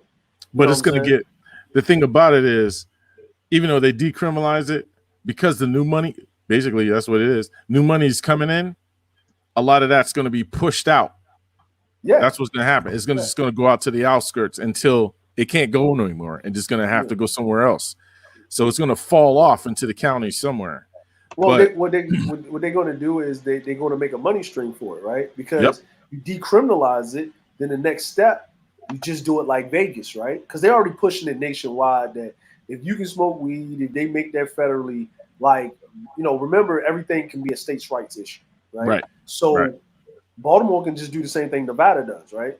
You It's got the weed here. They legalized it. So they legalized the weed. Yep. And Virginia came right behind them. North Carolina, you can have 12 plants. The way they proposing it, yeah, they voting on it coming soon. That you 12 can have plants. 12 plants because they already got CBD. Like they got, like, you know how you got CBD oils. Yeah. No, North Carolina, they got CBD bud. Like you walk in and it's weed, but it's not. It's not. The THC content is so low, but the CBD content is so high. It's Yeah. Diet Pepsi. Was Yeah. it Sir Anthony? I see you said you heard the price of shells has already gone sky high. Well, it depends. It depends, on but when you get 'em. yeah, it depends. But I can tell you, like I said, I was telling about Patterson Park. I took a sister down there to buy a shell at Patterson Park. The guy gutted it out. I mean, it was nothing but 4 walls and a roof and the floor. That's all you had. You didn't even have second floor. It was just wide open. He gutted the whole thing out. Just to sell that shell was $230,000. Yep. Just for the shell, nothing in it, Nothing totally in it. empty.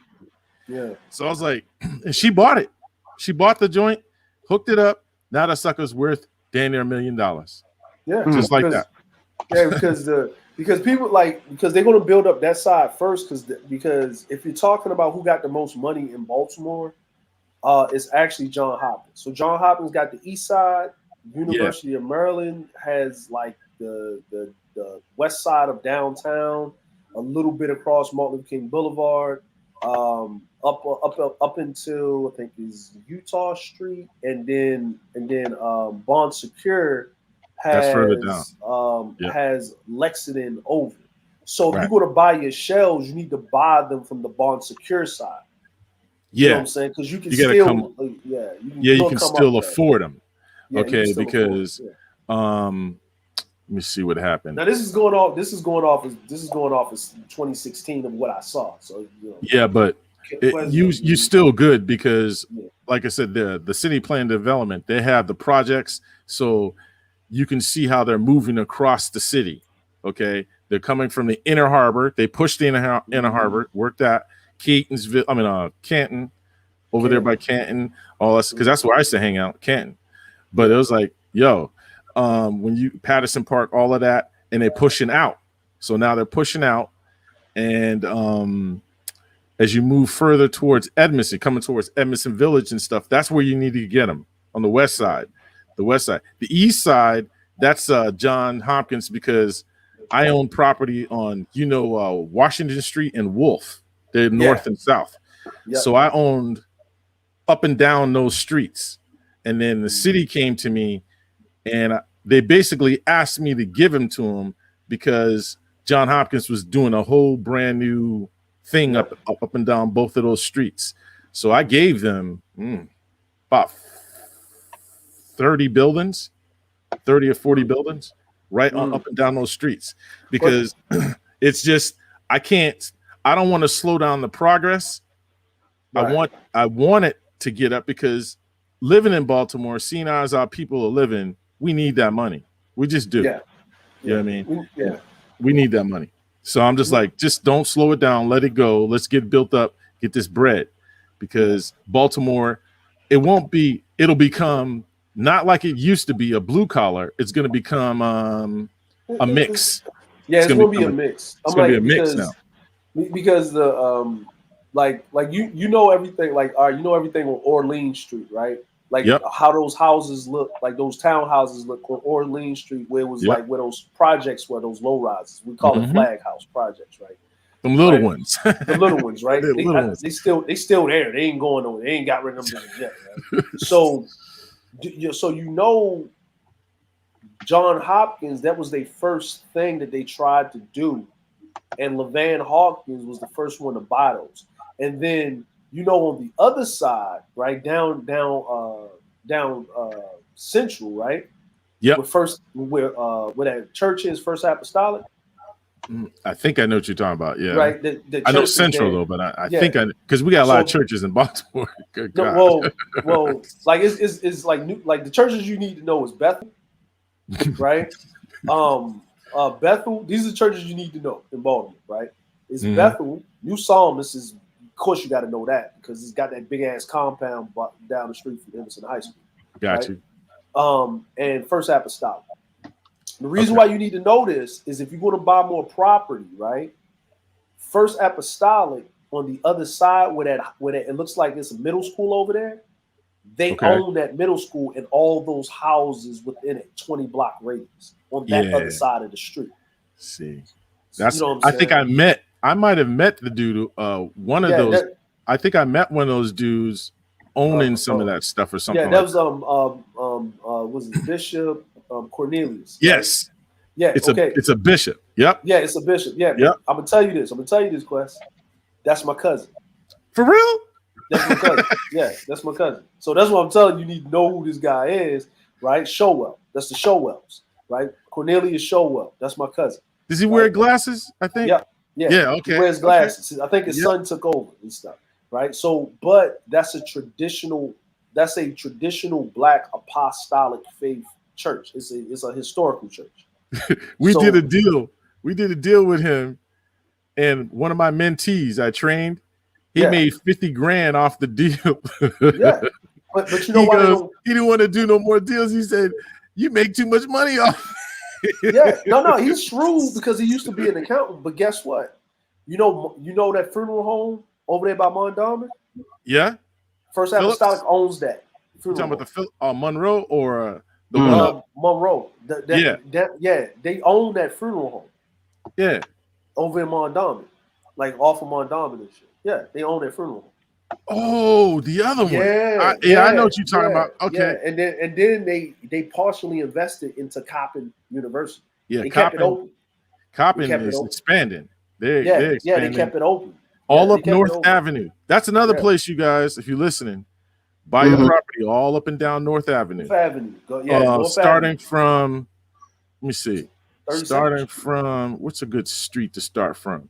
I guess from Fulton. Yeah, from Fulton. From Fulton all the way heading west. To what is it? Hollis Ferry? Is it Hollis? What the heck is that street? Yeah, Hollis. Is it Hollis? You know where it turns into like a little mini highway. I forget the name of that that's called the dang, I forget the name of that street. But it's Hilton Parkway. Yeah, that's it. Hilton Parkway. Yeah, start with an H. Hilton Parkway. You're going to Hilton Parkway. Yeah. Because I'm nestled. I'm in between that. I'm gonna tell you what you need to get into, right? I'm in between that. I'm gonna tell you what you need to get into. Get into Sandtown. Oh well, Sandtown. That's down Fulton. That's down Fulton. Yeah. But if you can get like when I mean because people think Sandtown is just where Harlem Park is, like where the school is, right? I'm going by where the schools were, what they used to be. And the police department's over there. And the police department, right? Yeah. All right, and then I don't know if they closed down Shake and Bake, but they got Lafayette Market, kind of like Lexington Market. Yeah, down right? Further. Right. Okay, but Sandtown, they call it the Sandtown Winchester area. Yeah. That whole thing. Yeah, that whole thing from Calhoun Street. Yep. All the way back up to North Avenue. I got 3 stories on Calhoun. Yeah, back across. Now, yo, them 3 stories on the west side, the west part of North Avenue. Them suckers are huge. And that's where you listen. If you can get them for pennies on a dollar and you fix them things up, they huge. Them things gonna be $2 million. They huge. I'm like, yo, man, I got one on Calhoun, 3-story. Okay, it's wide too. 3-story. No, it's 4 stories maybe. Yep. I think it's a 4-story. If that sucker is big, I mean, I'm talking about big. You're talking about 8 bedrooms, something like that. It's huge. That's like, man, because I got so many buildings. I just let some of the city take them back because I was like, man, I got too many of these joints. There's way too many. But over here now, I'm about to buy a whole bunch more from Fulton to Hilton, all the way from Fulton to Hilton, because I know up down North Avenue. I'll tell you guys a secret. All right, in Baltimore, when they start working on the streets and they change the street lights, not just the curb and the road, but when they change the street lights, buy everything up and down that. Whatever it is. I don't care if it's falling down. Just get it. Buy that shit. Just sit on it. Like, you know what I mean? Like, because you got like so much time before you have to actually do something with it. You know what I'm saying? Like, you got to do some type of fixing or something like that. It depends on how you buy it. Yeah, it depends on if you buy it. They have this thing called vacants to value or something like that. If you buy it like that, the cities expect you to get something done. But if you just buying it regular, which I do, I just buy it regular from whoever used to own it, or I get it through tax sale or whatever. That will you got some time. But what you can do, I'll just tell you guys just some quick money. Just flip. That's all you gotta do. Just flip. Yeah, you ain't gotta do it. Just buy it and hold and it just and flip it. Just flip it. Yeah, I flipped so many, man. I made so much money so fast. It's ridiculous. I was like, yo, this is ridiculous. I was working in IT, came to Baltimore. I could have been a millionaire already. I should have been. But I took some of my money and tried to help out our people. But I learned. Listen. I'm gonna say it like this. Man. And I'm gonna say this real hard. And this may sound weird. This may sound, I don't know how this is gonna sound, but I'm gonna just say it just from the bottom of my heart. Do not help your people more than 10% of your time and your finances. You're right. And I can say that from personal experience, period. I feel you on that.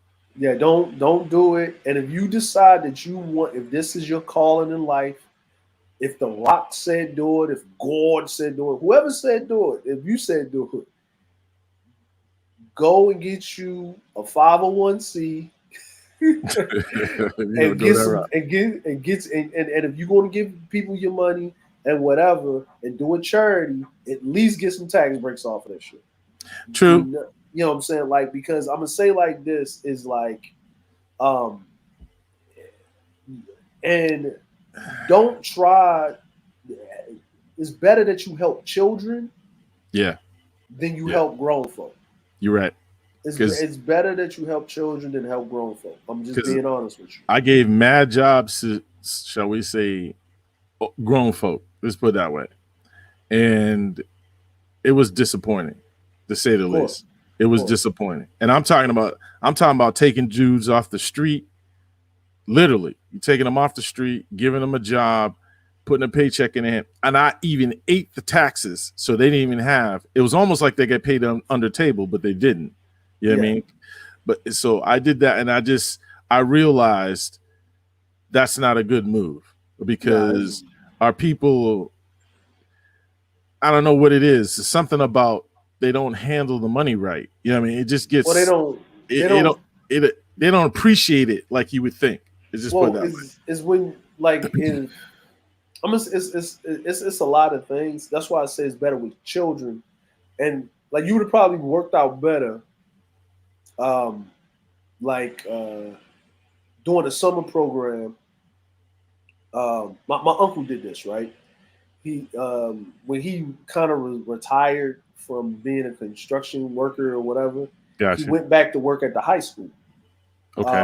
You know what I mean? At Carver, where he graduated from, to teach brick masonry, right? Ooh. And he was teaching the brick masonry, and he got tired of having dudes that he was working with because his business failed because he always was just hiring black folk, right? And he felt bad because when he said the most money he made when he had all these Mexicans and stuff working with, and maybe 2 or 3 black people. But it hurt him because, you know, he grew up in that era. Like, he graduated, like, class of 1980 or something like that. Like, 19... So he was... He's older than me. He's around my age, but he's older than me. Yeah, he's pro-black. Like, you know what I'm saying? He's black and black. Like, you know what I mean? He's Black Panther, Huey Newton black. You know what I mean? So He's super black. yeah, you know what I'm saying? He's super black. You know what I mean? Like Dolomite black. You know what I mean? So he, you wear what's it? Bell bottoms to your prom. You black. You know what I'm saying? Wow. You know, yeah, that's He older than me for sure. Then, I don't know about no bell bottoms. Yeah, he wore the bell bottoms. You know what I'm saying? No. I think it was 70s. I was thinking 70s, 60s, something like that. Oh, okay, yeah. He's way back. It's like 60, 70s. Yeah. 60. So he's much older. So what he did was he started like these young boys that was there. He's teaching them in class, but here was the problem: they need to be able to work. You know what I mean? Because I'm gonna teach you in class. You can do this in class, but you got to be on the work site. So what he started doing was he started getting in and odd jobs and having work for him for the summer. Right? And then when he had them start working for him for the summer, they didn't have a program for them to do masonry work. Masonry work or work release, you know what I mean, and stuff like that, right? So he got together, he got some people together, got a lot of the contractors, construction unions and stuff like that. And they put together a program with the school board where, first half of the semester, because, like you take the, whatever, they did it with everything, right? And then they got them into that program. Then they got funded from the city and stuff like that. People started retiring and handing the business off to the kids. You know how shit goes. So that went down. But the whole point was is that it's better to get them young. Get them young, because then they're getting acclimated, especially the boys. Yeah. Right? If you get the boys, like, if you got them doing some work, like say you need them to gut the house, right? Yep. You just need an adult there. You know what I'm saying? Do some training on some stuff. Watch this. Don't do that. Wear the hard hats. Teach them teach them about safety. Do the thing, and put some money in their pocket. You know what I mean? They out there about like 3-4 hours, and a boy get to take a sledgehammer to some shit, not get in trouble. Like, and then he go home with some money. Yeah, he gonna be dirty and whatever. He jump off the truck. After he's gonna want to learn, and then he's gonna want to get into it. You know what I'm saying? Like, because you only need to protect the house. That's what I found was a problem, because I taught the elder, grown folk, and then I'm ready to go to the next project, and then here they are. They kind of coming up with, I heard every excuse under the book, dude. I heard everything you can possibly imagine. I'm just like, hey, did you hear this one? Hey, boss, my baby mama need can I get an advance on my paycheck? Dude, I'm gonna say it again. I'm gonna say it again. I heard every excuse you can possibly imagine. I had one dude, because what happened was, what I would do is I used to pay them in cash, right? See, yeah, there you go. I used to pay him in cash. Friday, holla at you. I got you. Blah, blah, blah, blah, blah. 400 here, 400 for you. You know what I mean? 5, whatever. I'm throwing money at mugs, right? Here they go. Yeah. They earned it. They worked. Okay. But then I switched because it was getting ridiculous. I was becoming a target. You understand what I'm saying? I can't be walking around with $5,000, $10,000 on Friday. Right. You know what I'm saying? I can't do that. So I was like, look, dude, check this out. All you guys that work for me, go get your ID, get your stuff together. Because I know they got paid already. So I'm like, you done made money from me already. So you should be able to afford ID. Go down and get your ID, get your stuff together, because I'm going to start writing you guys checks. I'm not going to be carrying. I'm not carrying that cash like that, man. I can't be doing that. So here we go. Child support. Well, I wrote the check directly to them. So all they had to do is get a bank account, right? You got an ID, get a bank account, or go to the cash. Check cash in place. Baltimore, they got them all over the place. So you can go. So Mrs. Food can take 30%. Well, they're gonna take take 10 or whatever, 3 or whatever. It's actually like 20%. Well, but hey, that's not my problem though. I know. It's not my problem. So I'm like, yo, I'm not carrying all that cash around every Friday, going around to my sites, and that ain't gonna happen. That's dead. I'm killing that. Dead I'm writing you a check. Amen. And then dudes would come to me Monday next week. can I get a? Can you take this check and just give me some cash? No, I can't. Why can't you work with a brother? What are you talking about? You got paid already. Go get your stuff cash. Leave me alone. You know what I mean? So Yeah. it got taxing. Let's just put that. Yeah, I know. It got taxing, yo. Yeah, I know. Like, listen, I know because, like, listen, this is what I learned about. This is what I learned about grown motherfuckers, right? You know what I mean? Like, for real, this is what I learned about grown motherfuckers. Is like I would see my uncle. I watched it. We had this dude named John Adams, Mm-hmm. right? That's his name, John Adams, right? Okay. Right? He was a drunk, but he also was a crackhead. He was a functional crackhead. I know. Right? But he was a crackhead. I was just going to tell you what it was. My uncle would pick me up at like 5 a.m. during the summertime to go work with him. I was happy. I like it. We go into the job site. The worst thing about construction is roofing.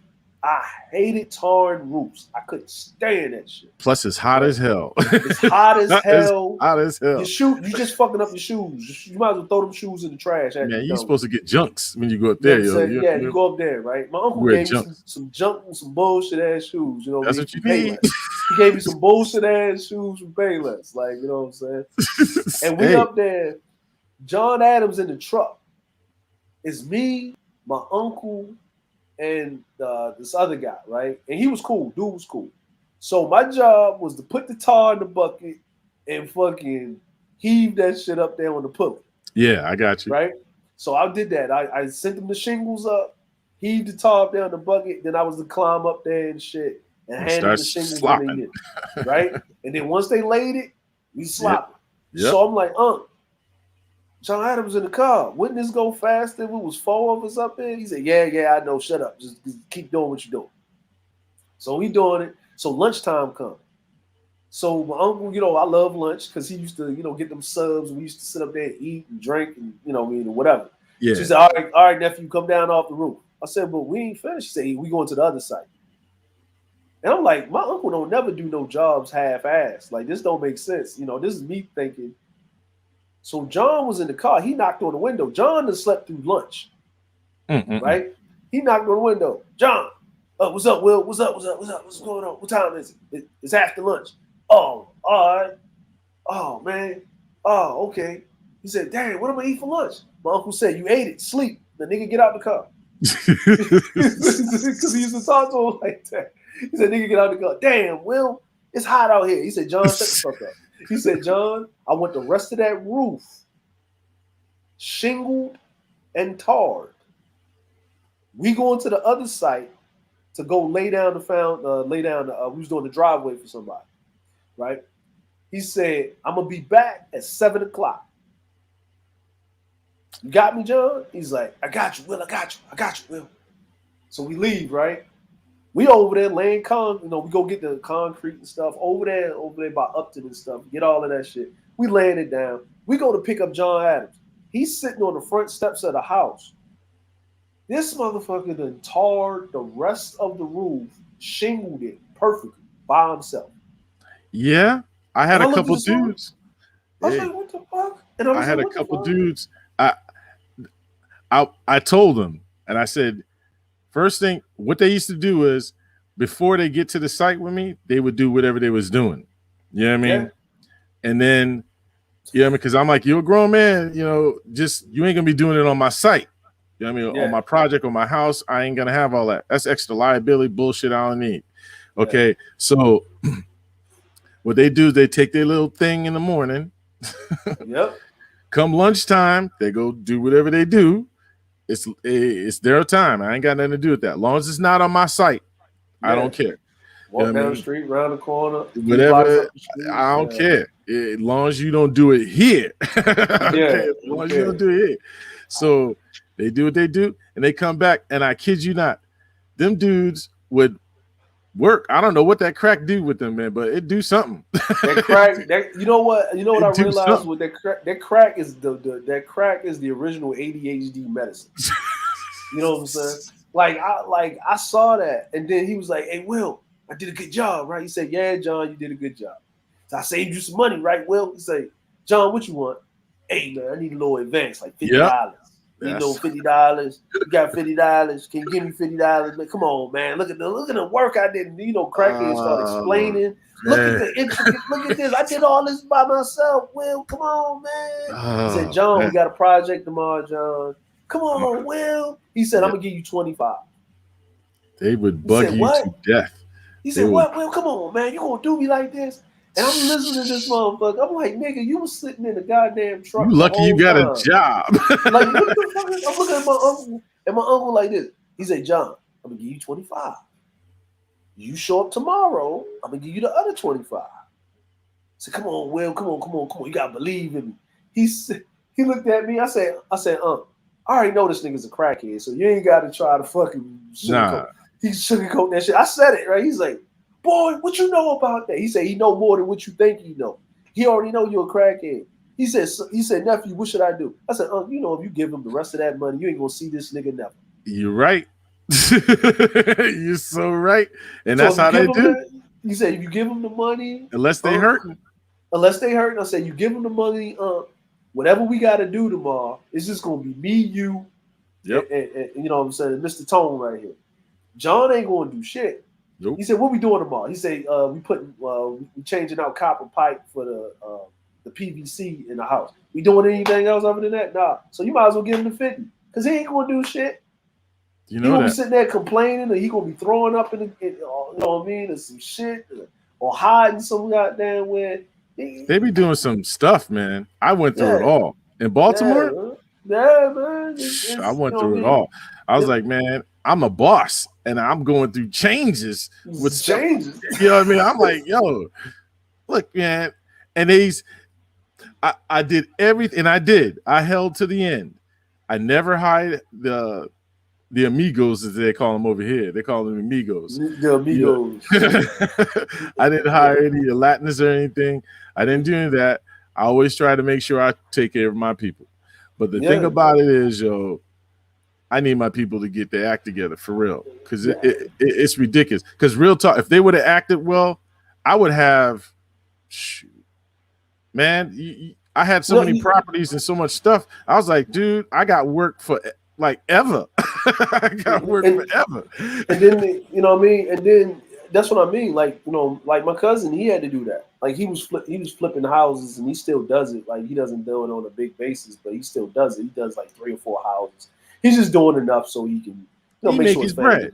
Making his bread. He ain't trying to be moguling and stuff like that. But I wanted to be a developer at one time. That's what I was going to be planning to be next. I was like, because I owned enough. I was like, I'm gonna take these blocks right here, and this is all mine.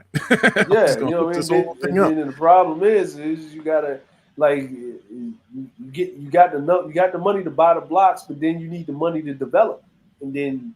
And then in Baltimore, the way the shit works is even if you got a contract and shit, they gonna fucking be hiring the same crackheads. Like it's what it is. It's crazy, yo. But you got to know how to deal with these folk. You got to know. And then all the crackheads come from vocational schools. Because here's the thing, people clowning. People probably listen like these niggas is like they're fucked up with crackheads. No, most of the schools, high schools in Baltimore, are vocational schools, right? The crackheads were the ones that were in the vocational schools. They're actually the most skilled. If crack never touched the black community, these dudes would be dope. They'd be dope.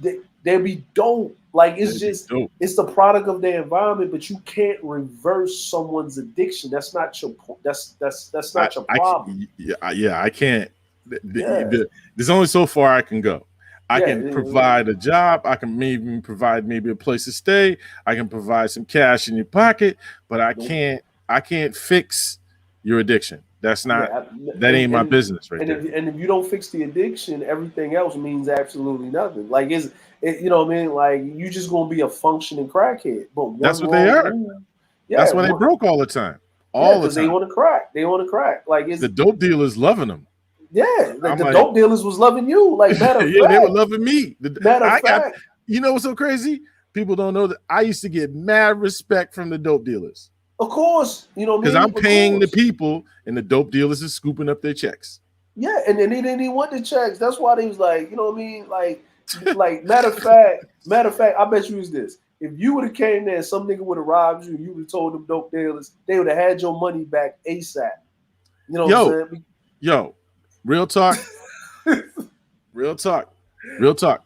One dude, check this out. I did a building on Preston Street over there by Milton. I think you know where that's Yeah. at, East Side. Yeah, president. Yeah. That was one of the first buildings I did. I lived in it for like 2 years, and then I just turned around, sold it to some chick or whatever, and then she wanted me to renovate it. So I said, all right. So I hired the guys, did the thing, and I'm done, okay, with the house. Beautiful, okay? It was beautiful. I was like, man, it looked like one of those Federal Hill joints. I hooked that sucker up. That's how I do it, okay? So my houses, when I finish renovation, they look dope, okay? Yeah. So people come in, they're like, hey. I was like, yeah. They're like, here, over here? Because like over there, they're like, that's the hood. I'm like, yeah, but the challenge, that was my first building where they challenged me. They said, you can renovate this building, but you can't get any properties nowhere near 100,000. Well, I did. Yeah. In the hood. People like, you can't do that. I'm like, I just did. Okay, so people like, well, why? Because look at what it looked like. But when I got it done, then one of the dudes who was working for me, right? One of them crackhead dudes, what they did is they came in because I hadn't put the bars on the back window yet. Okay. Yep. And they came in, broke through the back window, came in, took out the stove, took out the lights, took out all kinds of stuff that I had. So I had to come back and redo all that stuff. You know what I mean? But I redid it. And I was mad as hell. And I told these guys, and they said, well, the dude set it up. He had these guys come up with a truck. And they came and took out your stove, took out your fridge, took out, you know, all the stuff that I had, and it was nice. You know what I mean? They took it out. I was like, damn, man, this is crazy, man. And so found out it was one of the dudes working for me. Yep. That's where I got the reputation over there on the east side. They used to call me Batman. Yeah. Because I beat his ass in broad daylight. With the bat. With the bat, bro. Like, with the bat. Those guys, because I talked and the brothers told me, the drug dealers really, they told me it was so-and-so.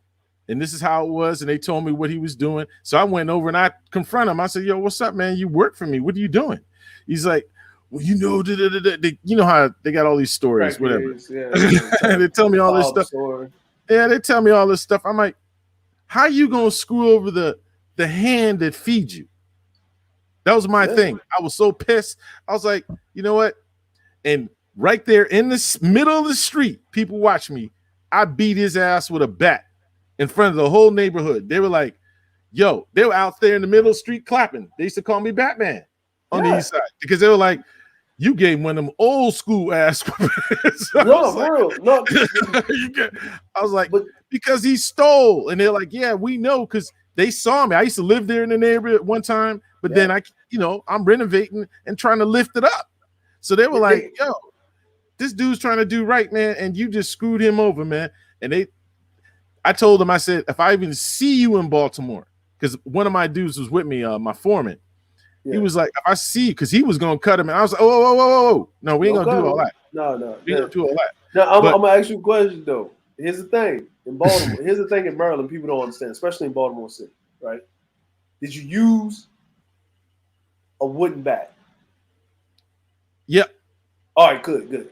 It was a wooden bat. It wasn't a metal one. I broke the bat. I broke it. Cool. So here's the thing people don't understand in Baltimore. I hit him. That sucker broke. I was like tore his butt up, though. Here's the thing in Baltimore, right? People don't know this, is that if you're going to use a bat, right? When you hit them with the bat, you can't go above the shoulders, right? I didn't do that.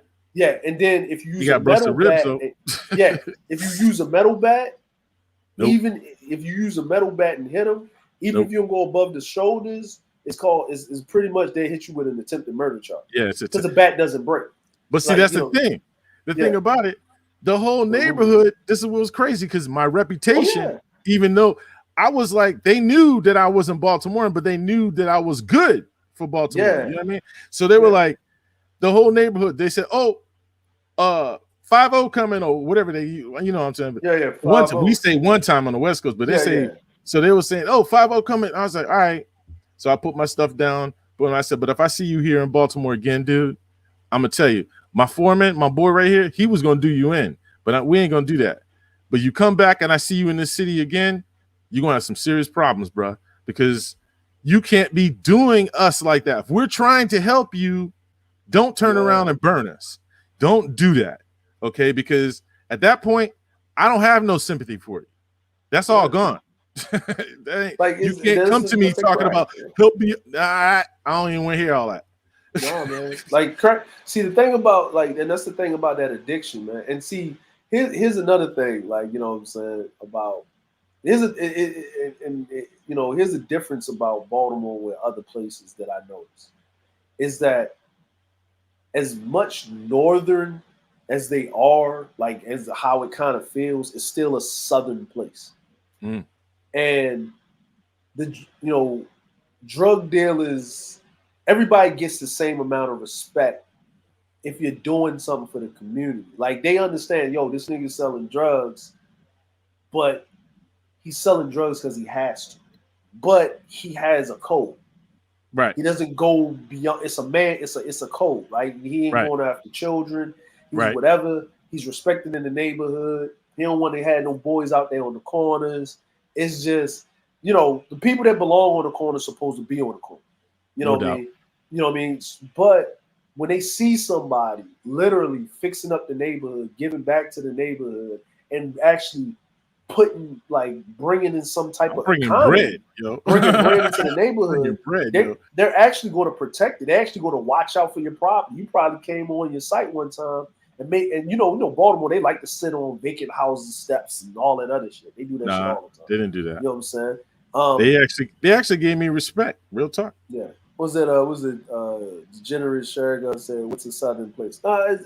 It's more like when we say it's like hospitality. Like, people in the South, they're more greedy. It's like a sub community sort of thing. Yeah, it's like you kind of they kind of treat you almost like fam, but you're not. But you're not. You know what I mean? Like a play cousin. We call it play cousin. Something That's like my play cousin. Yeah, it's like like people up north, they don't really say good morning to each other unless they know you. Like down in the South, everybody says good morning or good evening or in their way of they doing it, they give you the head nod or something like that. Yeah, they're pretty cool. That. I don't have no problems. Cool. Yeah, and like Baltimore City. Yeah. Baltimore City is dangerous, but it's safe at the same time. It's odd. It's an odd thing. It's not. It's like you said. It's the Wild Wild West. It's like you can't roll around the streets of Baltimore and be off code as a man. Nah, I wouldn't suggest that. You're gonna be dead. You mess around like that. Hey, he said anything north of Richmond. Hold on. He said anything north of Richmond is in Southern. Actually, Maryland is the line state. The South actually starts with Maryland. You want to do your research. That's correct. Mason-Dixon line. You know what I'm saying? Yeah, exactly. Thank you, sir. You wasn't free as a slave until you got past Maryland. Well, I know you said Baltimore's below the Mason. Yeah. Well, okay. Yeah. So you know what I mean? The Mason-Dixon line is the Maryland line between Pennsylvania. Like all the way across, like what I mean. Maryland is south, like what I mean? Like Pennsylvania. Yeah. Like we just, we just act like what I mean. And Richmond, like Richmond, I said, to be honest with you, I would say even when I went to Richmond, like Richmond didn't seem all that southern to me. Because it's connected to DC. That's why. Yeah, it's connected. I'm like, even when I was all the way down in the 7 cities, Norfolk, Chesapeake, Newport News, Hampton, Virginia Beach, all of that, I'm like down in the South. I didn't feel southern really until I was down in like North Carolina, like Raleigh and Charleston. That's chilling when you start to feel it. Or notice it. Yeah, you start to notice it. You know what I'm saying? You don't really notice it. Yeah. Because that's still kind of DC has an influence somehow with that. Yeah, I don't know how to explain it, but it's kind of it has an effect somehow because of how DC is.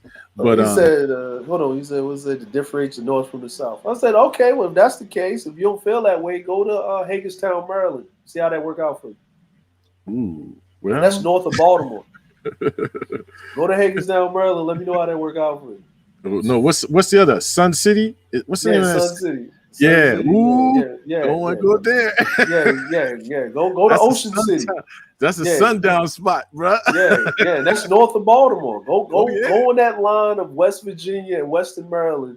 Go over there and say that. You know what I'm good saying? luck with that.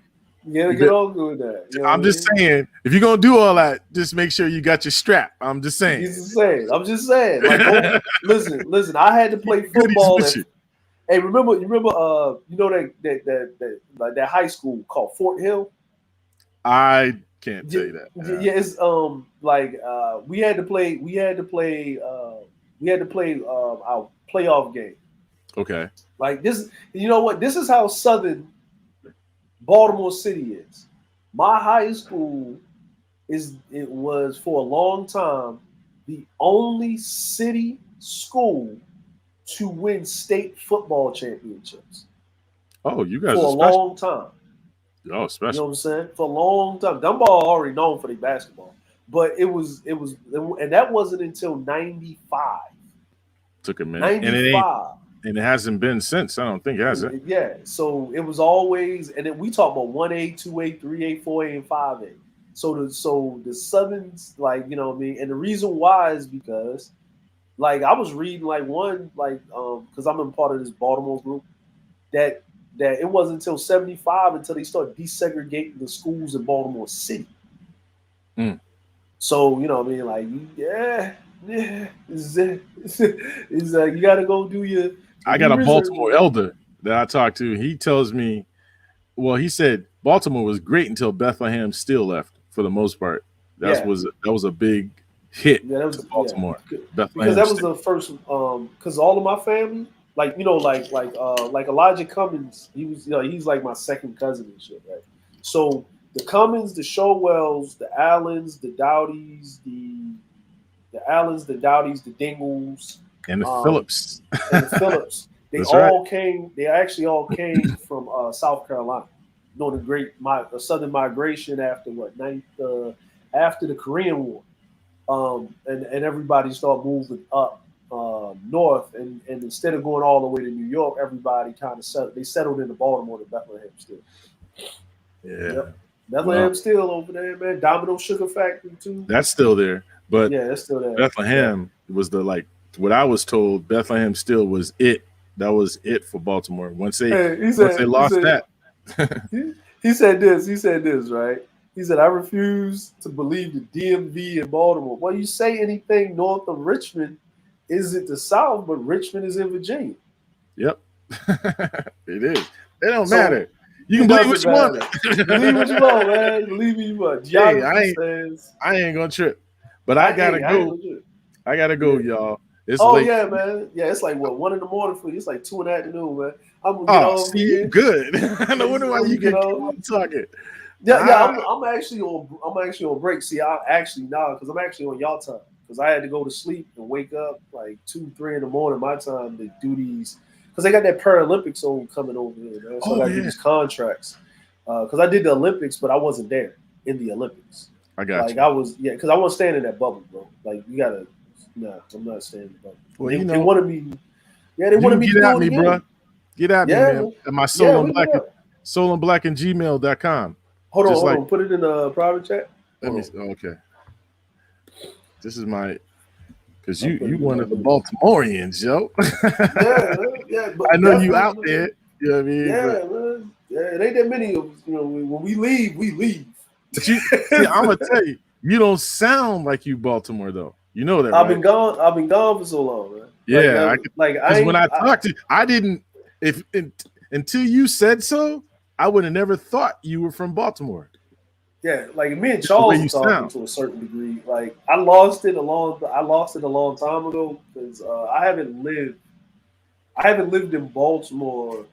Well, going back and forth, I haven't lived in the U.S. for a full calendar year since December of 2000. But I haven't lived in the U.S. Just like living in the U.S. right since 2002. I'm thinking about real talk. I think I'm gonna do a little real estate burst, and I might move myself to Colombia or something. I might Yeah, go to. I'm thinking about going Colombia or Brazil. That's where yeah, I'm thinking I'm gonna chill. I'm gonna tell you like this. Okay, just to give you some geopolitical stuff to throw at you. Okay, All right. So it's three things that's short, happening. short, Short, short. just real short. Give me the short version. Colombia's not like South America's not going to be good because the assassination of the Haitian president, right? Oh, that's Because what you're thinking. no, I'm telling you just straight up. Because Haiti and Colombia had a deal going because they just had that earthquake Yeah, suddenly, yeah, but it's oil coming out of the fucking ground in Haiti, like spewing. yeah. Haiti's sitting on a massive oil reservoir. So Massive. because Colombia was getting most of their oil, right, and it was cut with ethanol, so it would go through Venezuela, then Yep. it would hit through Brazil, and then hit Colombia. They have an energy crisis, so a lot of Haitians and Colombians were doing work back and forth. So Haiti was going to give them the fracking rights down in Colombia to come in to build up the infrastructure. The U.S. wanted to jump in on it because it would drive oil prices down, right? So hence the Colombian guys getting killed that were trained by the U.S. The Colombian guys killed the Haitian president that were trained by the U.S. Right? So if you go to Colombia, what's going to happen now? The whole, when that happened in Haiti, the whole Caribbean islands saw that an attempt by South America on their sovereignty, because if it happened to Haiti, it'll happen to any one of us. So it's going to be some arduous shit going on. So if I was you, if I was going to move, and especially that COVID is destroying Brazil and whatever, the brother Yusuf just passed. Yeah, I'm not Down gonna. in- Yeah, I ain't gonna. yeah. I'm gonna be because. I would See, say my thing Portugal. is, where Portugal, bro. Portugal, man. Like, look, Portugal. Portugal, the cost of living in Portugal, they still use euros. The cost of living in Portugal is low. Your tax is low. Matter of fact, it's a black couple on YouTube that actually vlogged about it. Okay, Hold I on, gotta let me check tell into you. it because Yeah. Portugal. First of all, let's just keep it real. I'm a Californian, even though I'm out here, but Yeah. I still like to see beautiful ladies at the beach. You know what I'm saying? I'm just saying. I need my eye candy, yo. Can I have my eye candy? I'm just saying.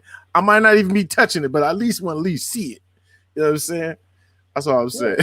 Yeah. I don't know about Portugal because I've never been there, and I've never really. Man. Okay, so you said if you like Brazilians, and Brazilians are downtrodden Portuguese women.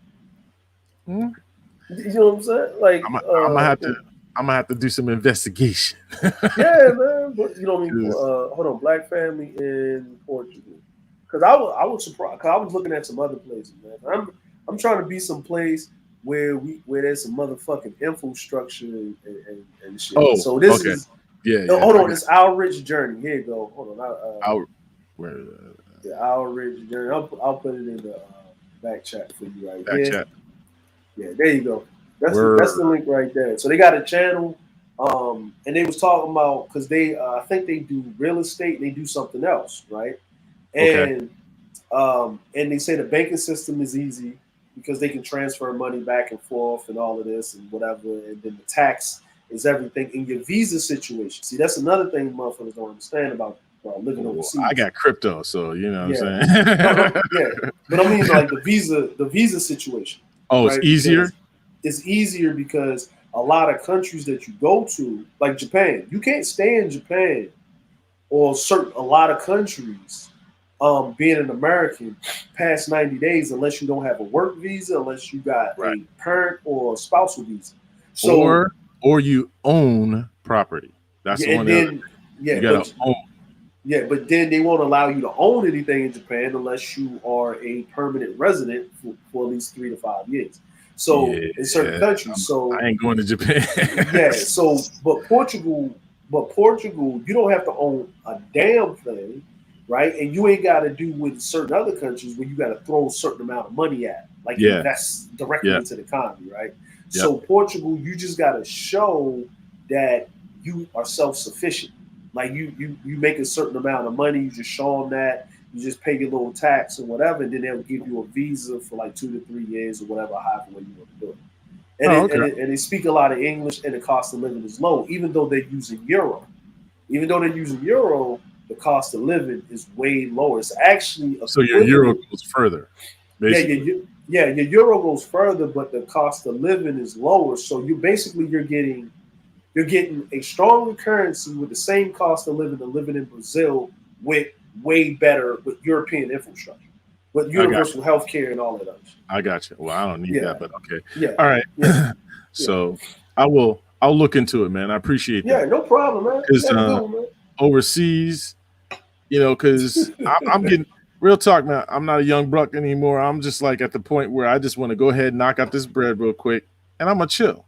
Real talk. I'm just gonna chill because I don't need. I just need to get out. I need to get out of the country now. I'm getting the itch. It's coming. You know what I mean? It's one of those things where I'm like, you know what? It's like my brother said. He's like, you got to get out. I'm like, I know. I'm leaving. I'm leaving. I'm like the fellas. They retire out of the states. You know what I mean? I'm gonna be expat somewhere. I don't know where, but I'm still gonna be coming home. I'm coming to U.S. because I got Yeah, property, I got stuff. But I just want to be outside of America for a minute. yeah. Hey, man. Like Mhm. I'm looking at I'm 40 next month, so I'm giving myself about 5 to 6 more years because my kids are grown. I got 2 grandkids, and my son is 17 right now. My youngest Dang, son you is got 17. grandkids already? Yeah, them niggas don't live in my house though. They married. They live over there. Oh, They okay. actually 5 states away. But the I did that on purpose. so Plus, I got stuff in Ohio. yeah. So my thing is what was my thing?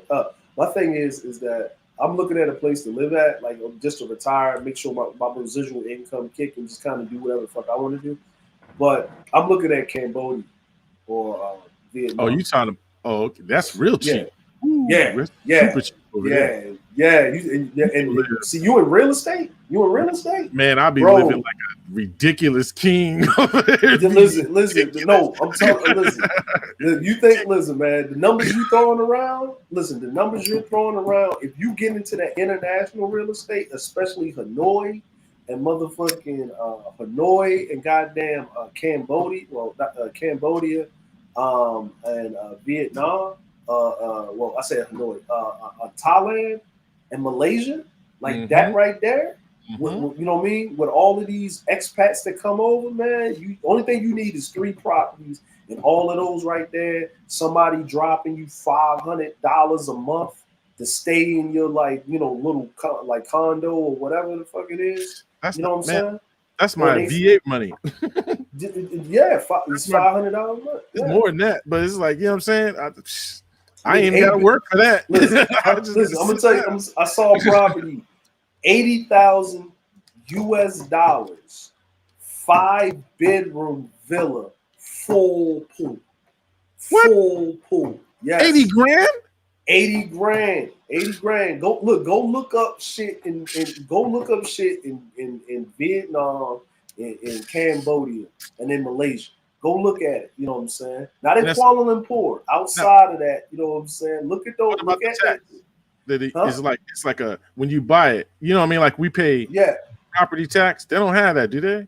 They have it, but it's so minuscule. Like matter of fact, Vietnam and Cambodia, it's cheaper to eat out every fucking day than it is to buy groceries. Damn, that's Way cheaper. ridiculous. Yeah, way cheaper. And then you build you a little business in the community. Of course, you hustle, because you still gotta have something to do because you don't got Well, nothing I'm to gonna be do. doing real estate, dude. I'm just coming. Yes, yeah, I'm just flying.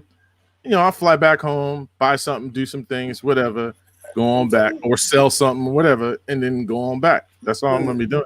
And I got Go. rentals. I don't have rentals now because I didn't want to deal with the headache. But Yeah, because I know what's going on with Baltimore, now I want them. You know what I yeah. mean? Now I didn't want them before. you want to keep them. So it's like in Vietnam, like it was this couple. One was an architect, the other one she did something else, interior design. They was from Australia. They retired at 35. Yeah, I They was brought retired. I was retired at 33, they technically, they, they in brought America. they brought an island, I think Oh off the wow. coast of Thailand. Man, how Right? It much? was I think they paid 150,000. Oh, come on. They brought an island, but it was a fishing village, right? They brought the island. They told the people, "Hey, help us clean this shit up with all this trash and shit, and we get the fish back or whatever." And then they built their own little fucking resort thing on the motherfucker. See, that's what I want to do because I could have. Like, I was going to buy a house. I mean, buy an island in Belize. It was 1.5 mil. So I was like, because me and my brother, we were thinking about doing exclusive getaways for like the rich and famous. They don't want no cameras and they just want to chill. Oh man, you trying to have what's old dude, man? What's that nigga that died in jail? Virgin Records or whatever. The Australian dude. Virgin Mobile. They went to space, right? He just went to space. Oh, you talking about Jeff Bezos? No, he went to space too. Oh, you talking about it's the Australian dude, right? Yeah, the Australian dude. Yeah. Him and Jeff Bezos having a dick measuring contest who can go to space. Because he was, I think it was Oprah and Bill Cosby. They spend $20,000 a day, or something like that, to go to his little spot out in the middle of nowhere. This little island. I don't want to live on an island. I just want to have one. I'm saying, man. Like you gotta, I was just saying like this. I live on an island. People keep forgetting Japan's an island. But I live on a fucking island. I don't mind it. I actually like it. The older you get, you like it. You know what I mean? It's better. I get you. You know what I mean? But you know what I'm saying? If you gonna have that, man, I'm gonna just say it like this: don't have it, right? You're gonna be the holder of the secrets. Are you ready for that shit? Like, I'm in the entertainment business, dude. It's a lot of shit. I lived in Hollywood, dude. I but it gets worse, man. It gets worse. Like, we can't even talk about this right now. We can't even talk about this. I don't care about their secrets. I just care about their bread. I don't give a crap. I'm like, just give me that bread, yo, and y'all be good. I don't want to know your business like that. I don't even care. You know what I mean? Just make sure my bread is on time. We good. You know what I mean? It's like Fantasy Island to me. I'm like, go ahead, do what you want, whatever, blah, blah. Just make sure that I got paid. You know what I mean? So I can do what I want to do. You know what I mean? You know what? To this day, I'm gonna say like this. If somebody say, "Man, I want to get in the entertainment industry," what do you do? I'm the holder of secrets. Like it's a lot of dirt. It's a lot of dirt, and it's a lot of some wild stuff. Shit. Wow. And it make you look at everybody. Anytime you hear a story, right? You listen to it, but you know reality, and everything ain't 100% how it happened. You know, like the polite shit, right? Like the polite shit, right? Yeah, well. He did that, but there's more to it. He's guilty as fuck. There's more to it. Just like the R. Kelly shit. But more why isn't no one holding the parents accountable? I don't know. You see what I'm saying? Like no one talks about that. Goes away. Like, you know what I mean? That goes away. Like that was happening for him to get caught like that. That was happening for a while. That was accepted. And the thing is and the parents condoned it, by the way. I ain't making no excuse for him. No, he should be buried in a special place of hell. But he should be being burned along with a couple of folk. And then the mama should be right there. Mm-hmm. The mama should be right there because the mama was motherfucking getting paid and taken care of and offered her daughter up. She was pimping her daughter. She was pimping her daughter out, and nobody wants to talk about that. No one wants to bring that in the case. Like, you know what I'm saying? Like, the mama had no idea that her daughter was at 14 was busting it wide open. And no, for real. Like the way they say making it sound is that he just took this 14-year-old girl to a hotel and had her busting it wide open. Most molestation happens in the place of the molestation. He ain't like that. He took a 14-year-old girl to a hotel that wasn't some random. This wasn't Matt Gaetz. Oh yeah.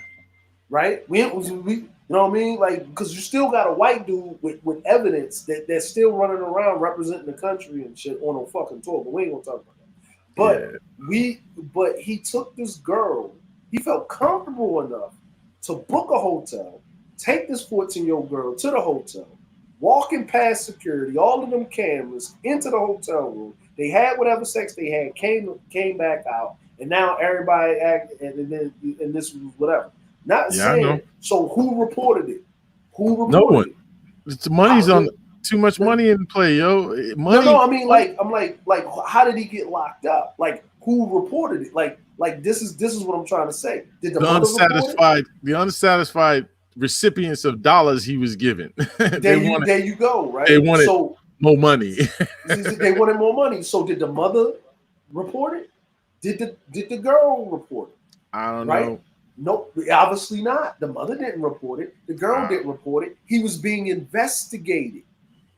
Somebody So said that something. means somebody else said something. So he was doing this for so long, and I think a couple of dudes in the conscious community that was talking about this when he first came around pointed this shit out, but they just let it ride, right? So it's been everybody in, like, you know what I mean? You can't have a person fuck up if he has no enablers.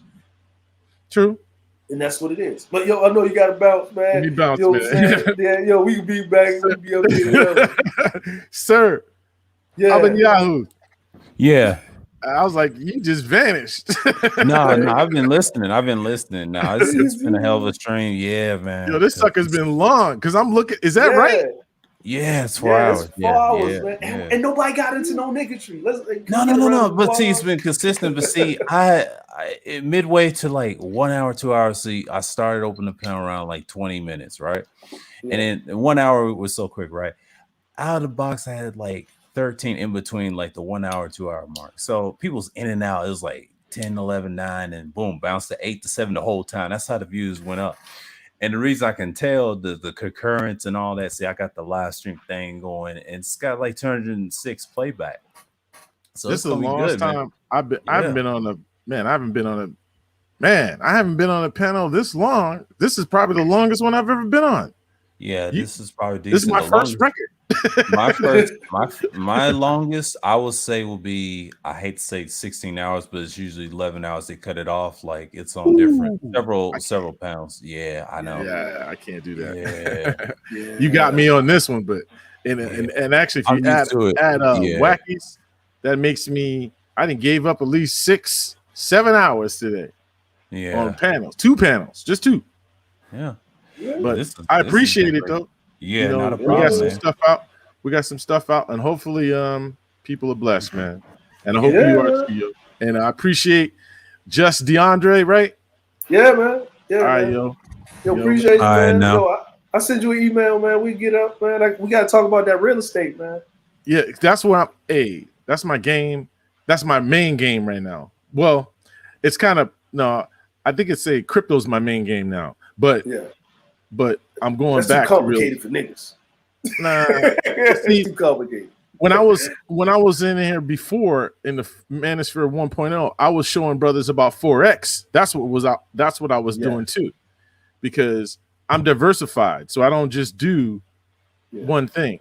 But I'm doing music now, and then I'm doing real estate. I let it die down a little bit, but now I'm about to lift it up because I know, the bullet train coming through. All things about to change. So I'm like, okay, now let me get my properties back up and do what I got to do.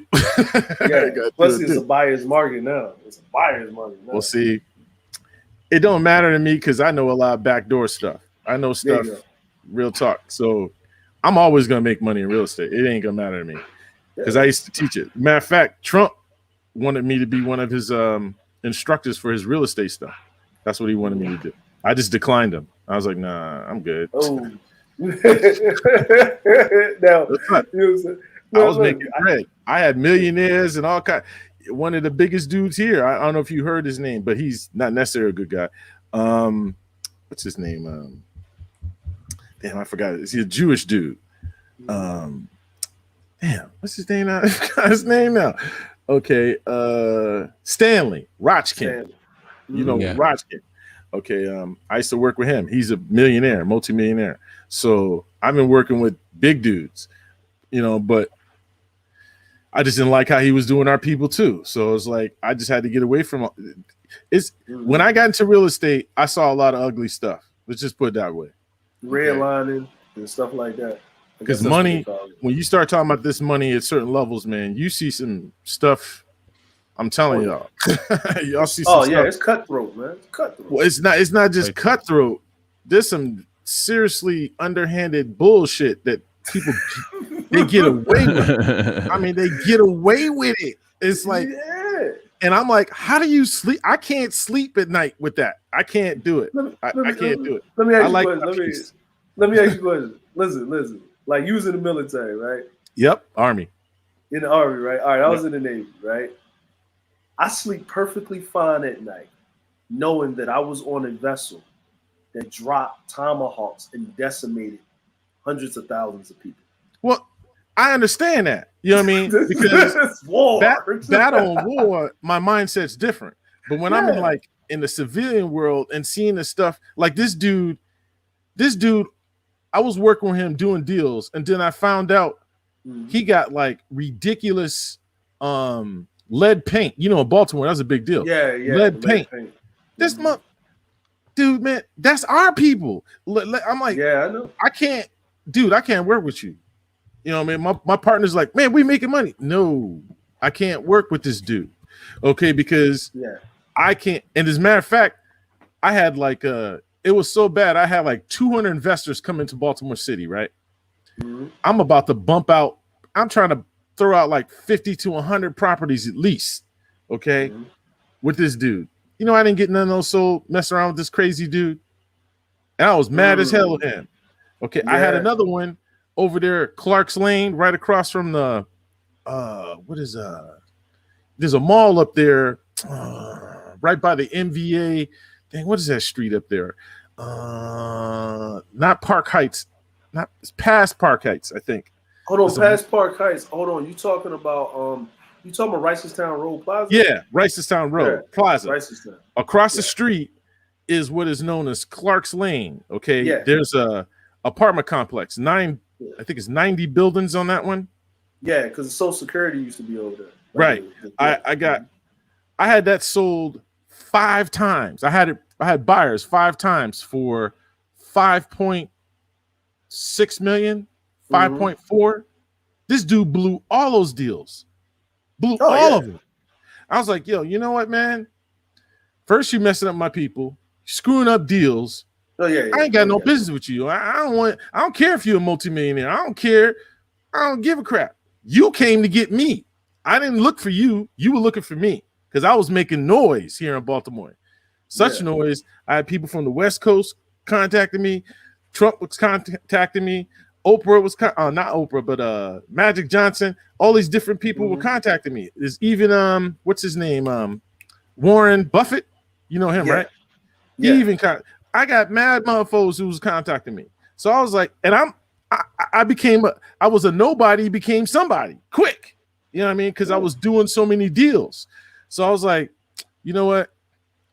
I lost one of my businesses because I had about 25 corporations because of my favorite one. The one I started out with, I had to trash it because it was associated, with him. I had to throw it off. I had to throw it away because I was like, man, I just built this company up, man, and all this stuff. And just because I'm associated with you. Yeah, man. Guard your reputation with your life, man. Real talk, man. People like, it's like, yo, man, these people, man. Yo, listen, look, man, I'm gonna send you an email, man, so we can, because I really want to talk. The reason why I want to do an interview with you on the channel, man. Like, I'm setting these up for September. Okay, is talk about real estate. And the reason why I talk about the real estate, just a little, if you're buying a property or whatever, but more that, passing it on to your kids, because I think that is the first thing, like Bitcoin, the reason why I say it's a little bit more for Black people. Not a lot of people are ready for that. Yeah. Because it's really foreign. Yeah, and property is tangible. You know, something Yeah. about us, we got to be able to touch it, Brick and flex- mortar. That's what brick you and like. mortar, and then you Yeah. can flex on it, right? Nigga, I own Right. my house, nigga. Like, you know what I'm saying?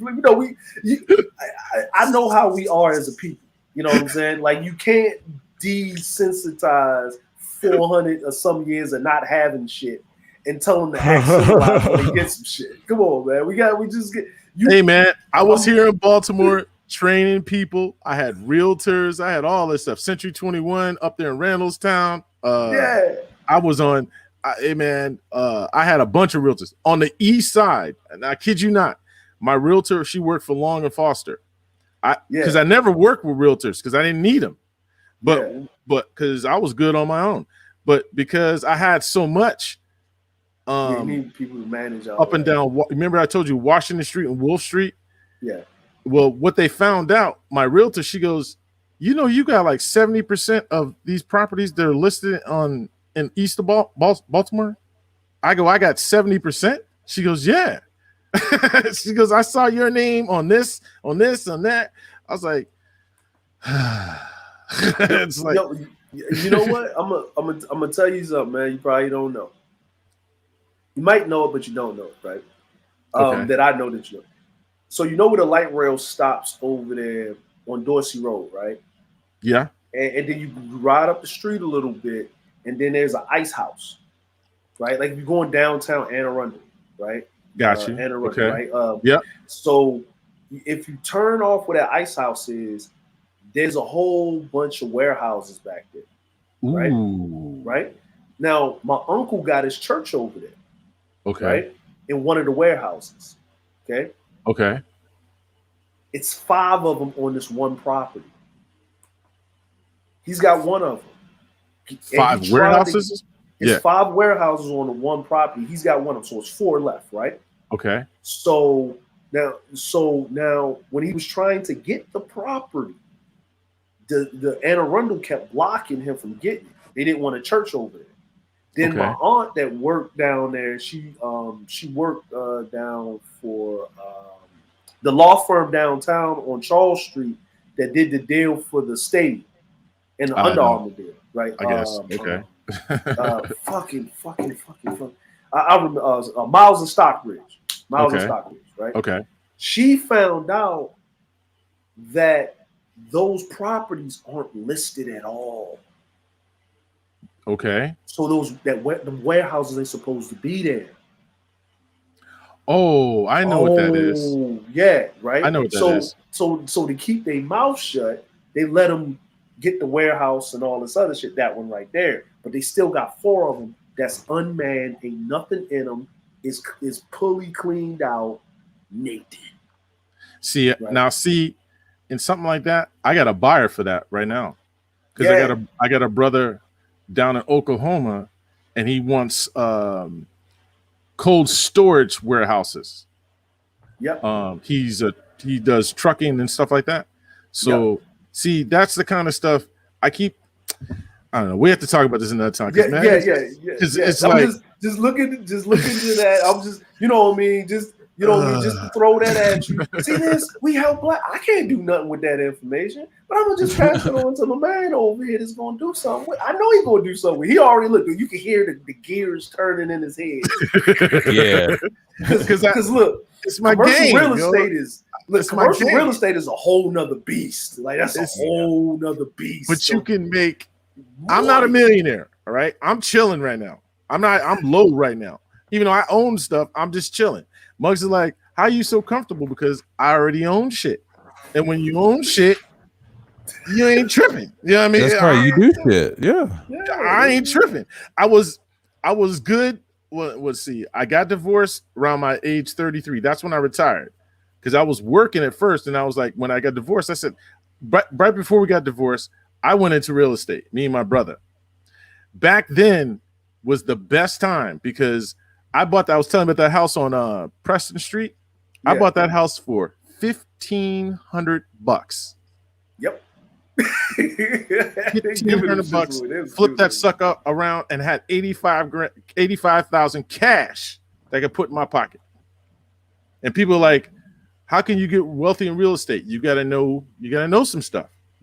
It ain't like what you see. They give you stuff, but they don't give you stuff. You know what I'm saying? Right. Yeah, they ain't gonna give you the game. You gotta, you know what I mean? And I was trying to put my people on game. I was training my people, our people around here, but it's work, man. It's just work. No, I'm gonna tell you. This is what you should have did. This is what you should have did. I'm gonna tell you. This is what you should have did.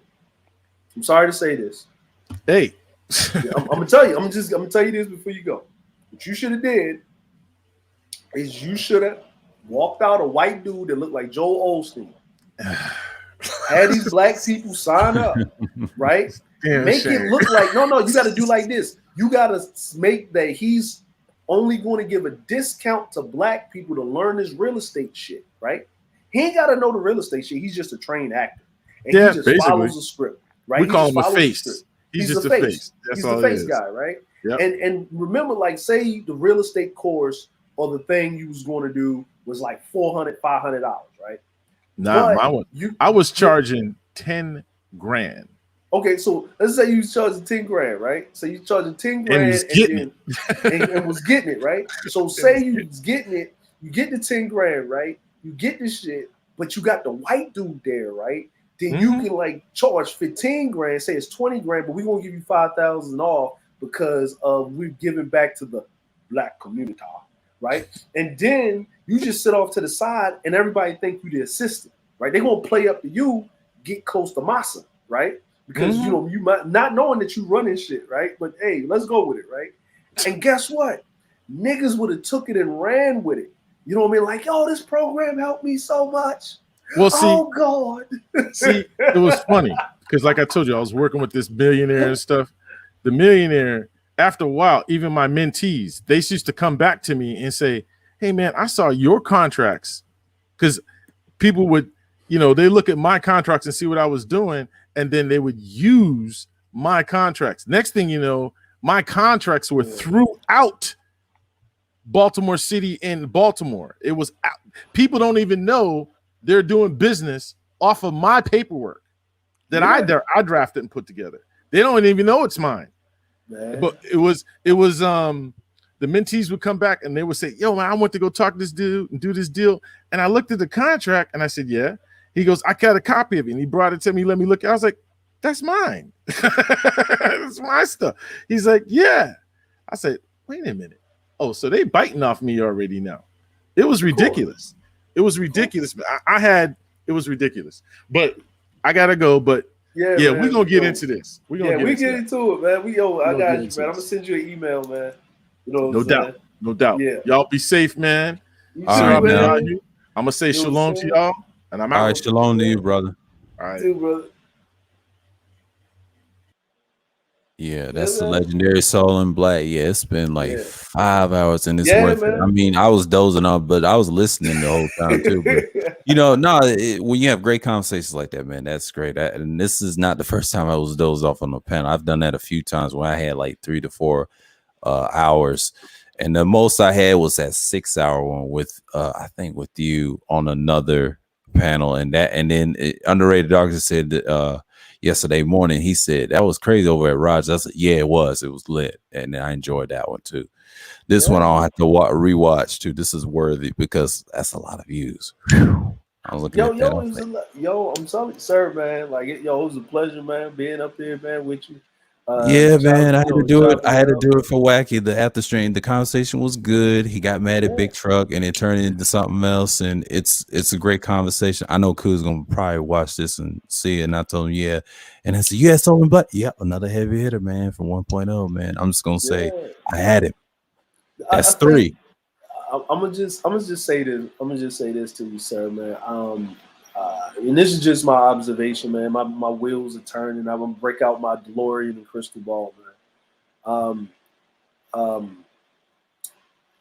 There has to be from the 1.0, right? From the from the 1.0 days. So y'all are now y'all went from being Mavericks to now y'all in the elder standpoint. Yeah. Okay. I see and a lot of times, as we get older, man, we don't see ourselves in that. But as the environment dictates it, and there's a hierarchy. Right. Yeah, it still is. Yeah. Yeah. So, and the way the space is going is because a lot of the Mavericks, the guys of your elk and so forth, right? BGS was always an elder, even when he was Yeah, he in always this. have, you know. Yeah. And I'm heading to that age in a couple more years. I'm not there yet, but I'm trying to get where he's at because the Yeah. content community, he did his part. See, I did mine's online and offline because I Yeah. have a background in the reading and learning about history. Mm. But the traveling part, that's gonna be next. Watch, Yeah. and that's it. That's the final Yeah. piece. And then I'll do this. I see so many options with this online. Like, yeah, I've done this. I did I, the I, work. I think what needs to happen, and this is just me per se, what I think needs to happen is um, we that there needs to be places like yourself, and other 1.0 guys that come around. The reason why they're coming because it gives that nostalgic feel. Is that Yeah, that's what my channel is based off on. It's a combination of that and kind of like the 3.0 because I dealt with some of the guys as these like Mike V and others. And, mhm, once you get three heavy hitters like DS1 from 2.0, he came from yeah, the content community. He was the first one. The entire yeah, city that I met from BGS in the chat, that's a huge one. Now, Salt yeah, Black is the hugest because he's legendary. yeah, Everybody's gonna fuck with him regardless. I know they don't fuck with Wacky because Wacky's my other boy. He's good too, but him coming over and subscribing to me, he told me on Wacky spell that right there. yeah, Yeah, that's gonna put me. That's gonna I, put me up there because I'm not gonna be mad again because I did this. And yeah. yeah, and I I, tell I think Kuda, it's yeah, I needed. got one of the heavy names. Well, see, you good too because you've mastered your way. See, you're experienced. You know what I mean? Yeah, And that's a good thing. I mean, you have a good channel yourself. Let's see, I check you out. But yeah, that's the whole point, man. You get different brothers of different ilk. You hear different voices. See, Wacky does the same shit that I do. It's just in a different way. He's just more orderly and structured, and I like that. yeah, yeah. That's what I mean. And that's what I mean is I think what needs to happen is the reason why things is messed up is because the that if we're taking over this position of elders, right? Hmm. We have to bring order and structure. And if the rest of the guys are, they can run their channels however way they want to run their channels. It doesn't, Yeah, I mean, it's their channels. I mean, you can't control that.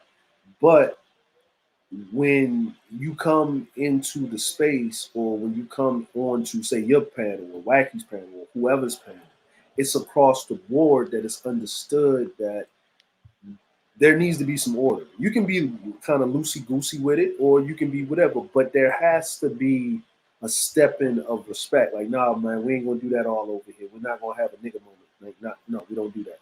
Stay to the point. Don't go there, or I'm gonna have to drop you both right. down, or whatever. You know what Yeah, I'm saying? Like, I we're not do gonna that. have this. Yeah, I do exactly. that. I don't play that. Me and him Yeah, don't play that. And the reason I learned that not only from BGS, like a lot of people ain't got time for that. no, Other channels they're good for entertainment, but my channel's not built like that, buddy. No, yeah, there's other spaces for it. That's why DS1 messes with me over here. Yeah, you need that little positivity balance. I mean, his 10 life values, man. This is yeah, it. This is what brothers can look at. If you look at this stream, I tell you and let the brothers talk. See, Kuda did the same thing last year. See, this is something I would have done last mm-hmm. year, and I kind of not regret it. But I look back But at it now. I said, "No, it's a this is learning going to help experience. me." Yeah, I had to boost it up this year, and I said, "I got to take this year because we're out of the pandemic, damn near. Mm-hmm. Now I got to build it on, and then to the street level, and it's going to happen." But these streams is a message what I'm about. Yeah. Yeah, just get this channel off the Yeah, ground. I But think. Yeah, I think even with my channel, me personally, guys in the space, like I guess if they go over there and listen, I'm to me it's more like I'm doing more a little satire thing, but it's more of a kind of like a shaming tactic to a certain degree of getting people to act right. You know what I'm saying? yeah. Yeah, to get people to act right, and I mean, you men, got the background and experience. I mean, your channel is different than mine. Like you put yeah, news, you're well balanced. See, well balanced channels, they become evergreen, and that's what's yeah, lost. Like Kuda, his is entertainment, evergreen is different. I try to tell him, stick to that entertainment shit. Don't worry about yeah, you this good.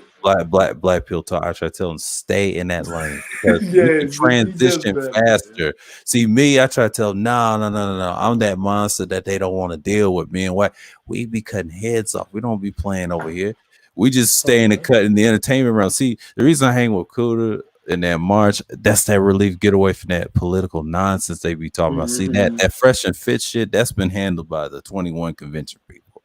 Rolo fucked that Yeah. up. They fucked that up. So Yeah, hey, Rolo, like when I don't, yeah, like Rolo, yeah, like I stomach listening to Rolo Tomas. Like yeah, I couldn't I'm fuck just with gonna be him. honest with you. Like Yeah, I I don't stomach fuck with him. listening to him. But that 21 Um, Studios, man, he checked him on that what you call that oh pre-record. yeah, And I thought two and I put it in the community tab, y'all can watch it, but he checked the fresh and fit and he called him flimsy and something like that. I started dying. yeah, See, I knew it was some type of black person, but I knew that he couldn't stand him either, and I ain't the only one. And shouts out to DS1 for sharing his shit. And I put it in my community tab, y'all can watch, and I already know where they stand at. So they waiting on us to do the thing. I said, yeah, my channel is one of those. I'm trying to be in that realm. See, that's the reason why I yeah, watch his old streams, Akuda streams, how he structured his. But I'm more strict. I know me. I yeah. don't play I'm that like, you need silly to be stuff. that way. Yeah, I'm like, you need to, you need to be that way. One, when you get older, you have to be that way. But two, we understand. I mean, we're dealing with men. We're not dealing with like children.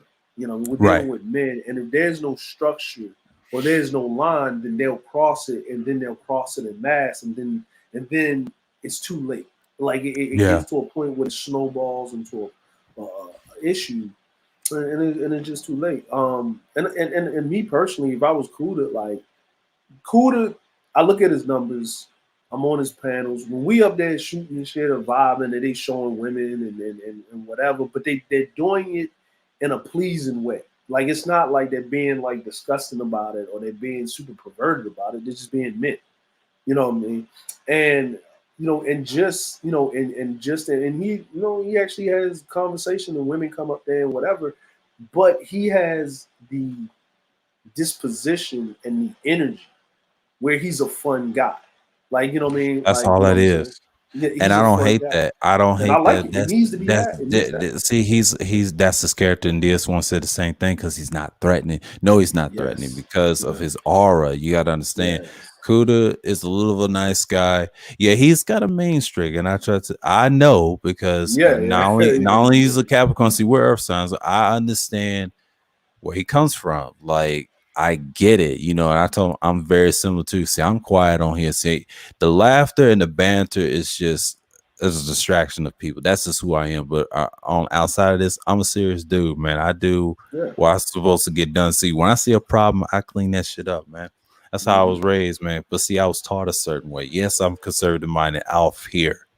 And it's a Yeah. shame that I am that way, but it's a good thing. Some things I just can't help. That's just who I am, man. Yeah. See, I'm like, that's how you online, raised. Yeah, sure. online, it's just a persona or like an aura that I have, but it's there. I just Yeah. give you the jokes and the banter every now and then. Yes, I could be human and cut the C shit off. But offline, I'm a different person, but I'm the same. Give you the It's just same a thing different off. part of you. Yeah, Like, yeah, is and I'm them sharing that. yeah. Because I ain't trying to. Nah. I'll give you what let give you my knowledge, whatever. But what it is, you got to be a certain character. But I'm really trying to help the younger guys. There That's you what I'm go. more focused on. And that's And the they need goal that I structure. came here. Yeah, they They need need structure. structure. They And need there's other structure. people to look at. Yeah, because once you become an elder, you guide them the right way. Do it the right way. Yeah. You know what I'm saying? You have to come a certain way, and there's certain things that you have to do and carry yourself. Like, what I mean? And people say, man, you ain't being 100. I said, listen, nobody's 100% all the time because people would look like they schizophrenic if they were.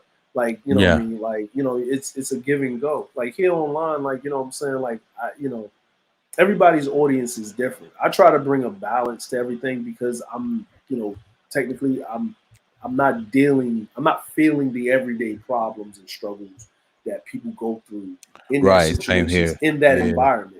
So if Yeah. I'm not in that environment, I know what it was like, but I would have to refer. Like, Quest when he was up here, that's why I had to keep referring back to him. Yeah, I'm from Baltimore, but I ain't lived there in like 20 years. So I gotta ask him, like the last time I was there, this happened. So is that, like, nah, this is this, and that. Oh, okay, cool. He You know talks what I mean? about real estate from Baltimore. Yeah, Him and Charles, they got their ears to it. They're the only yeah, two that I tolerate, even though he's on Rumble doing his conservative thing and this biblical thing, which is cool. See, this is why I fuck with him. He's different. The reason I like him because I knew yeah, he was good. I should have subscribed him years ago, but I knew he was great back then. I heard his yeah, stuff from now and then. He went at BGS in 2.0. Like not they he told me you got 1 year to produce, and they haven't produced a damn thing because they've been fragmented by 4 guys. And now BGS and Anchorman, they on they little thing. The other two just fucked up and on different downward spirals. That's why I don't mess with the two O's, because my issue with them is the same shit I see from Tommy and everybody else. That's why I just couldn't rock with him like that in Obsidian too. And yeah. I agree with him on that. Yeah, I call him Oblivion sometimes. Dude, Oblivion, your yeah. your your your subscribers and guys like MOT, I can't fuck with y'all. The Johnny Come Latelys, y'all have not produced nothing in 1.0 because y'all the type of dudes that's a problem. And you got these young men join these incel groups that's blue pilled, and I feel sorry for them. That shots of DS1 try to tell them, yes, they got a problem. That's what we need to fix right there. Yeah. See, Well, well, that's your little circle right there. But not all of them are bad, but the ones that's extremely bad, they're done. Now the ones that's gonna change out of it, that's young, and I tell them, no, that's not the way to go, man. Don't be a Vosa, don't be a loser, yeah, man. yeah. It's not the You way know to what? go. You know what the problem is there's no consequence Yeah. for them being that way. Like, um, like the whole, because when I like I said, when I first came around the space, like I met BGS, and then I met Angry Man on BGS, and Mm-hmm. then I joined, over there with them, you know what I mean, because he was more regular and stuff, and I was really vibing whatever. But I really, to be honest, me and Angry Man was cool. There was no beef with that, but I actually really connected to like Jay Sean and Cerulean and Ruby and and Char. Like that's who I was really, when we had them conversations and them long conversations and we call it the back cave, in the server. Angry Man, he did his show and stuff and he was talking, but he had to bounce because he had a family. He was, whatever. So they was around, you know what I'm saying, and I was, in the server and stuff. Mm-hmm. And when that shit happened in 2018, where he literally sat up there, embarrassed Ruby, took a pre-recorded a recorded conversation that they had privately about whatever tiff they was having, and nobody actually knew about it except for the main people in the group, and put it up on a live stream and went at Ruby, and then they attacked Brother X and they attacked Jay Sean and Ruby and all of that stuff. I was done with it. I humbly decided to bounce out the server and leave, right? Because Mm-hmm. that's, what are you doing? Like, and Ruby, to this day, Ruby has never publicly said anything, and they still got, remnants of people that fucks with her about it. And she just keeps her head up and doesn't say anything. Don't say a word. Like, and that was, somebody that was told to us publicly that Jay Sean and Ruby was unroastable. Like there was nothing they could ever do, and I know the inner workings of what happened, but she didn't do anything wrong. Miscommunication. You know what I'm saying? Mm-hmm. And then it snowballed from there, and it was all because of he got his channel snatched or flagged down with the whole O'Shea and Obsidian war, and he thought it was, it was, when you keep getting attacked, you gonna get, paranoid. You know what I mean? And when people ain't around and all this, and it's weird shit. You know what I mean? People, certain people, it's whatever here and there. But when I start seeing these things happen, and I start seeing the disrespect, right, to other content creators, platforms, like just running around like a bully. You know what I'm saying? Just like a bully. You know what I mean? Like Art was trying to do a neutral panel, right? Like so he, you know what I mean? Like at the end of the day, everybody shared the same audience. Yeah. Your problem with this guy ain't my problem. I should be able to work with you and this person. Y'all figure that out. Because if we up here and we're trying to, get compensated for our time, because this equipment and this stuff costs money. I'm just being real. You know what I mean? When a person drop their cash up there, they ain't begging you to hit it, but once they hit it, that's showing you how much your content is worth. If somebody's willing to pay you for your content, but they can just sit in the clouds for free, or sit in the chat and type away, and they willing to pay you, now you owe it to your audience to expand your content and give them more content. They want to see evolution. They're paying to see your product be better. That's the way I look at it as a businessman. So I should be able to connect with this content creator because in that content creator and this, oh, I can't connect with them because I'm cool with you, or you gonna come on my panel and you just gonna start shit for no reason and then get mad when I try to hold you to the same standards of everybody else. And then I'm gonna go and bash you back on my platform and then basically try to pull some whole, if you go over there, I'll fuck with you because that nigga fuck with this nigga. And he wouldn't. I started seeing that, man. I started to see it. And it was like, whoa, right? And then when I was watching BGS, I started seeing BGS acquiesce to him more. So they used to come over and just start shit. And then, you know what I mean? And then, BGS was like, well, I'm rocking with him. Like, and I know BGS behind the closed doors was trying to talk him off the ledge, bring him back in, because he's a talented dude. You know what I mean? Like, love him or hate him, can't stand him. He's a talented dude. He's got a lot of potential, but he does not have people skills. His people skills are trash. That's what his problem is. And you cannot be a content creator, period, and be isolated. You can't. It's not going to work. You can't. That is like old YouTube, old YouTube where they was just throwing money. You know what I'm saying? At it, right? And you got to be able to connect, like Kevin right now, right? Kevin done been on Vlad. He done been on the Don't Jump a podcast. He was on Fresh and Fit. Right? Fresh and Fit had it with Abba and Preach. Yeah. But even in Abba and Preach's, like, I think their third response or their second response, they mentioned Kevin and said, y'all had Kevin over there. Ask Kevin if what we saying ain't right. Because Kevin basically backed what Abba and Preach was saying when he was on the No Jumper podcast. Even if people don't even go watch that podcast and actually take it for what Kevin's actually telling you, what he's doing. You know what I mean? So the reason people don't understand, the reason why Kevin is successful as he is right now, whether you like him or hate him, is because he knows who to work with,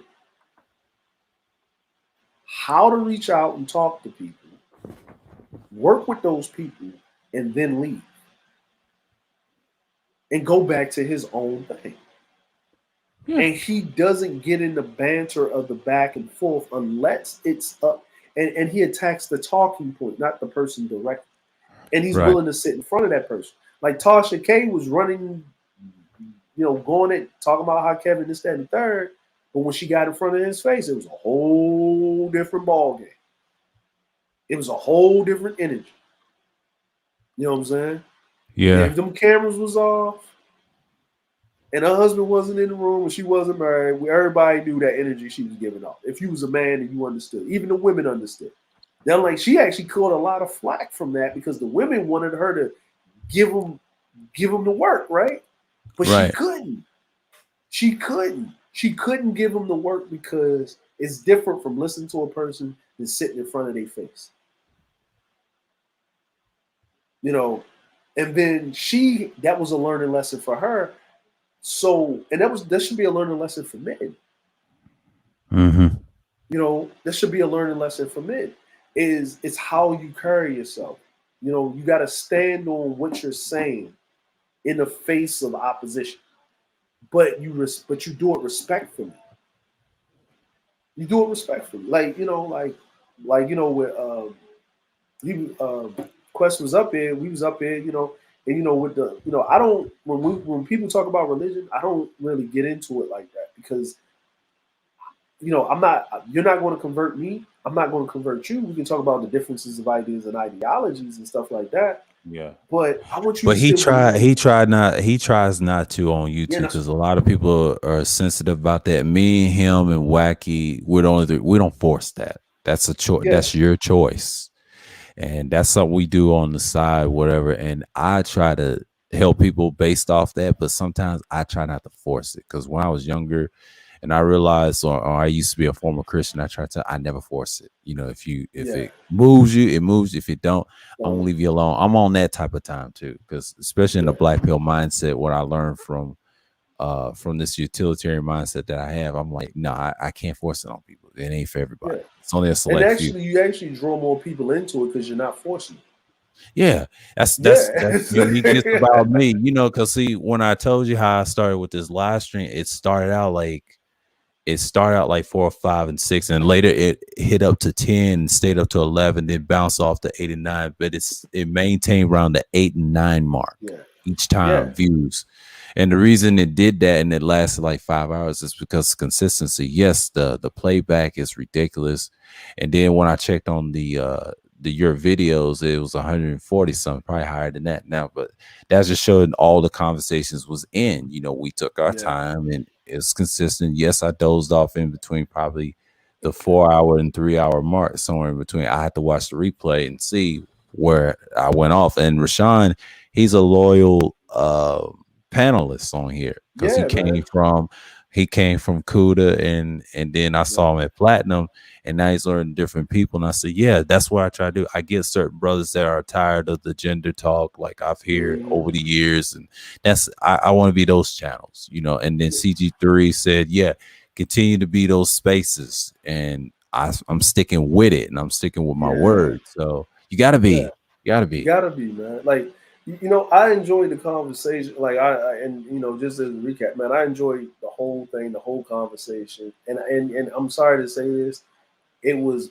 it was it was refreshing having somebody that traveled to the certain places, that I traveled. We having a conversation, but it was it was a balanced conversation. We were talking about the yeah, pros and the cons of everything. We were just talking about the reality, but there was no malice in my voice about you know you know black women dating or whatever, whatever. There was no yeah. malice in his voice. We was just stating the facts, and it's because of proximity. Like, it was And is both y'all have military backgrounds. That's another yeah, thing why I love doing this one, because thank God for Wacky for that stream. And he was upset with Big Truck, and he was over at Melodies. And I said, yeah, it's about time to me do an after stream. And it was too good of a conversation. I said, you know what? At first I thought I wasn't going to do a stream yesterday. We'll see. I got one at 8 tonight, because I know today's Friday over here, because yeah, I know my special. I'm gonna do that one. That's gonna be a nice build.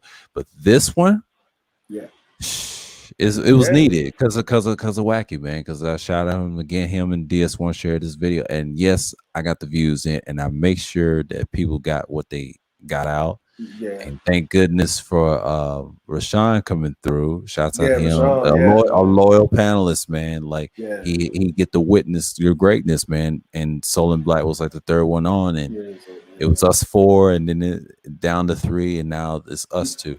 And Me, that's the way it's supposed to end it. Yeah, man. yeah, me personally, I'm gonna be honest with you. Whenever from now on, like, just watching things.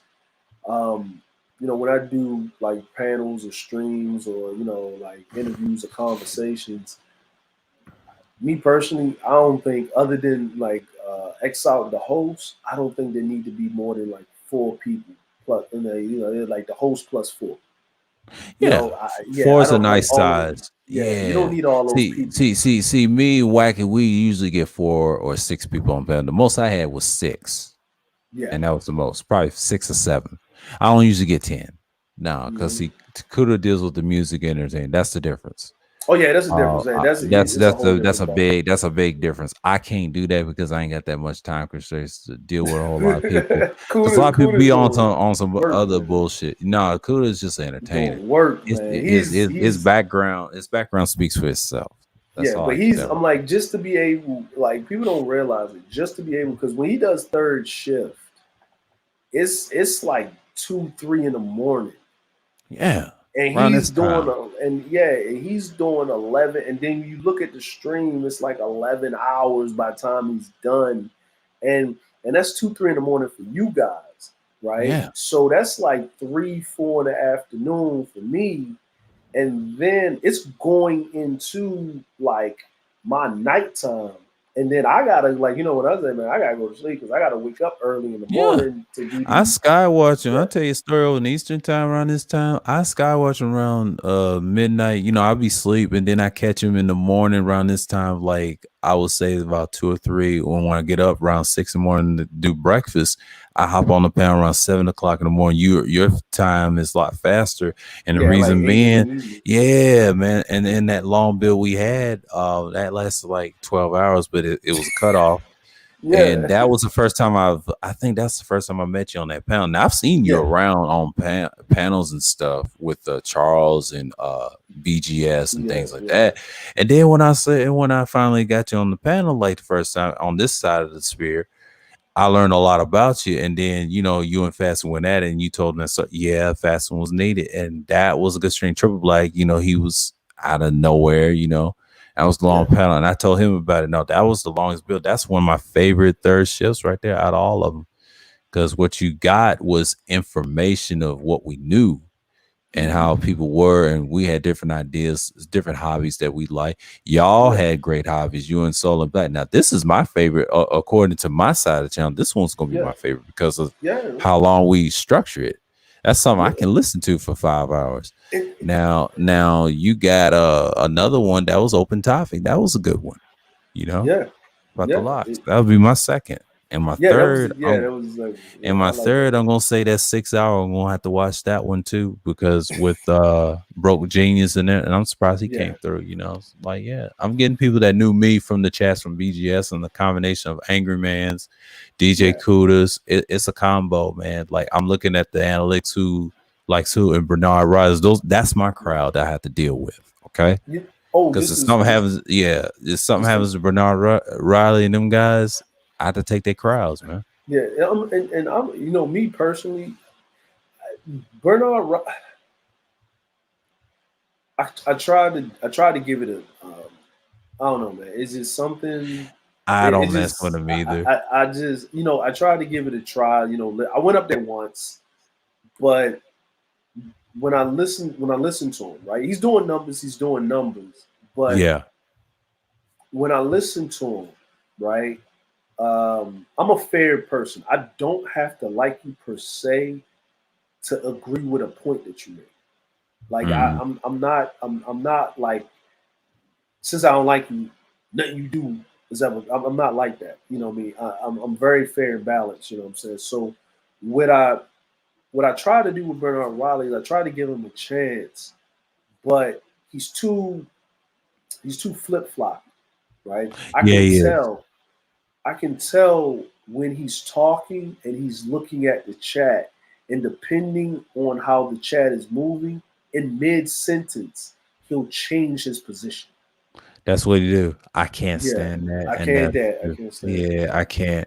That's why I had to cut him off months ago, and I said, "Nah." I said, "Cootie, that's your boy. I just can't fuck with that." That's why we call him Bernie Povich over here, man. You love that Bernie shit, man. Povich. Yeah, that's shout out to DS one with the nickname, man. Like, yeah, I can't. Bernie Povich, you give him That's the what they name. call him. Yeah, he had a stream about talking about Bernard Riley, man, because how they did Cuda, man. Like, yeah, I just couldn't do it. I don't see how y'all like Like, him. Yeah. like what was that with the Rose Scholar thing and all that other crazy crap? It was probably during that time, yeah. But And when he he did that only roast hooked. culture, yeah, Yeah, when he hooked. See, he hitched his, because I'm looking at it, right. I'm looking at it. I'm looking at who's over there, right. yeah, And you know, Bernard Riley's panel got a boost. His panel boosted really. Um, Actually, he has to give Kevin credit, because when Kevin threw that the distraction bomb, I'm gonna call it that smoke bomb, mm-hmm. or that chaff missile, right? When he threw that chaff missile out, right? Um, and when he said that on Bernard's, and Angry Man went at O'Shea, because Kevin said O'Shea is probably one of the best YouTubers in the space, and Obsidian and stuff. And what I'm saying, and we already know Kevin. Kevin plays at a different level when it comes to being petty. right? He plays at a higher level, higher frequency, rather, with being petty. And that was on Bernard Riley's panel. And then when the Catch a Flight thing came out, when Angry Man said, "Catch a flight, nigga," he was talking to Yeah. O'Shea. That was on Bernard Riley's panel. And it was Bernard Riley, it was Obsidian, it was O'Shea, and it was Angry Man. And his channel got a boost. And then they went into their beef, and through the back door, that's where the Fantastics and the Ramils and the Game Yeah. Changers, they started making their home base. And Bernard welcomed them in because they brought in those dudes. And, Yeah. Jessica was over there. They, Jessica, they they all put came from Obsidian. All of them did, all of Bernard. All of them. yeah, all of them came from Obsidian, and they just kept the talking points. And then that's who his crowd is, right? Yeah. I mean, even when they had that conversation about the thing with the dude, what's his name, Dr. Spencer Coleman, or whatever that his name is, right? Yes, Um, Spencer Holman. Yeah, he's a cool Coleman, dude. yeah. Father's Time School. He's Father, known. yeah. Yeah, he's cool. He's cool. But I'm like, personally, yeah, he could probably be a cool dude. But I know a scam when I see a scam. Like, what I'm saying? Like, what I mean? I'm not going like, what I mean? I'm not going to call it a scam. He might not he may really believe in this. This what he's doing, right? He may actually Yeah. really believe in it. But Yeah, he has a nice website. I yeah, mean, if he believes in the 10 life vows, him and this woman, I yeah. don't know what they're trying to do for the herbal stuff. And if black men is living less, that's a problem in this country. Man, black men are living less because of their diet and then being always under always being under occupation by society, Right. right? Black men are living most men live less anyway, right? It doesn't matter. Even in Yeah. Japan, Japan and Italy for first world countries have the longest life expectancy. Right. You know what I'm saying? It's about 85 to 90 years old. For men is 85, for women is 90. The United States of America is 65 to 72. Black men is 58 to 63. Mm. And those were the last time I looked at those figures. Right. Wow. So, but it all comes down to diet, how you eat, taking care of your body, going to the doctor, Yeah. getting checkups, things of that nature, right? And if you and your life expectancy goes with your economic state. So that $30 pill is not going to revert your health if you're not eating properly, exercising properly, going Right. to therapy, de-stressing yourself. You know what I mean?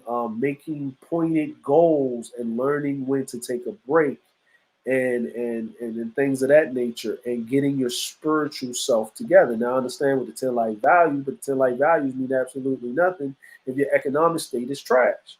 Like, Yeah. what I'm saying? Like, because Yeah. that goes back into And I everything think they're else, trying right? to tell them like do that before you take it. They tell you that they have Yeah. instructions too. Like you Yeah. got to be in good shape, and if you got the health problems, well, you got to take care of it. At least they said it works for them, and that's good. Yeah. And they're taking heed what they're doing. Make sure you're healthy first. Yeah. I have Get no the problem exercise. with it, bro. Yeah, and that's a good way to start. I mean, the good thing is they're knowing it now. It's a lifestyle. They try. What did Bishop say? It's a lifestyle. You got to It's a take this lifestyle. for a long time. It's kind of like a vitamin. You got to be on it. You can't just Yeah. be part way. They said that in strength. I said, whoa. So you have to actually do it. Yep, it's the same But thing. but the thing is like, like, okay. Now I'm just saying optics. I'm just being 100% real and Okay. just Okay. Go 100% ahead. transparent. I remember what Kendra used to look like weight wise now, right? Yeah. If Kendra said it works, and if you know what Kendra looked like before and now, oh, it works, right? Because she was Yeah. heavier before than now. She's Yeah. leaner now, right? Okay, Yeah. She's very right? lean. She's very lean now. Okay.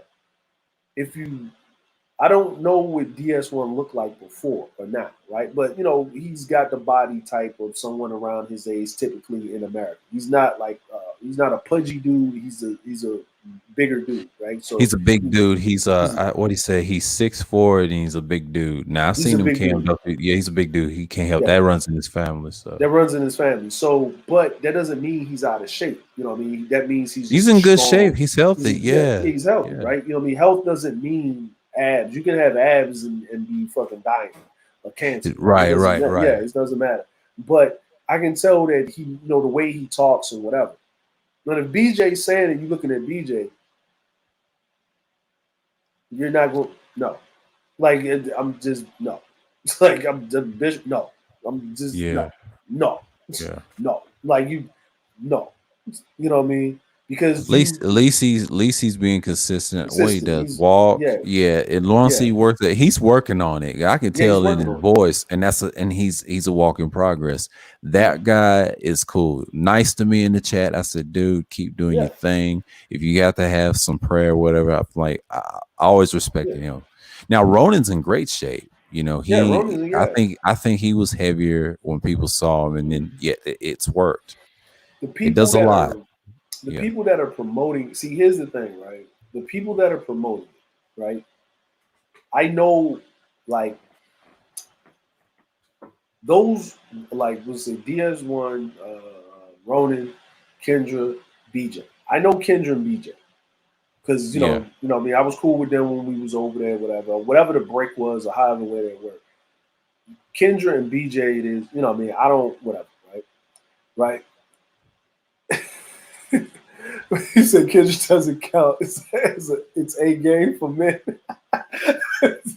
Sir. Yeah, I know. That's an excellent point. Yeah, Yeah. because again, that's actually point. All right. But BJ, they cool. That I don't have an issue with. Right? It's Me only two neither. people I have an issue with. Yeah, And they're they're cool not with me. even, and the one person that actually caused a lot of the drama, or two people that caused a lot of the drama, one ain't even around that much, and the other one disappeared off the face of the planet, almost damn near.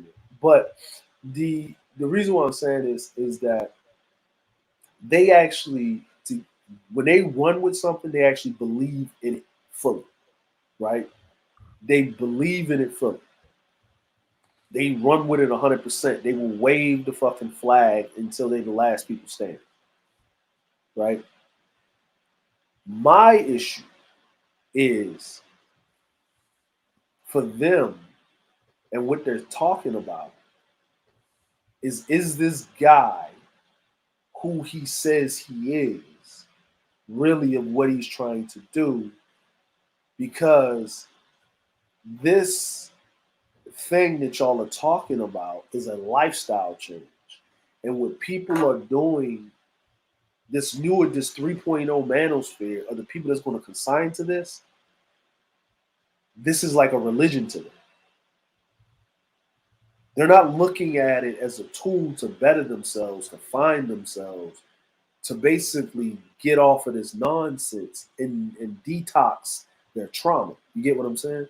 Hmm. They're latching on, they will latch on to this like it's a prosperity.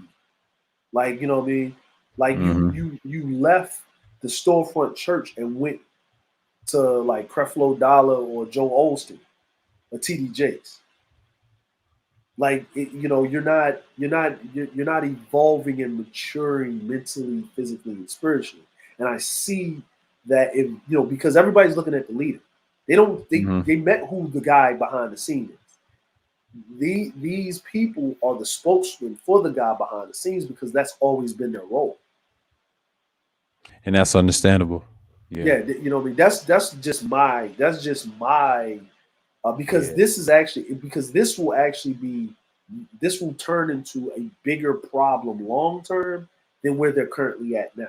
Yes, it's short term right now, but the Yeah, this long term, yeah, if the kid does this work, if people are willing, and it's up to the followers, and I have to it's up tell to them, look, followers. Yeah, you gotta be in good shape, and they get on them too. And one thing I like about DS1, he gets on everybody. Look, if you don't take nothing else here, and whatever happens to them, this thing you got to spread it. You know, the same with the doctor. I don't know if he takes it or whatever, but I'm just saying they just putting it out there. If they one of those people, kind of like a Sebi type, Dr. CB, I see why.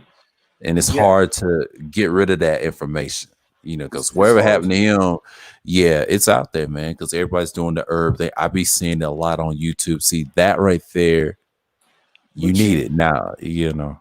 But I but get you what know, you're saying. doctors, I get what you're yeah. saying, But though. you can tell doctor, you know what I mean, like whether you agree with the science or not behind or whatever he was saying, he lived it. He did Yeah, it. He was doing it. He walked and talked and lived the lifestyle. yeah, And and what I mean by is we're having too many times where we're having these quote unquote the Barnums, the snake oil salesmen come through, shove something down your face as the quick fix to your life, and whatever. And I'm not saying about these guys. I'm not saying about DS1, Kendra, and BJ, and Ronan. I'm not saying that. They believe that because I know them. Like I know Kendra, I know BJ. I've talked to them. When they into something, they into something. They took the way they talk. You can't talk with that type of passion about something and the way that they are without fully believing in it because and it goes back to the religious background, right? when right. you're in when you're in Christianity like that, right? When you're Or in Islam. Yeah, Islam like that, or when you're in like if you like really Hebrew, if you're Israelite or whatever your religious makeup, and you're deep and that's ingrained into your yeah. The school of personality, thought. Yeah. your rule of thought, you carry that fervor, right, with Mhm. anything else that you're doing, and it has to align with your religious beliefs if you're that conservative with your religious beliefs, right? Because you won't even be able to do it because it will bother you in your quote unquote soul, if we would say that. Yeah, Yeah, yeah. yeah, So true. yeah, So true. yeah. And that's So why they they so believe it. passionate. Yeah. They're so passionate about it, but here's the problem with that. They're that passionate about it. If the fallout comes, they're going to defend it tooth and nail, but they're going to be the ones into the ground, driven into the ground, and this guy is going to march away scot free. Because and the reason why I say this, no matter what happened, right? Hmm. When something kind of went wrong and went bad or whatever, let's say with the masculine immersion or whatever, however he was doing, we knew who the leader was, and Yeah. that was AM, Yeah. right? Other than him He's coming out and saying, on Bernard Riley, and that was the dumbest thing ever. He shouldn't have went on Bernard Riley's. If anything, he should have went on Brother X's panel because it would have been way more neutral, right? yeah. But or they should have made an announcement and then did it on whatever they should have did. But Yeah. Bernard Riley was not the place to do it. No. But what I mean, they could have did it on ARC, had ARC do it and whatever, right? It would, Well, T-Pop is the best place to do it. But see, Anger yeah, Man didn't want to fool with the A game thing. He support him. He had nothing to do yeah, with that. The doctor is responsible for let this magazine or this thing. I don't know yeah, what else they come out with. See, I'm curious what they're gonna do because he's yeah. trying to grow his thing. Yeah, I get Listen, his talking points. I get his talking points. Listen. I did my research on the doctor. Them 10 universal principles are on 6 other website things or whatever that he's a part of, that he has schools of businesses that he was running all the way from 2016. There's another Mhm. lady and another lady that I watched her videos and did the research to see who this guy actually was. And this final iteration of it is them, the final product from doing research and development. Mhm. You know what I'm saying? So what we're seeing now is the final product. I have no problem with that. You know what I'm saying? People make things, they revamp them, they do that, they do this, they do that, right? The issue that I have, right, and the issue, that I have with it, and it's my gut feeling. It's just a gut, like right now, it's just a gut. From the information that I got in the gut and the way he carried himself. Because he didn't really carry himself too academically on that panel as a doctor. That's the problem. You can't do that in these spaces because a lot of dudes shoot you down. They treat you like BGS and the crew, and the hate is real. And Edward Anderson said the same thing. Him and NLT went at it with the conservative thing. That right there, is no need. Now Edward did the right thing. He had to be structured. Yeah, he had to be And structured. you have to, and then see the doctor where he fucked up is he saw DS1 and Kendra. Let them be your spokespeople in the space. You do the outside work. As if you're the leader of that magazine or whatever it is, your job is outside for our Yeah, image, and according to your doctor. Yeah, yeah, and a lot of times he had a Freudian slip. He slipped a lot. His conversation was, I talked to Kendra. We decided. I talked to Kendra. You're not, the men would have took it better if you said, I talked to DS1, I talked to Ronan, you talked to another man and conferred with another man. I don't think he understood the magnitude of the people he was talking to. That they allow Kendra in to speak because she's reverberating their talking points, but co-signing them because she's a woman. mm-hmm. And that's why I That's saw. that's all. That's why I That's it. saw. That's why I That's saw. it. That's only reason why they allow Kendra to do what she does. If Kendra wakes up the day tomorrow and she's more even killed and starts telling men that they need to be held accountable, they're going to take her and burn her at the stake, like the Blair Witch trials. Yeah, It's going to yeah, happen. yeah. Man. But they, and I hate to say it, most of them fear DS1. We'll see DS1's most hated because he don't play around. Now Yeah, he's he a does. great spokesman for that, and the Yeah, reason he's passionate, why I subscribe to him, shout to him again. He's the one I can tolerate out of all of them. All of them are good. It's just the yeah. doctor knows that's your spokes guy. That's your spokes You just need to stay in the background like you did, and see it was not necessary because see you have certain individuals go to him up there to get on the panel. See, Bernard Yeah, likes to do his thing. So I'm getting his audience too, according to my yeah, analytics. The Angry Man, Ism, BGS, yeah, Cuda. Those are my audience. And yeah. if something happens to any of those guys, the audience is going to come here. See, I already know what my number's going to look like if something happens to them. Well, It's just what it is. I'm gonna say like this is there's a lot of things going on, and people are going to be more wary, right? People are going to be more wary, especially after this polite thing. Yeah. The polite thing, Oh, that's big. Yeah, all that that is. stick. Yeah. Yeah, the polite Yeah. thing is big. You had to have it preached that it's like the, Right on the same the time, too. right at the same time. It's like it was like the perfect storm, and the problem is that you the manosphere, not the black manosphere, because I had to make this apparent. I had to say this right there. I gotta say this. Go ahead. Say this, sir. Is people saying well, it was making black people look bad, and it's not. Yeah, you Those said two that. Yeah, you connected. said that. Yeah, it's not. That is the manosphere's problem over there, right? These are people from foreign countries having a disagreement with each other. They're not American, and they're not Black Americans. They're Black people, Yeah. right? They're That's Black what we look at them Blacks. as. Yeah. We look at them. They're Black Caribbeans, and they're Black people from the continent of Africa. They're Mm-hmm. not American Black. That's a whole different ballgame. It has nothing to do with the Black manosphere. The Black manosphere has its own black eyes that it handles within its own space. You know what I mean? Our news does not travel out. It's actually their news travels into the black space and people talk about it. Like Donald, like I heard I was on what's the dude? The attorney? Some brother, he's Yeah. got a bald head, he's Lead got attorney. Lead the lead attorney. attorney, right? Yeah. He's got the suit on and whatever. I like how he kind of handles his panels a little bit. It's this conversation. Yeah, he's structured. He's He's structured very too. structured. Yeah, he's very structured. And he was talking about this female that I guess on his panel that called Donovan Sharp bitch ass nigga or some shit like that or whatever going off, right? And he had a conversation about it. And I was like, Donovan Sharp. I was like, man, what happened to Donovan, right? Because I know he lost his channel. He's trying to come back. The white boys got him, right? He got Yeah. smited by the manosphere, right? So I clicked on the at thing and it took me to his channel and he was live, right? Yeah. And he was working out. Yeah. He was working out. He was working out in his home gym and stuff and whatever. And he was answering fielding questions from people in the chat. I typed in there a couple of times or whatever because saw him working.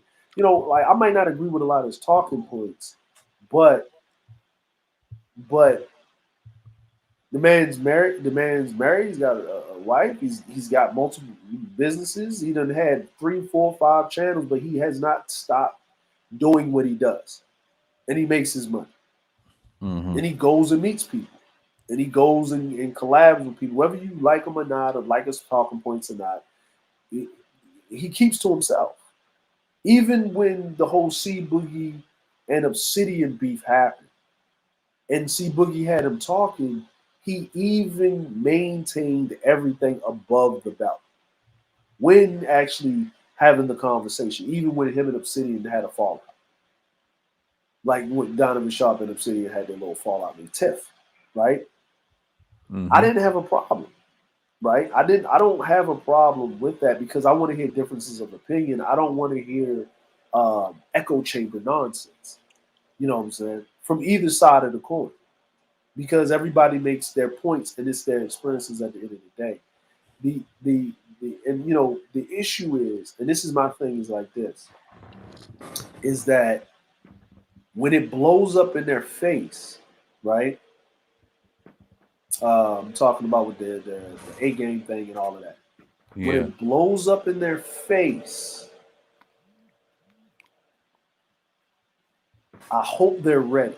I hope they got their thick skin on. I know DS1's gonna be fine. I know Ronan's gonna be fine. Yeah. The people that's gonna be on Kendra ain't built like that. Yeah. Kendra's not built like that. She's not built like that, and 1 iota, she can't take it. Right? And Bishop, but here's the protection they're gonna have to have. It's gonna be Ronin, DS1. Now, Angerman's out of it. That's their own little group. Now, the masculine mercenaries, they separate from A Game because they back them too. That's Grinch and everybody else. And only this comment, Grinch was right. Yeah, he was right. He never should have dragged Kendra into it. Exactly, facts. I agree. Yeah, you know what I'm saying. And Grinch, no, who's that? FNF and Abby and Preacher not. No, Abby and Preacher not Manosphere. FNF, but F is yeah. They were.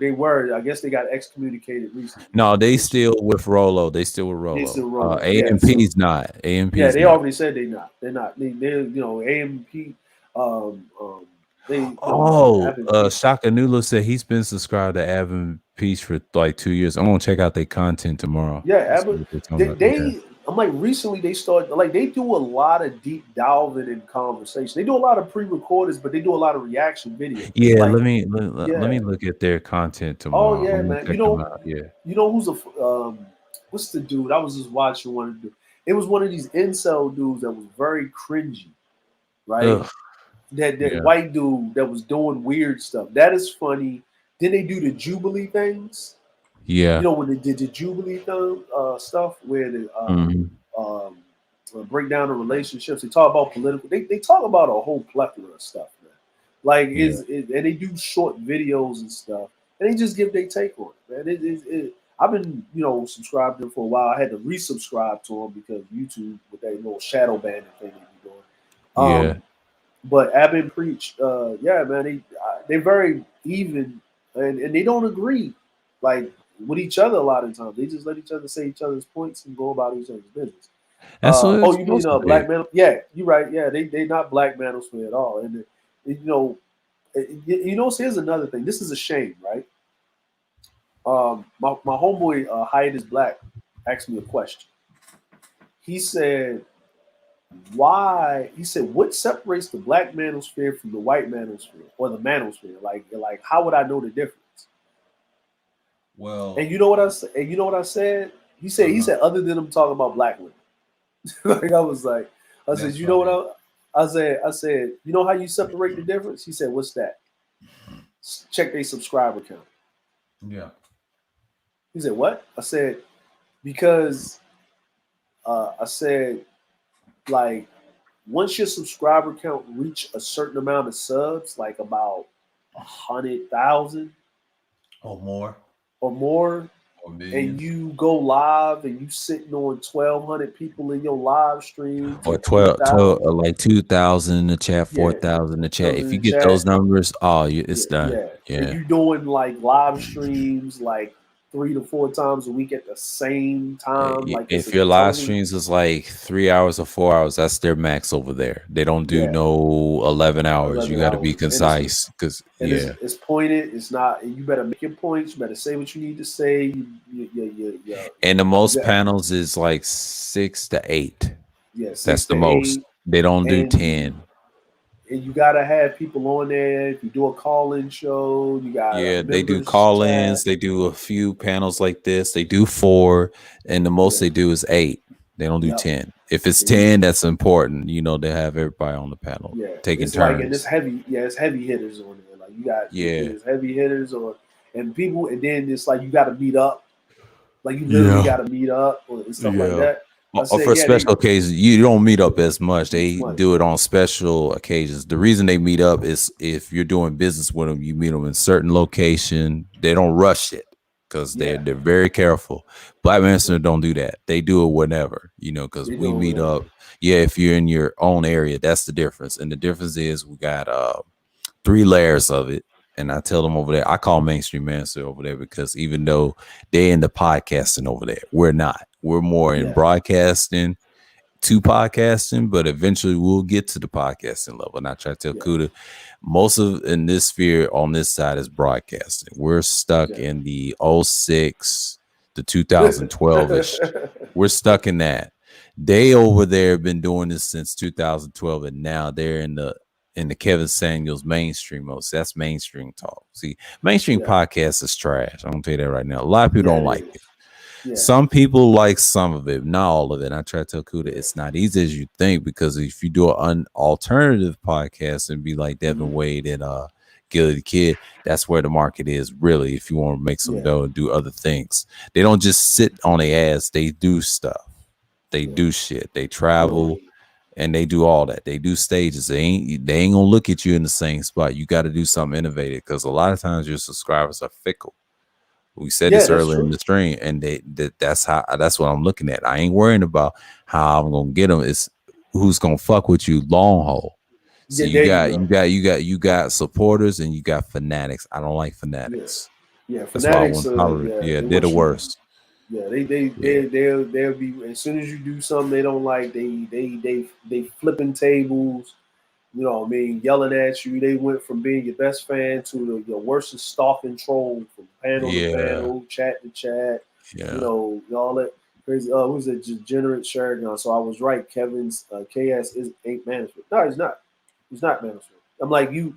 I'm like because and the reason why he's not Manosphere, there's a lot of things involved with it, but he's not Manosphere because he cannot go mainstream like he's doing being Manosphere. He had to drop his ties, and once he went on the other side with Rolo and them, and then he cut loose, he Yeah, was gonna be on TV regardless. yeah, He he's gonna can be on have. TV. I'll tell you this: he's already in mainstream online, and then Yeah, offline. The secret is he's a pseudo red pill. He's not entrenched red pill. To me, he's nah, more purple. I hate to yeah, say that, but that's why I made that string called Purple Paradise with Ty City and PK. They came through another heavy hitter. That's my second heavy hitter. And that's what Kudo was saying. Yeah, because he's got the logic spirit. He's getting numbers. He's got yeah, more subscribers than I do, like in the 2000. We're almost around that range, but yeah, I like his content. He talks about crypto and everything, how to do it right. See, that's why I like him and Soul and Black. I balance it out with him and Black Ram. And if you yeah, talk about crypto, those guys now, yes, I'll listen to Angry Man, but I'll be on panels with Angry Man talking about that with Charles. So yeah, he's multifaceted. Now, Charles, the reason I like him is the law enforcement part. And that's yeah. it. He's He's got got yeah, military guys and it's a nice hangout. See, Charles get like 6 to 8, 10, sometimes 9 to 10 before like this. It's pretty yeah, simple. yeah. I've been on the Charles is panel good. with him once. And that's it. And I might have to do more panels with him in the future, talking about different things. But yeah. Charles is, I mean, that's just like, And we I've need, I've been on different panels with him. I think his and Arts a few times. Yeah, yeah. yeah. See, he's a cool dude. Yeah, Yeah, well, yeah, is he said he always more of an extreme toned down version of the red pill message. Well, here's the thing, right? Like he's saying the same thing. It's just his delivery. It's the delivery. It's more palatable because he's actually doing like what Kevin's actually doing is he's actually doing a social experiment. hmm And the social experiment is this: I'm here to make money, and women are more forgiving long as you present it the right way of not getting a automatic solution right now. Men are not forgiving when it comes to solutions. If you notice, like, okay, like uh, DS1, Ronan, and them, they're offering, I say, a pseudo solution. And the reason why it's a pseudo solution is because you can never blame the 10 life principles. You can always blame the person for not properly executing. right. You know what I'm saying? So I call it a pseudo solution because it's about how you apply it to yourself and execute, right? Where Kevin is offering women a solution, right? And saying, if you do these things, you can get married. You're not going to get this guy in the top 1 to 10%, but you can get the guy in the 30 percentile easily. No problem. You're going to have to date down. You're going to, I'm like, financially, because if you're making this amount of money, you're going to hate date down. And that doesn't, what I mean? So you're going to have to find a high value man according to you. That's it. Like, I mean, if you want, what I mean, or whatever, right? So women will understand that because they understand that this is a solution that is all dependent on them settling, right? So the solution is you need to settle and you would have been married. And the woman knows that. She just needs to hear it being said to her in the way that she's going to interpret it. Men, you tell a man, you get a good job, you make 6 figures, you got a house, you got a car, pussy's coming. Where's the pussy? It ain't came. Where's that? You lie. that's how men operate. 1 + 1 Yeah, = 2. Women, they can throw some calculus and some division in there, and then they're different. I mean, that's why you have a lot of women feel the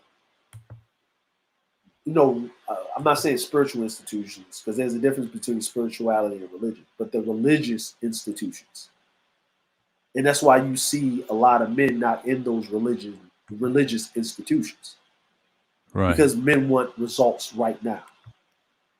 You know what I mean? Like if you're telling me to do A and B and I'm not seeing no progress, I'm out. You know what I'm Yeah, saying? This shit don't work. Women will, as long as you give them hope, deliver it in the right way, they'll come back every Sunday and they'll put money in that offering plate. it's about tangibles.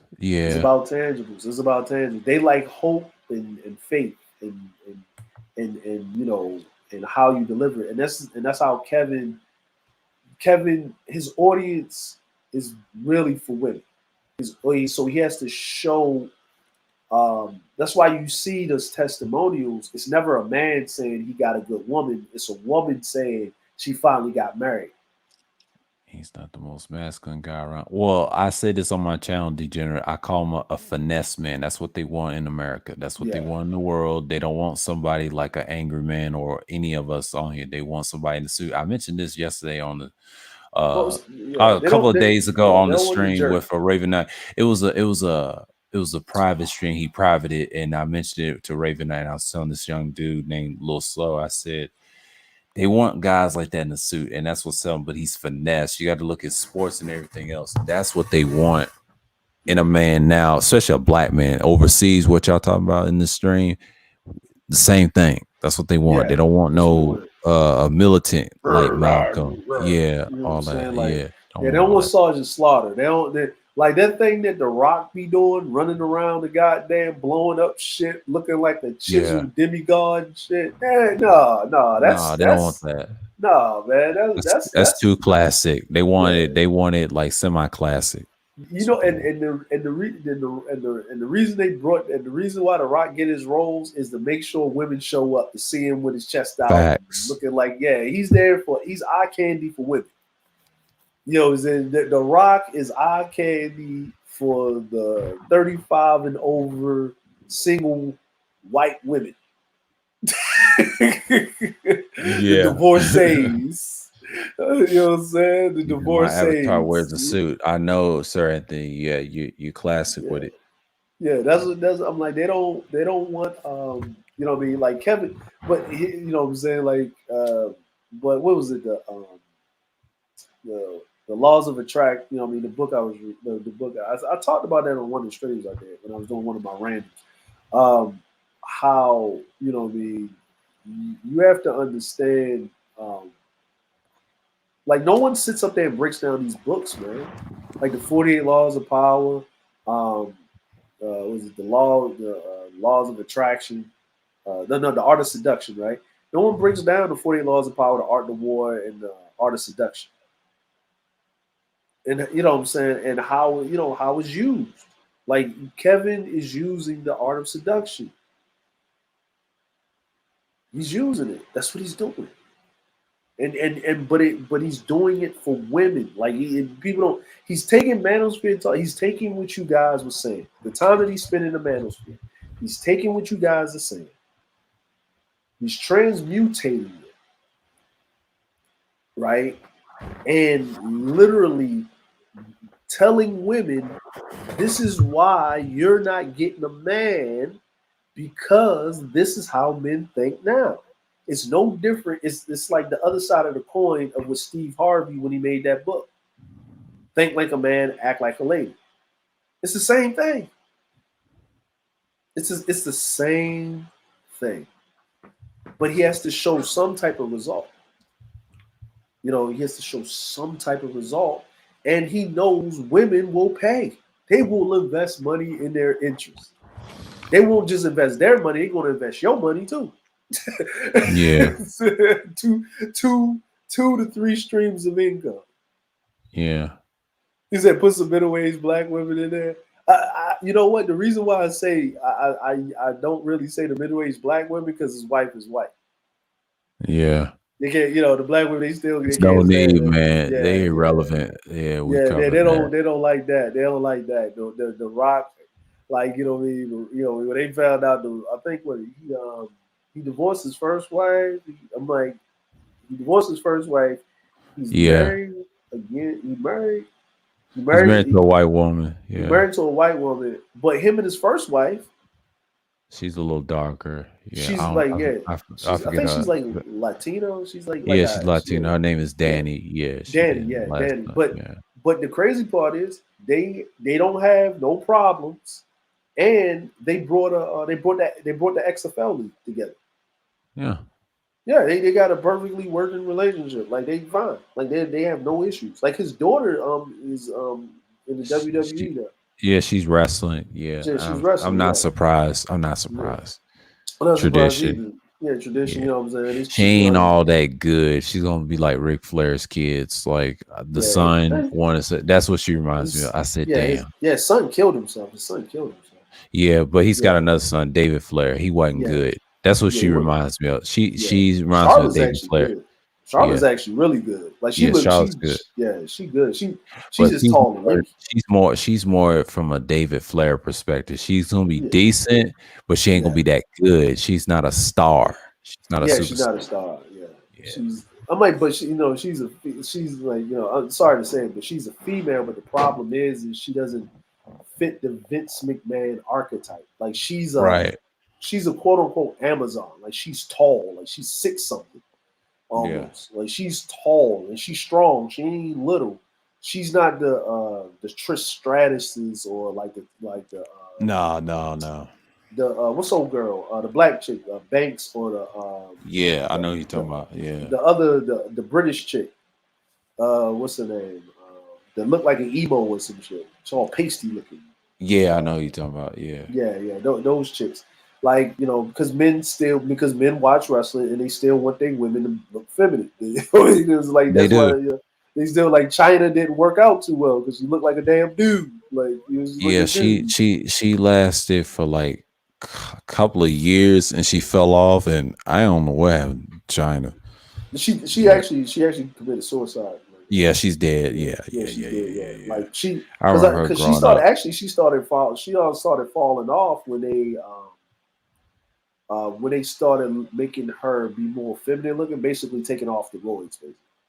Yeah. Yeah, she was on roids, like she Yeah, was on she was roids. dying. Yeah, I Yeah, already knew how she died. It was yeah, there's a few other ones, but Trish was better than all. She made it. yeah. Trish The rest of Stratus was Trish yeah, Stratus was. everybody else just fall off the wayside. Who You was the know. other chick? That was with the dude that looked like Little Richard, Johnny B. Bad. It was Sable, wasn't it? Um.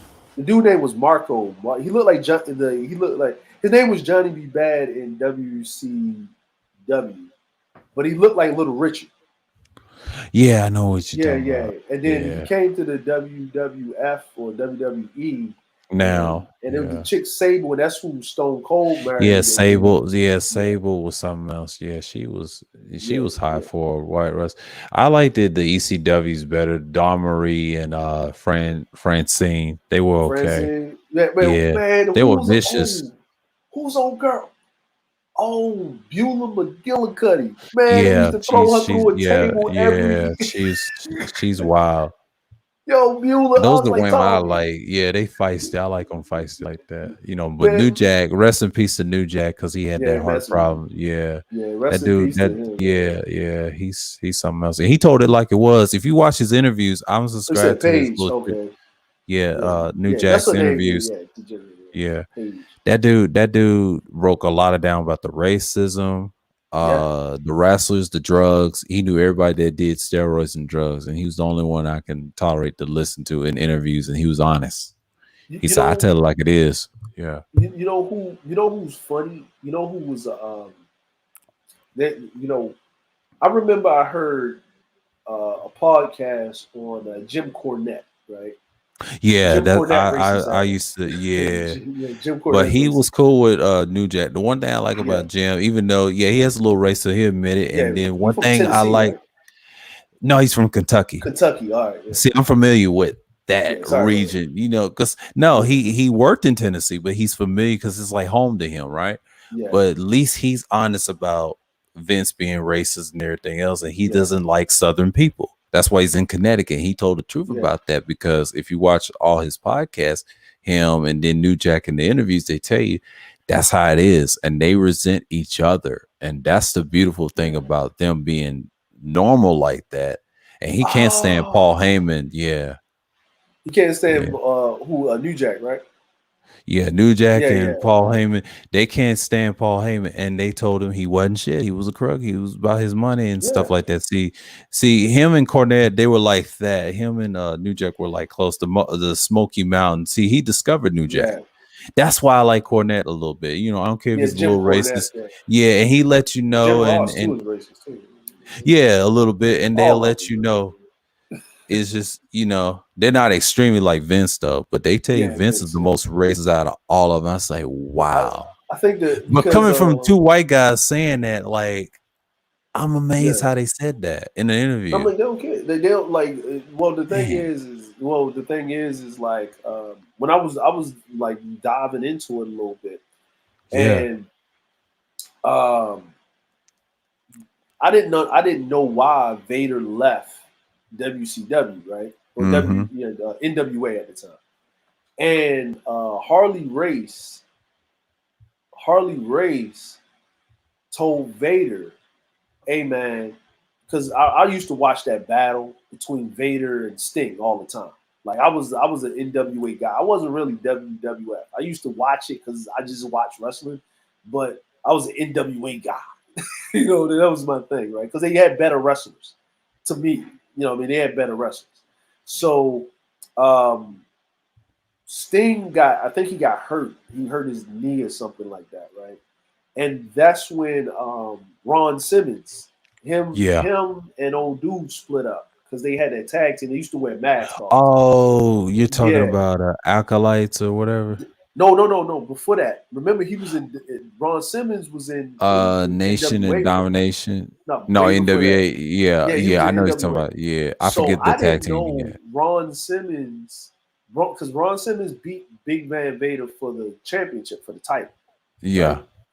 And it was the biggest thing ever because he was the first black world champion, heavyweight champion in yeah. any wrestling organization, right? They ain't gonna give him that in modern history because we're talking about WWE now. NWA, you can say that, Yeah, but when it comes to tag team, what he's known for, it yeah, was Nation of Domination with The Rock, and then with Terry Bradshaw.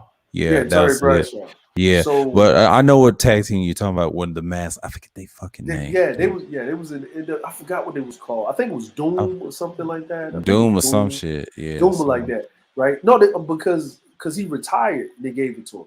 It is yeah, his NW his WWE Hall of Fame thing. yeah, They gave it to him then. yeah.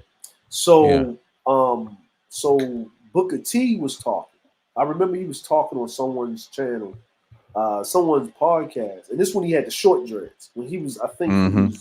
he just went over to the WWE, Yeah, this is and when he was at Harlem Heat, Booker T. Yeah, he was on that tip. yeah, And he had short hair. He had the boxing hair, like yeah, the box haircut, and yeah, he then had the grew into box. that. Yeah. Yeah, to the dreads and stuff. He had the little. He had Yeah. his dreads I wasn't still that like long. Booker T to this day, him Yeah, and The Rock. Besides, those are the yeah. only two dark wrestlers I like. It's a couple of He them I like. And New Jack.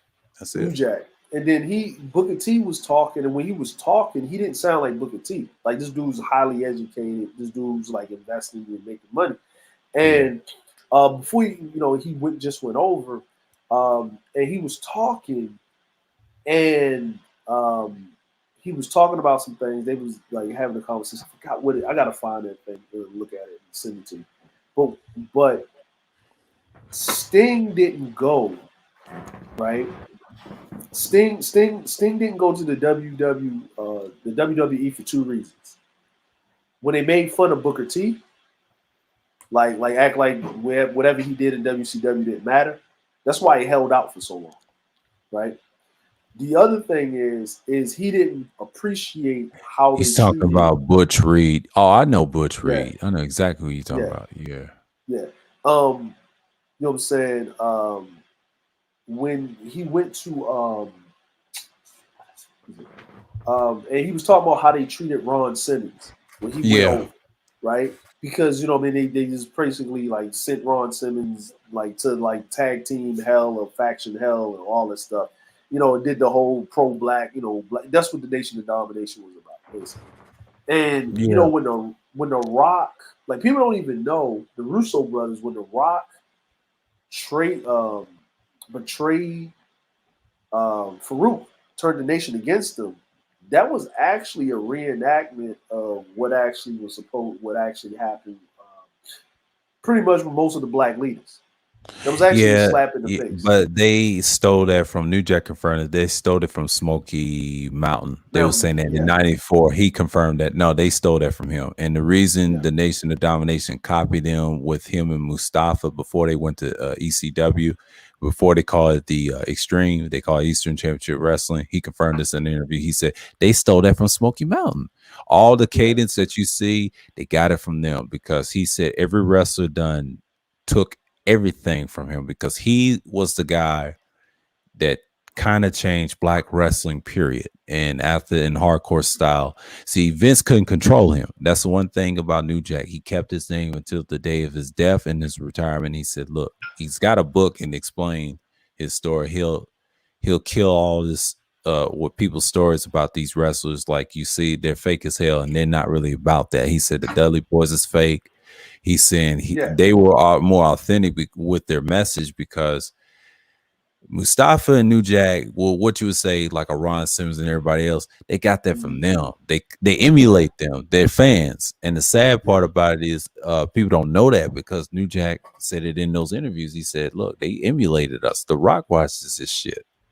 That's why he's mm-hmm, popular, even though Rock is a descendant of his grandfather and his dad, a Welshman, black man. that taught him this stuff growing up, and he's been around it. But see, New Jack, he had a rough childhood. He watched his dad stab his mom. That's why he's the way he is. You know, yeah, he did football and everything else like most people did.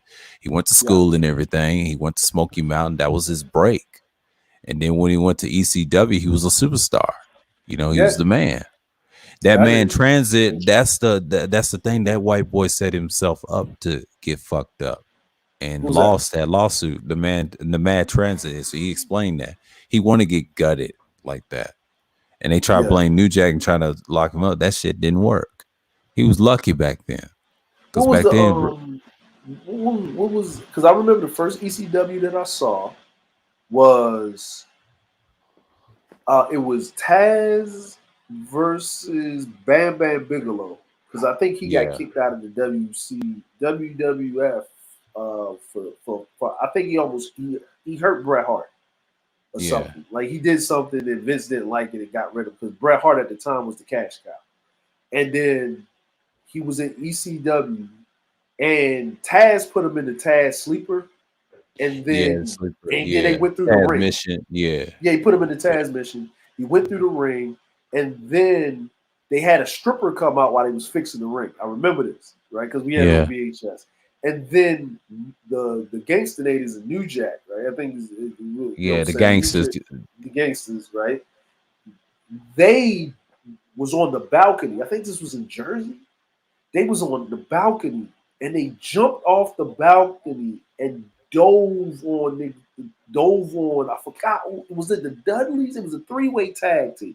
I think it was the Dudleys. It was the Dudleys. And it was Rob Van Dam and Sabu. Yeah, Sabu. And then they dove through the tables. When I saw that, I was like, "What the hell is this?" Like I was an ECW fan. That was Extreme Championship Wrestling. That started somewhere around, I would say, like 95. And at the time, when New Jack came, none of those people were there. Yeah, it was RVD and him and Sabu. Yeah. It was Sabu, Sandman, and him, right? And Terry Funk came. Terry Funk, but Terry Funk was for all of them. When New Jack came somewhere around 95, he elevated him to a whole nother level. See, RVD was around. He was old fashioned. But when he got into it with New Jack, they was at a whole nother level. That's when you start seeing new wrestlers coming out of that at that time. But around 97 to like 99, that's when you start to see everybody. See, WCW at the time was the standard to WWF to / WWE now. Because WCW had talent from NWA. It was the same brand. ECW came from the old Eastern Championship Wrestling from Terry Smothers, where he said his former protege trainer, the Dirty White Boy, he said he was trained by him. The Rock and Roll Express. This is New Jack people. All that. Yeah. That's who New Jack was trained under. Dirty White Boy, Tracy Smothers. His styles is from them. And then what he did was he made it hardcore. He appreciated Terry Funk because he saluted his style and everything else. And that's why New Jack elevated. And he's one of the best in that era. Now they was died by choice. They call it by force. Hard style in Japan. They call it hard. They call it something style in Japan. Yeah. New Jack said hardcore, it's called something. Yeah. New Jack said ECW, he said they went out by force, and then he said XPW, he said they went out by choice, and which is true. He said that in a promo. And his famous promo when he starts smacking his head, start bleeding. If you see that, it's on YouTube somewhere. It's like a 9-year-old video or 8-year-old video. And when he had the smacks, he lived that lifestyle, and he was in character. But one thing I could tell you about him is about his business, man. He's about his money and everything else. But he was consistent in that ring. But he had some eye damage with Vic Grimes. Yeah. His career was very stellar. The reason he couldn't go WWE was too realistic for him. Vince was trying to change his image. That shit did not work. And you know what happened though? Every nigga want to emulate him after that. Even the white dudes. That shows you he was a trademark based off those guys. Without New Jack, they wouldn't be shit. I'm telling you that right now. I love The Rock and everything, but no, you wouldn't be shit without New Jack. I'm sorry. It's just like in any sport, it's just he told that on the interview. Yeah, it's when people ask me, and people used to ask me questions and stuff, when we would talk about wrestling, and they would ask me, "Is like, man, what wrestlers that you like?" And I said, "Man, I like The Rock because I'm like, if you ask me wrestling wise, if you ask me literally wrestling wise, The Rock was trash. If you Yeah, just straight yeah, I wrestling agree with in the that. I ring, agree with The that. Rock was trash. Like He it, was all like entertainment and show. Yeah, yeah, he was I all give him he that. was a good he was Hogan. He was Hogan Hogan 2.0. 2.0. I He was agree with Hogan. that. Like if you That's a ask me fair straight up and comparison. down, Yeah, he was Hogan 2.0. he's If our you're Black Hogan. Yeah. yeah, Mhm. if you're talking about wrestling, like I'm talking about wrestling, like I said, I said obvious is Ric Flair, like obvious, right? Because Ric I Flair still could like Ric wrestle, Flair. Yeah, and he could talk shit, he could wrestle, he could take an ass whipping, and he wasn't the brolic dude in the ring. Um, he was more, so he was more technical, right? I said, but you got Ric Flair, you got Bret Hart, you got Mr. Perfect. You got Rick yeah. Rude. Kurt I'm like Hennig. people. Yeah, Yeah, you you got talking about Kurt Hennig, Mr. Perfect? yeah, Yeah, yeah. rest You in got peace to him. Yeah, yeah, he's you cold. know what I mean. Yeah, You got Rick Rude. Rick Rude was people don't know his whole career in WWF. He never lost. ravishing Rick You know what I Rude. mean? Yeah, You know what I'm yeah, saying? I You liked got him. his Yeah, wars with Ricky Steamboat in yeah, Ricky Steamboat. WCW. Yeah, You got Chris Benoit before he met this woman and something that Kevin that Sullivan woman. met. I forget that Benoit woman. before her She name was Woman.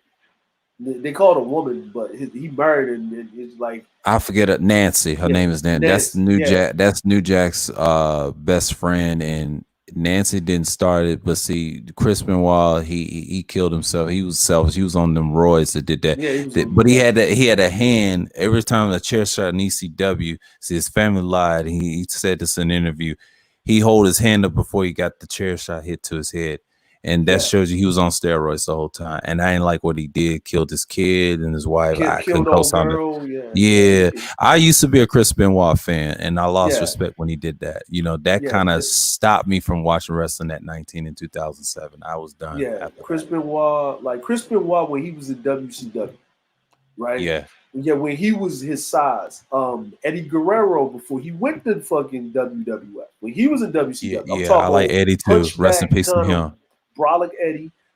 Rey Mysterio before he went to WCW. He was Juventud thinner. Guerrero before he went Yeah, to WCW. Dean Malenko. Who else? Who else we got? You you know, had Chavo um, Guerrero. Yeah, Chavo. You had all of them. Yeah, I can name Like them. Yeah, pretty much all the luchadors in WCW. Then Arn Anderson, the enforcer, Arn Anderson. You know what I'm saying? You yeah. got Larry Zabisco. I'm like the original Four Horsemen. Right. You know what I Yeah. mean? With But a Ole lot of Anderson, people don't understand some Tully of those Blanchard. guys we're mentioning, they all came from ECW as well first and then went to WCW because it was Yeah, like a transition around the 90s. They was in yeah, ECW. Like yeah, Degenerate said, yeah, it started in 94 to change because yeah, ECW at the time, 94 was brand new, the extreme, but 95 is when it got their boost because when New Jack came, he took it to a whole new another level. That's when the what you call it, the symbol with the barbed wire was yeah, classic, you yeah. The know. barbed wire match or the Yeah, yeah. what is it? But I'm The talking about leather this strap match. all Uh, that, the barbed wire matches, all that, but their symbol, the ECW symbol itself, that's gone. That trademark, you'll never see that ever again in wrestling. All you're gonna yeah, see is these new wrestlers like AEW and yeah. WWE's competing in Because I TNA. think That's Vince it. brought everything. Vince brought his son Shane, and you know what? Here's the funny thing: Shane can wrestle. Shane can fucking wrestle. Yeah, he can wrestle Like a little Shane, bit. yeah, Shane can wrestle. You know, but Vince, Vince like bought ECW, WCW. That's it. He didn't buy yeah, AEW. I no, no, don't that's think. new. Nah, Yeah, that's that's new. new. That was Jim Cornette. Well, I mean, no Jeff Jarrett, Chris That's Benoit. TNA. Yeah, I mean, not Chris Benoit. Jeff Jarrett. Remember, he was in he was in NWA. Then he went to WC. He was in WCW. Then he went to WWF. Then Chris He was a Jericho. Capricorn. I didn't know that.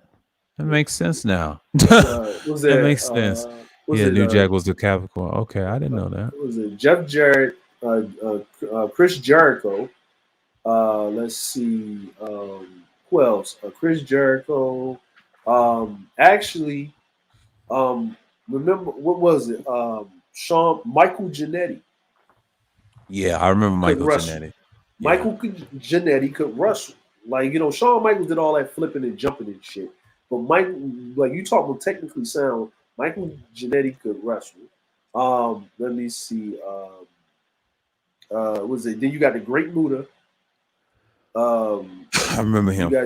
You got Jushin Thunder Liger. You got Ultimo Dragon. Who else?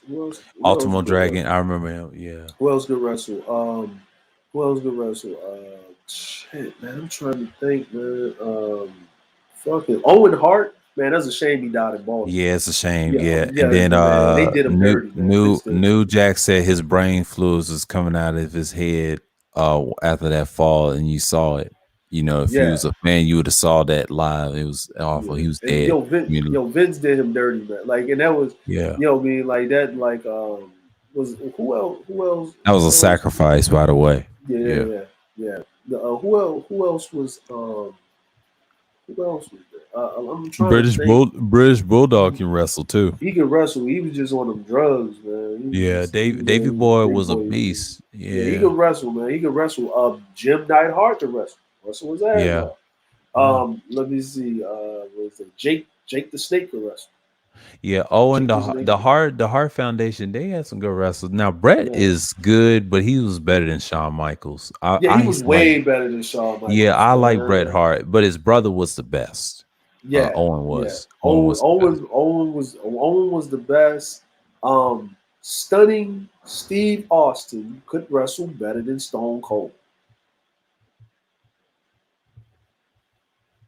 See? Yeah. See, this is Stone Cold when he had hair when he was in WCW. When he went from WCW to ECW before he got to ECW was a small stint in ECW. He told that story in the interview. Yeah, it wasn't really nuts, but it was just to hold him over. But WCW with the hair, he was decent, but he wasn't. He was naturally sound. Don't get me wrong, but in WWF, that's what made him. He was more of a star. He can wrestle. I like Steve Austin. He can wrestle, but he went from, because the reason why I say this is because what I mean by wrestling is like, I'm talking about technical. Like, when I mean technical, holds, locks, throws, and stuff like that. Yeah, he does that. Yeah, he does that, but he did it less because it was the Attitude Era, so it was different. But, he did it every once in a while. The reason he did it less is because he had that hardcore streak. You got to blame ECW for that. And he had to have that edgy character because he did out wrestle Bret Hart. Like, remember he was ringmaster. Remember he was messing with Bret? All that. Yeah. They did that whole storyline. All that. And see, you gotta go back ECW. He stole that from Sandman, according to New Jack, which is correct. He did. Everything he stole from Sandman. Sandman was the first with the beard, the I remember that stick and all that. Yeah. Austin stole that from him because he was in ECW, and the reason he stole it from because he was in the stint. He studied ECW's style and stuff. Yeah, and then Austin did the same shit. That's what that's what it was called. Texas Rattlesnake. Yeah, that's what they call it in Japan. They call it strong style. That's what they call it. And the sad part about it is, like, people don't understand. I like Sandman and Steve Austin. They're good. Yeah, they're good dudes. No matter, like, Stone Cold is who he is. Like, he's a dude. And besides The Rock, yeah. Even though Rock is my second favorite, I tell people all the time, I used to root for Austin beating The Rock when he was a villain, and Rock was cool. I didn't fall in love with The Rock right away. It took like a couple of years to get into him, and I appreciate him. And this is when I was younger, and I started fucking with Austin before The Rock, and that's still like Bret Hart, his brother. I didn't care for Triple H, but here's the thing: Triple H, technical Yeah. wrestler. He was good with the hair. Now I'm gonna say Without the like hair, this. he's terrible. No, I'm gonna tell you like this. Not Triple H. Hunter Hearst Helmsley Hunter S. was a Helmsley. tech when he before he was on the roids, before he was the Yeah. Generation X. When he came Yeah. out there like he was like from Britain and shit. And he used to Yeah. wear them tights and shit. You know, because Yeah. he His used to real come out name there is with Paul Lescue. Yeah. Yeah. because he came out with because and they get and this is the thing. They used Steven Regal don't even get enough props for his He's like another technical. Yeah, he's cool. Regal's cool. Don't get me wrong. because William, Regal because Regal sold it because yeah, remember him Bill and Triple Regal. H, Yeah, yeah, he's known as Bill Regal. But was yeah, it William Stephen Regal? Yeah, yeah, yeah. yeah. That Matt, yeah, man, like he, like Triple H and actually X Pac is real technical. X Pac is technical as hell. Billy Gunn, Yeah, Billy Gunn's technical good. as hell. I like Billy Gunn. I didn't Technical care as for hell. Road Dogg. I didn't care for Road Nah, Dogg. nah, he was the Billy Gunn couldn't do a promo, so Road Dogg was good at cutting the promo. Promo. Right? Yeah, he was the promo mic guy. Billy Gunn before he was known as the ass man. Billy Gunn was Mr. a good Ass. wrestler before he had that little persona. He used to wrestle before those. I Yeah. remember when he first came. He was somebody. This is before he joined the Generation X stable and all that. But you know who he was supposed to be? Billy Gunn was supposed to be a mixture between Mr. Perfect and Ravishing Rick Rude. Yeah, that's what he was supposed to be. He was supposed to be that, and they tried to do it again. They tried to reinvent it again with Val Venus. That didn't work out. And Val Venus then, was his own character with the sexual. yeah, He's a yeah, technical one too. I hate to yeah, say that. yeah. Always liked him. Yeah, And then they tried to reinvent it again with Dolph Ziggler. that didn't work. Yeah, that didn't work at all. Didn't work at all. Like Val Venus and what you call it, Mr. Ass, known as Billy Gunn. Those dudes were close. Yeah, that's true. Yeah, They were close. Hold on, was it the Dynamite Kid? Yeah, the Dynamite Kid. He's another one. Well, then you got the Dynamite Kid, and then you got the Texas Tornado. Was I guess supposed to have been the first Ultimate Warrior. Yeah. Ultimate Warrior is better than Dynamite Kid. Dynamite Kid was Yeah. alright. He wasn't really all What that you to talking me. I about? didn't care. Yeah, but Ultimate Warrior, he was the best. They don't give him props. Him and Sting with the face paint. Sting, man, yes. Oh my god. And Sting is underrated. Sting is real technical. It's just that when you're wrestling masters of the quote unquote technical field, like Sting battles are renowned for him and Ric Flair going at it. Yeah, right? Sting's my favorite. Because he would always play the powerhouse, right? He would always play the powerhouse. He would always play the face guy. But the best Sting is the Crow Sting.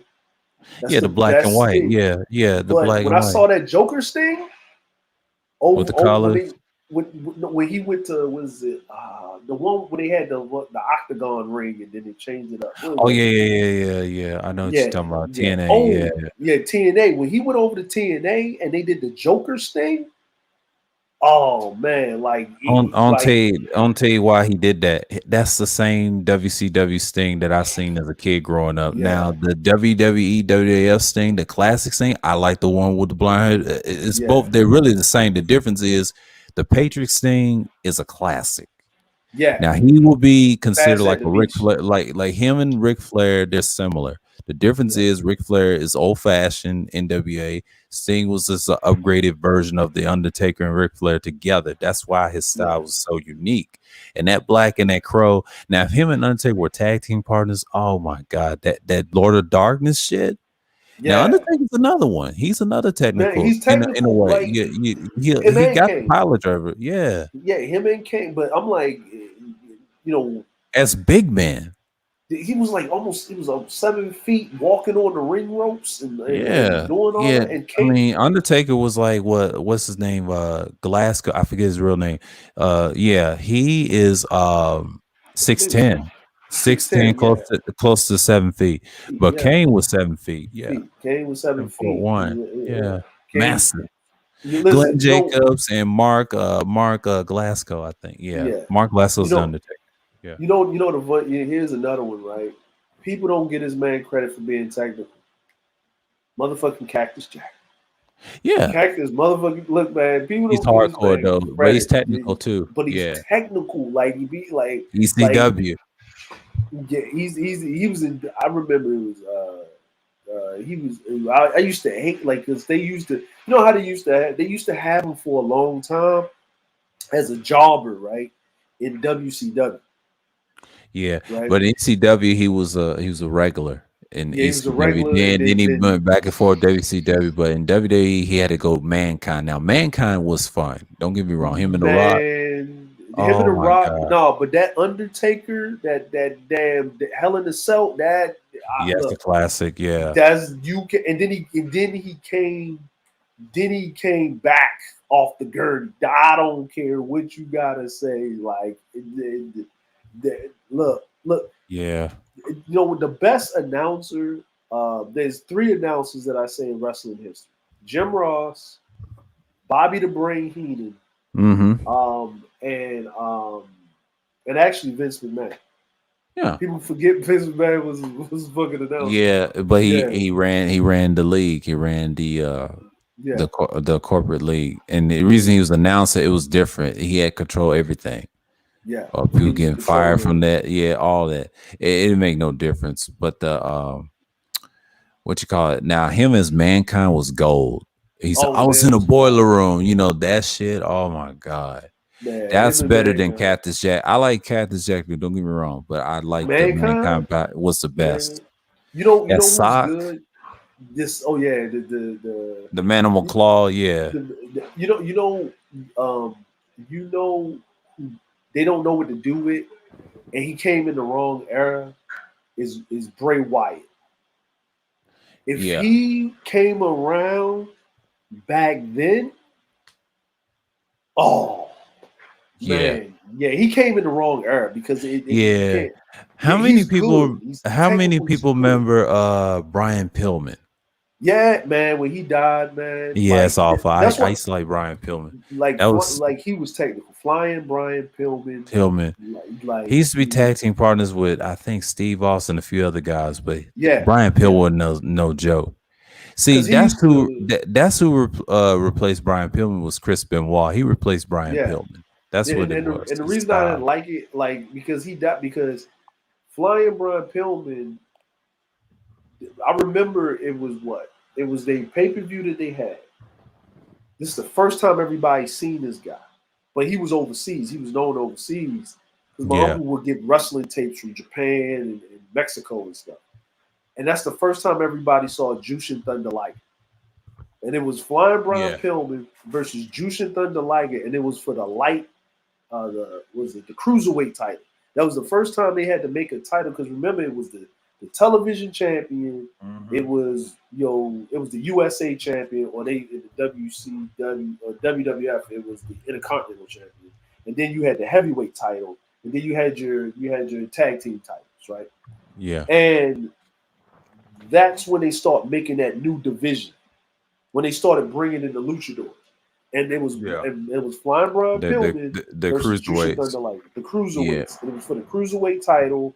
And then yeah, he died, like he died, and then Ultimo Dragon came. When he had them not because Jushin had all of these belts. I think he had like 9 belts and shit. Like, I was like, yeah.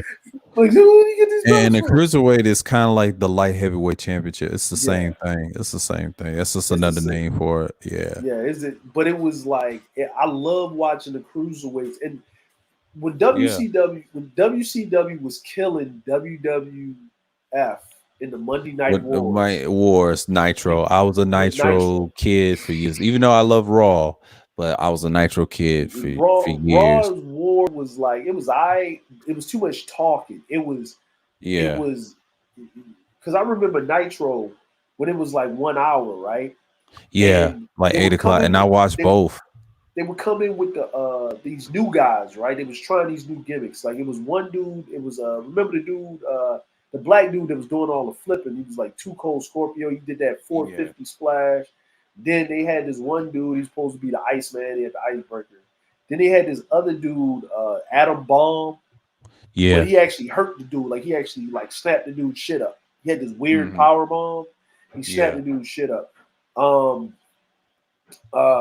then that's when you had your Eddie Guerreros, your Juventus, your Rey Mysterios. Yeah, who to Guerrera. Yeah. You had Conan. You had your Conan. Yeah, You had Conan your was Dean cold. Malenko. Yeah, Dean Malenko, another one. And then you had the like the different luchadors and stuff. You had your Jushins and I said Ultimo Dragon. Then you had what's the white dude? I forgot his name. The white dude. He was there too. He was there with he was doing the cruiserweight stuff too. But it was all technical. It was fast paced, technical, high flying wrestling. Everything was holds, breaks, all of this other stuff, right? And that was like, and then they would go into your other stuff, and then they would go into these storylines, and then you do whatever. Then when the Raw's War, the Monday Night Wars, they said, well, we're gonna do another hour, right? That's what WWF did, and then WCW was like, okay, Nitro 2 hours, and then they just broke it up. It was all your technical old school wrestling, and then it was all of the quote unquote, I call it the ice cake shit, the fluffy, the frosting stuff. Like you have a cage match.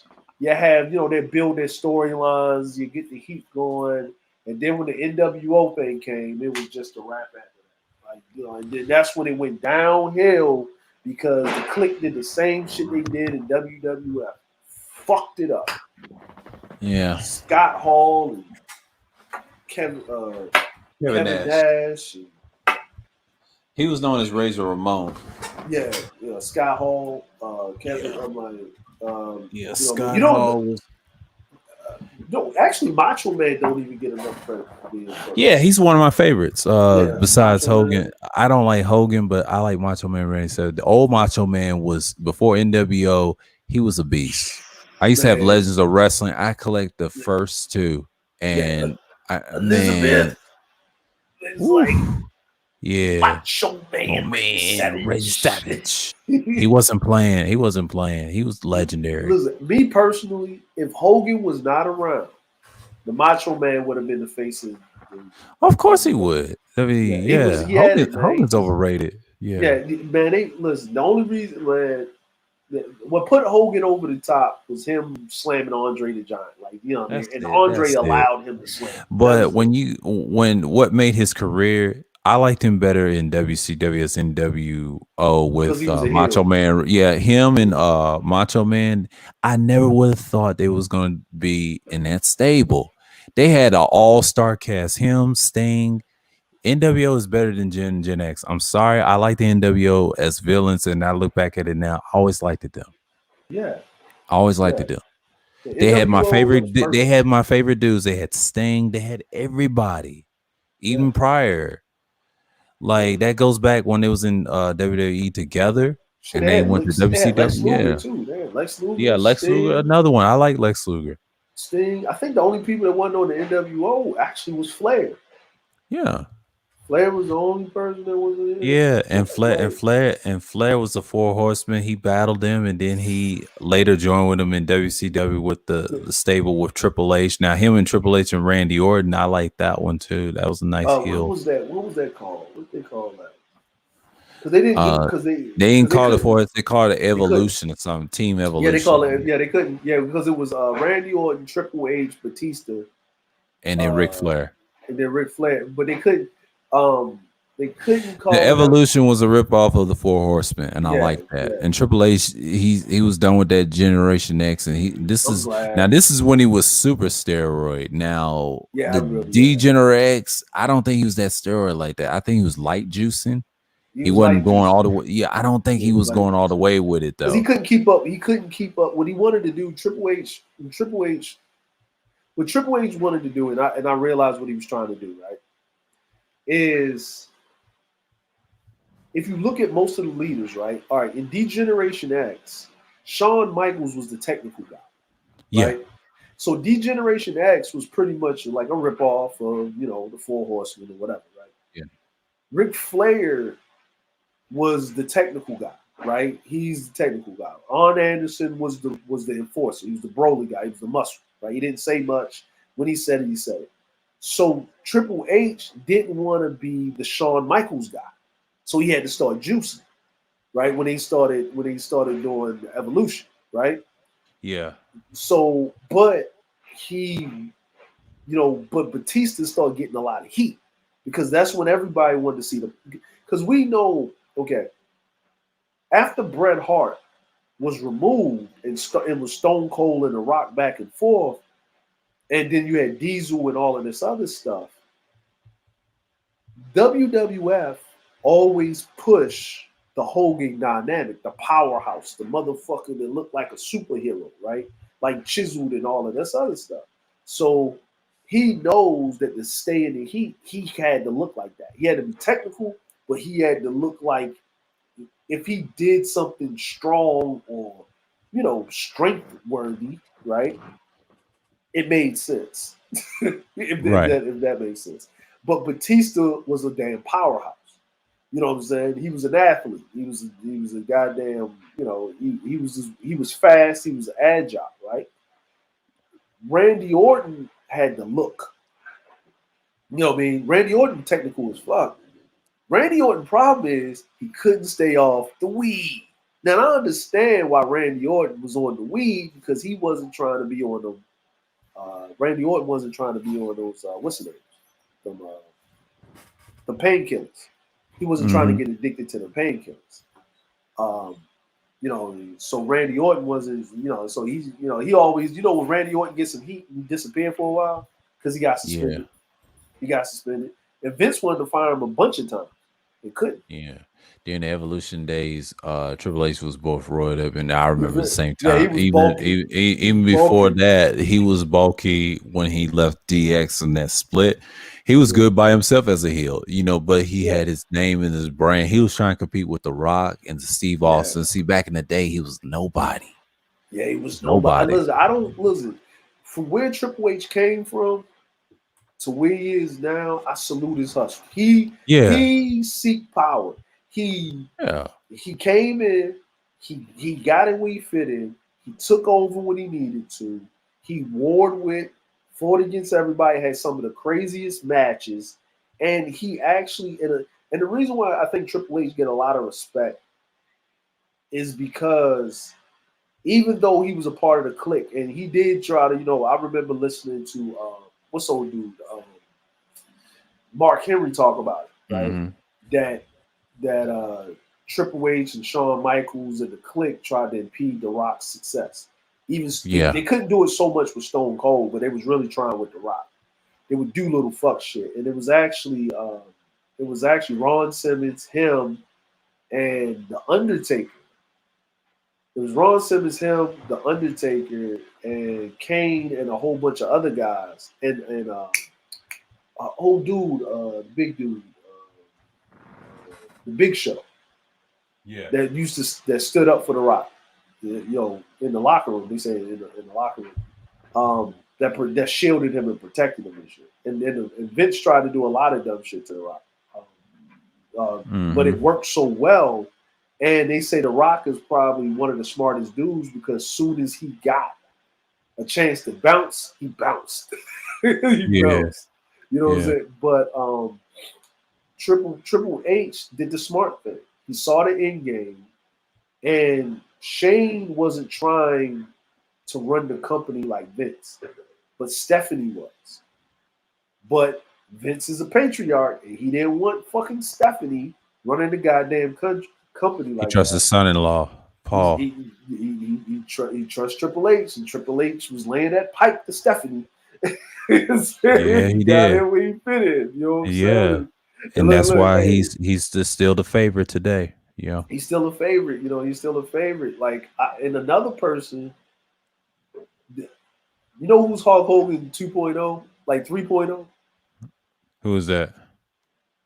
John Cena. Yeah, in a way.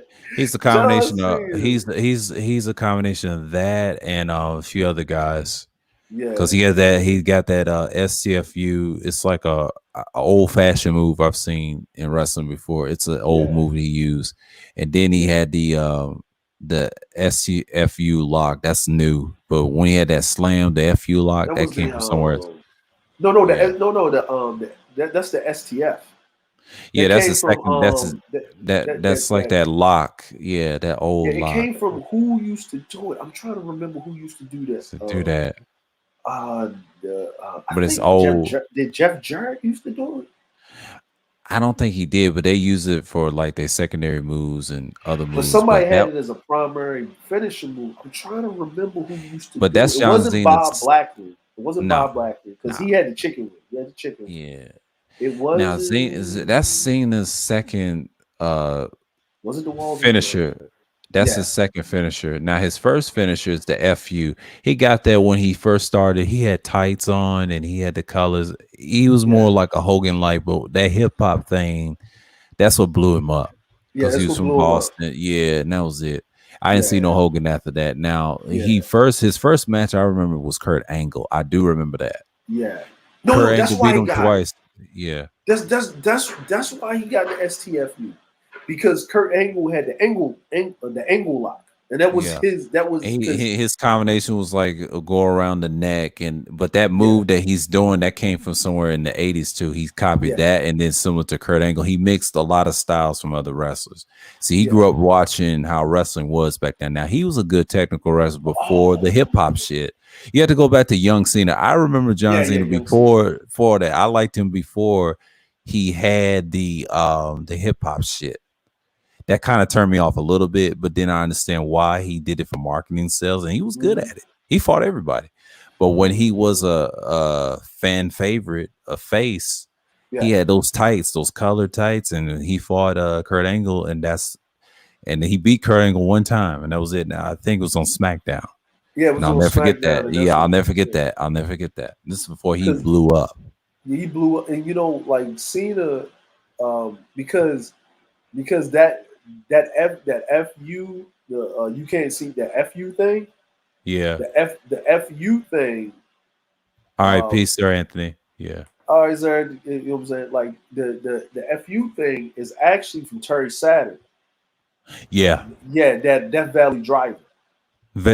That's what Oh, Zena's that got it is the from. Great Muta used to use the Yeah, STF. yeah, Yeah, yeah. The Great that's Muda. what Thank you, yeah the thank Great you. yeah Yeah, he did too. I yeah remember him that. A lot of people yeah use that. Zena yeah because they has got it from moves that he came Japan. from. Yeah, he used that. He used Terry Saturn's move, but his is so famous because it's just like there's a wrestling book I used to a library as a kid in middle school had all the moves and everything, and then John Cena is just one of those wrestlers that copied everybody else. And I noticed that I used to have a wrestling book said all the moves came from certain individuals. They list them, and I'm like, Yeah, wow, it's an old book. It's an old book too. yeah, because even that you can't see me that five finger the five finger shuffle or whatever that was actually his thing that The Rock was doing. Like I guess they like you know That was because hip The hop. Rock. Yeah, that was Because some The hip Rock hop used to do the shit. people's elbow, that jumping across and the doing Yeah, the but when he said you can't see me, that's some hip hop shit. yeah He that's added yeah that. That's new.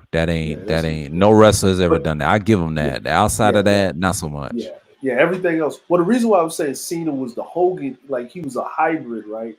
He He's a was hybrid of the Hogan, The Hogan Rock, Rock and and Austin, and all the guys like Triple H. Saturn, Triple H. Yeah, because He he was had a the face powerhouse. first. Yeah, Yeah, he he could was do a the face powerhouse first. thing. He was a face first, Yeah, and he was also a heel in between. Then he went back to face, so he was more like those guys we just mentioned. That's the problem. So yeah, and that's the thing with him. So that's just that's it. Yeah, man. I'm about to shut this down. Shoot, been up here for like 7 hours. Woo, that's a record. Yeah. yeah. I like Cena, man. Like Cena, I like Cena because he held down the fort. Like um, I think the neck injury that Edge got, Yeah, Edge, like Edge's neck he's injury, another one. he's good. Roman Reigns, they try to manufacture another Rock because he's Samoan, and it did. Yeah. He's not good. The Rock, See, Roman Reigns, he what they should have did with Roman Reigns is um, they should have used Roman Reigns in the classic style, or they should have just gave him a manager that could talk for him. Like how they did Right. with Brock Lesnar. Like Brock was good because he didn't talk, and he had Paul Heyman That was to his do all character. the talking. Yeah, he Like, can and talk. He didn't want to spoil it. That was his character. I remember yeah, when he had before the tattoos. I used to like Brock Lesnar before I liked Cena. It was him, Cena, that rivalry. That was a good yeah. bit. Him and The Rock. The F5 was a new move. It's like a And twisted face plant. Yeah. what made Brock Lesnar legendary is when he went to the UFC and came back. Yeah. Like when he became a champion in the UFC and came back, you because it's like, yo, he can actually fight in real life. Like he's Yeah. just like you can't, but people keep forgetting he was an all collegiate world champ. Like Kurt Angle was In Minnesota, in him and Minnesota. Kurt Angle was a great rivalry. Yeah, I like Kurt Angle too. Kurt Angle at first he wasn't my favorite at first, but he grew on me over the years during the WWE era, the height of the 2000s. That was his era. It was him, Brock Lesnar, and John Cena. They kind of took that because The Rock and Triple H, they go back to the Attitude Era. That's why they had championships and it was up yeah, and down. Everybody yeah. It else was was up and down. just, yeah. But those three I just mentioned, Cena, Lesnar, and who else I mentioned? Was it Cena, Kurt Angle. Lesnar? It was Angle, Lesnar, and Cena. That was their era, and I'll tell you why. Because The Rock and Triple H was off and on in the 2000s. Yeah, People try to say is that no, it's not. They had the Attitude Era on lock yeah, yeah. They to had the that. 2000s and all that. But see, Kurt Yeah, Angle no, changed that. That was his. You know, yeah, when he that was started it. winning the WWE and then Lesnar came and Cena came, they changed that. Yeah, They're and then they they're split the them up. dinosaurs. Yeah, they're the dinosaurs of that era growing up when I was a teenager. And then after I left it and it was Benoit, that shit was over after that. Yeah, You know, like Raymond. They're like, I was like, oh, it was like Rey Mysterio won the heavyweight champion. You're like, what? yeah. Like what? Like I understand the Eddie. I Yeah, understand the Eddie Guerrero thing. He yeah, deserved it because he that was deserved it. like him and Benoit deserved it because that was like a lifetime achievement award. Like, you know what I'm Yeah, saying? Like, you know what I mean? Because they put in so much work to get there. You know what I mean? Rey Mysterio, I get it to a certain degree, but nah, man. Like it is, and then we got to talk about Batista. But when they split the promotions between SmackDown and Raw and all that, and it wasn't you're just the champion. It's like you're the SmackDown champion, and you're the Universal champion, and you're the Raw champion. Like it was like I'm tired of these participation trophies in wrestling. Who like the heavyweight champion of the world is the top wrestler in that promotion? That's what it is. You know. Now I understand he did the whole Money in the Bank thing, right? I get that. You know what I mean? hmm I get that. I'm like, that was actually good. Like, when they started having Hell in a Cell and these things and whatever and so forth, I get it. You know what I mean? Like, but the table ladders and chairs matches with the Edge and Christian versus the Hardy Boys, them shits is classics. yeah, they are. Them shits is classics, man. Like them Yeah, shits is classics, man. Like you just watching it. What's old dude? AJ Styles. He's in WCW. yeah, I remember him. Yeah, TNA. AJ. Yeah, Yeah, AJ Styles. You know what I'm saying? He they had can't. Christopher. Yeah, Christopher Daniels. I didn't like Jeff Jarrett though. I did. Jeff Jarrett. Jeff He's Jarrett too was bland. technically. Yeah, But he's you know too what he bland. was. You know what Jeff Jarrett was. If if if Jim Cornette wrestled. Yeah, And I didn't like Jim Cornette, like the mouth. I didn't really. I don't know. There's something in me that didn't like him. it was Like his I'm just. character. It was It his was his character. Like, character. Yeah, but yeah, outside of that, if you see him in his interviews, yeah. that dude Oh, is he's good. feral. Oh Yeah, my yeah, yeah. god, When he man, he knew shoots a on lot of shit, shit. Yeah, when he shoots on shit, I like listening to those. But his character, like, but that he In played the wrestling, perfect character yeah, because he's he wanted. annoying. He's an annoying character. That's what sold it to him. He was a heel. Yeah, He was a heel that's what manager. he was supposed to. That's what he was supposed to be. What was what was another technical dude? Another technical dude, man. People don't even know, man. Like another technical dude was actually Yokozuna to be that fucking Yeah. big and to move like that. Him and Rikishi, man. Too bad, he died. Yeah, I know But that degenerate. That's why I like John Cena. And yeah, Edge, he was okay too. I liked him too. Yeah, I yeah. know he's a Edge was Scorpio too. Yeah. yeah. Edge was Edge was good. Who else did they have? I'm trying to remember a couple of these guys back then. That were mid tier guys that never kind of like Shelton Benjamin. Yeah, he was good.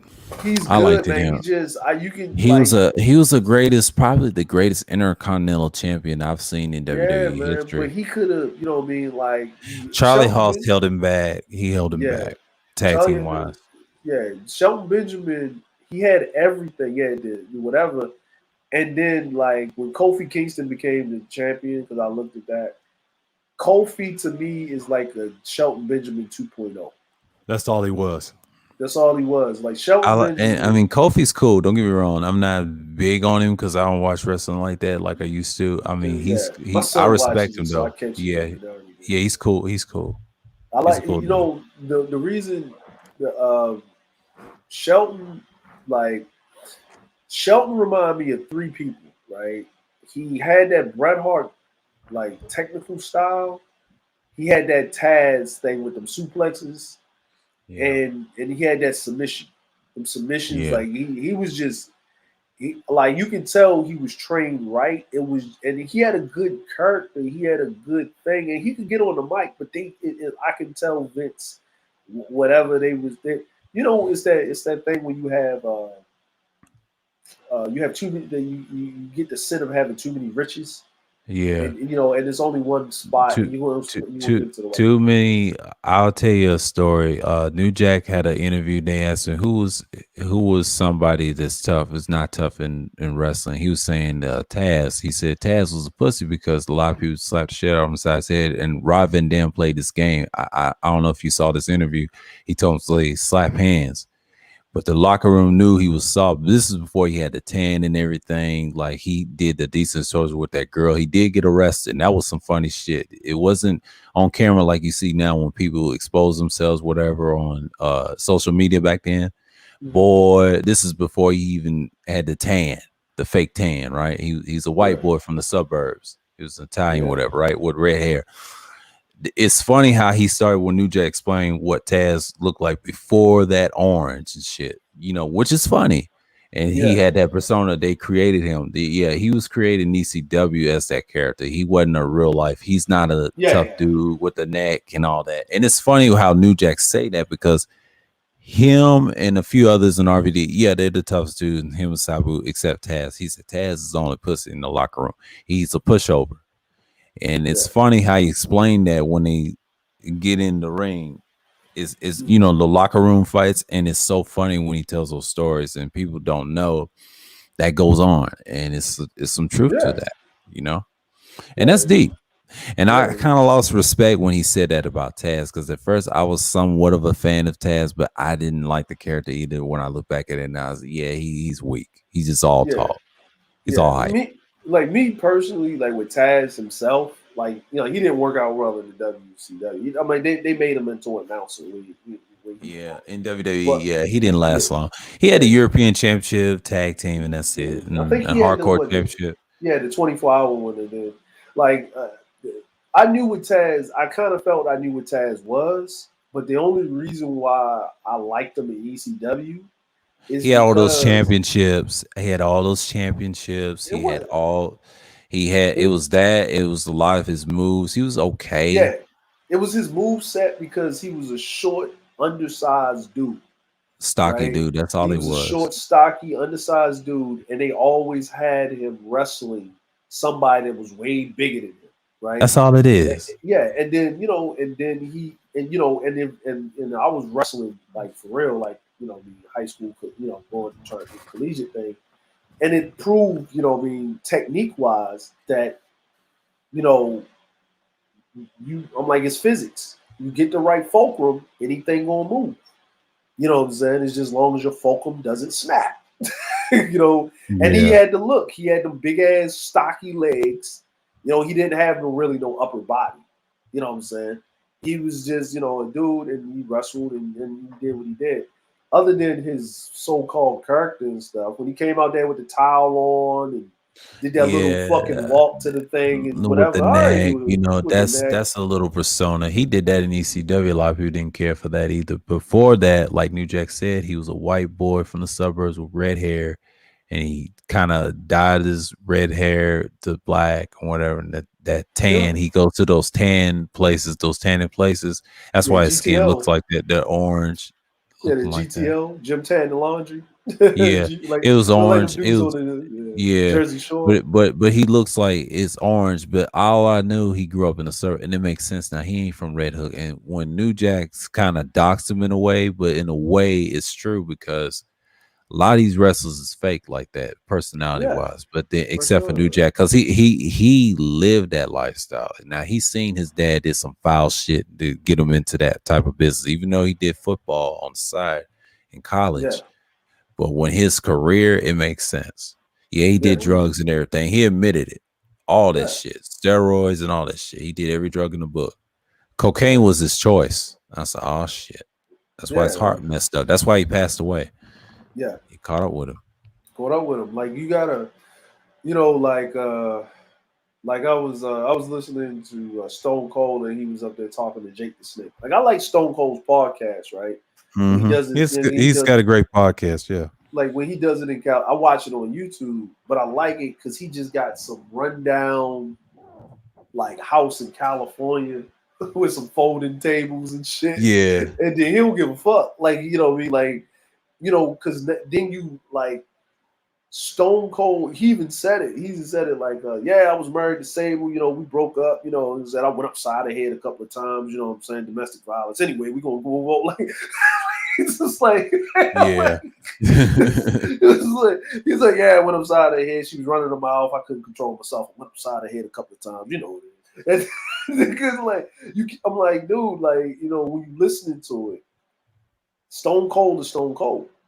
Yeah. Like, he's like, what I'm saying, like Stone Cold is Stone Cold. He even talking like him and Booker T are best friends, but like they was doing he was talking about they was doing the trading back and forth when they was doing the punching, and they actually hit each other. For real. And they was actually fighting in the ring with, like, they was actually fighting for real. And then when they got in the back and they, they squashed it and shit. Like, what I'm saying? He's like, man, you hit me for real, man. I was like, oh shit. You know what I mean? And like, cause Stone Cold said that he didn't realize how hard he hit Booker T because he just came back from neck surgery. Yeah. So he took one of his painkillers. So you're numb. So that means you don't know. And I really hit him, and he slugged me one back, and I looked at him and hit him back, and we was actually hitting. And he said, "Hey, Book, I'm sorry. I took one of the painkillers." He said, "Oh, all right." He said, "Did you take one?" He said, "Yeah, man, I took one." And he said the Undertaker saw him. Said, "Yeah, man, he took one of his painkillers before he went in there." And he's like, all right, I'll let it ride. He's like, no, I'll buy you, some whiskey and shit. And, you know what I'm saying? And he said that's how, it used to be. And they used to, Yeah, New Jack said the same thing with Sandman called him the N word, called him the nigger word, and he was drunk. And they fought in the locker room. They was playing. They was close. It was cool. This is young New Jack and Sandman. They was like tag team partners, and then they fought each other. And I thought that was interesting when he said that in the interview. I said, "Damn, that nigga's wild, man." Woo. Yeah, That's why I respect New Jack way more because people give him a bad rep than any in I wrestling because always he was loved too that dude. realistic. Yeah, he's I a love that beast. dude, man. You know who I didn't? You know who I don't like, man? R-Truth. R-Truth. Yeah, he's like, if you ever see what he does, man, he's too much of a minstrel. Yeah, I can't stand him. Yeah, I know exactly. Yeah, I can't stand him. Like, he does too much minstrel shit. Like, you know what I'm saying? Yeah. Like, he looks like a like he looked like You know, if you ever watch Game of Thrones, Yeah, I watched a little bit of it. okay. So you probably got to the point where Ramsay Bolton, an old dude, like he's Reek now. That's what he reminds me of, Reek. Hmm. Like he's been busted, like to you know, like it's just like I only like watching this motherfucker, man. Like when he used to, like my son used to watch him, like because my son loved wrestling, and you know he used to watch it and stuff like that, you know what I mean, whatever. And when he would have like our truth would come on, and if I came in the room, he'd turn them off. You know what I'm saying? Because I told him like you ain't watching that nigga. He used to say it like that. Don't watch Yeah, it. I don't want you picking up any bad habits. This is not how black men supposed to conduct themselves. There's certain things you got to do. You got to play the game, but that's not playing the game. I don't want no. I hmm, don't want you ever doing no shit like this ever. Like this. Some of the shit he does so over the top. And I remember hearing something. He's like, "Man, what do you think about our truth?" I think it was actually Booker T because Booker T got his podcast too. And he was like, yeah, "Man, they were talking about our truth." And Booker was like, "Yeah, Vince really likes him." yeah. And that's That's all Booker why. said. And Booker had that look. Like he looked into the Yeah, camera and he looked off. And then I think Stone Cold was laughing, right? Because you can actually tell like Booker T.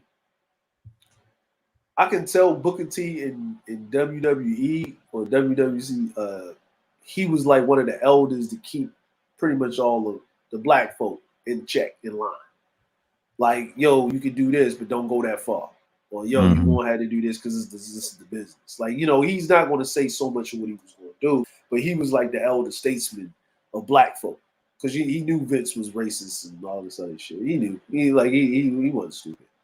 Like, you know what I mean? Like even when Vince would do that thing with Booker T, yeah, like, and Booker T would have that bug eye looking like, "What you mean, boss?" Like he would do that hmm, that look, and the camera would be on him. Like I was like, man, why they got this man looking like a yeah. I know. straight minstrel? You know what I'm saying?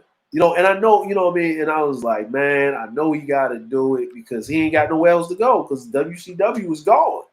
Yeah, You know Harlem what I mean? Heat. I Yeah, remember because Harlem Heat. Stevie Ray. Yeah, Stevie Ray, did you ever see that promo where he yeah, slipped up and said, "Hogan, we gonna come get you, nigga"? yeah, Oh yeah, man, yeah. you know I what I'm remember when they was saying? in NWO too, like the later Yeah, part of it. Yeah. yeah, See, because Booker Booker, T, I like Harlem Heat, the whole tag team. They still yeah, cool to this day. Yeah. yeah. Today it was a good. I'm like, that was a good match. Booker T, but that's how tag teams was built. You had your powerhouse, and then you had your more agile. I think my favorite tag team was the Road Warriors. Hmm. I Yeah. don't know why, right? I don't know why I love them. It was the Road Warriors, and then it was the Steiner brothers. I like the Steiner brothers better, even though I love the Man, Road Warriors. But the Steiner brothers, yeah, I would say Rick is good, but Scott is the Scott best. He's the Scott was super the best. top. He OD'd on them. I understand. See, people don't remember Scott before he fucked his back up and Yeah, got and started getting roided up. yeah. Scott was agile as fuck. He was technical. He was technical. And then when they left and they came back from Japan and he started doing that Frankensteiner, Hmm. man, like a dude that big doing a Frankensteiner, like that was, then they had the Steiner line when they were like, I mean, people don't realize Rick Steiner was retarded. Like Hmm. he wasn't playing. Rick Steiner was actually, he had Yeah, like ADHD. Like that yeah, barking was not him playing. yeah. He was actually, Scott kept him in line in WCW and in WWE. yeah, And Scott, yeah, I tell people all the time, but Scott was my favorite because yeah, he did all those crazy flips, and then yeah, he had that back injury. But the reason he roided up, his reflexes was gone. And see, he came in an era when people was doing acrobatics and shit, so he couldn't do yeah, none of the moves he did. He went with the slow and steady, methodical movement bro, in wrestling. Yeah, with the yeah. technical methodical, because technical wrestling can be methodical too. Yeah, I've even noticed he that. as yeah, even him as Big Papa Pump, even him being like, he was That's like my that. favorite persona. That's him. Yeah, That's like, him. but he was technical. He wasn't just a big, strong, like, Nah. bruising dude. He was still doing his technical moves. He was putting you in holes and locks and throwing you. But his suplexes was perfect form.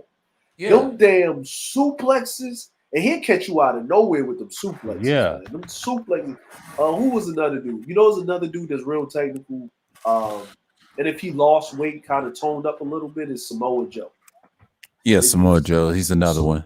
Yeah, I like him. Samoa He's Joe, different. Yeah. Yeah, he's different. And there's another Canadian wrestler. His name is he was in ECW. His name is Lance Storm. Lance Storm always said, "Hey, you I'm serious as for man." Him and Kurt Angle was something else. Yeah, like they used to who fight was over that in? Who was that in? Who was that in TNA? They had to ban that move. It was like he would jump off the top rope, and then it was like a flipping pile driver. Oh, I know who you're talking about. It's called the Canadian Destroyer or something. It was yeah. That move, I ain't gonna lie, that move I know it's dangerous as fuck, but that move was I was like, man, what the fuck is that? Because like when I saw that that was it. I saw that because Juventud had to stop doing the Hoovy drive. Yeah. Yeah, Juventud had to stop doing the Hoovy driver, and Juventud had to stop doing the Hoovy driver. Somebody did some move, and dude got paralyzed.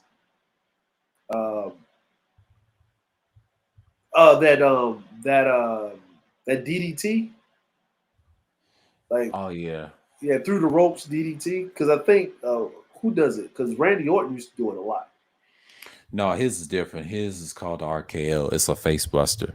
It's not diamond. that one. I'm like, when like a dude comes through the ropes and he catches him.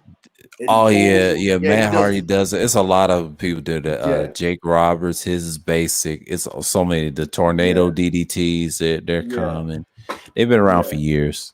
Yeah. Like it was one. Somebody did it like on not in the middle rope, right? Because when you do the DDT, Raven did it. His is called the Fallen. The even flow, was it the even? The even flow DDT is different. His DDT, his DDT. It's even flow. He leaned his neck to the side, body to the side, to the shoulder, and then he puts his hand on top and slaps him face first. Yeah. And the reason he did that in the ECW, he did it in WCW. Now, the ECW Raven was crazy. I saw one of the old flicks on YouTube. I remember he was Raven. Well, when he was in WCW, he was more dark. Now, WWE, he was the same as those two. He was both. That was Raven. But he couldn't, because his, the one in ECW was good. The one in WCW sold more. And he was technical. He's technical. But Ed Sullivan sold it off because he was all over. Remember they had that whole little clique. It was Raven, Blue Meanie, Steven Richards. He was there. ECW. Then Steven Richards had the that IRS group in WWE. But see, a lot of people don't know Stevie Richards came from ECW through WCW and WWE.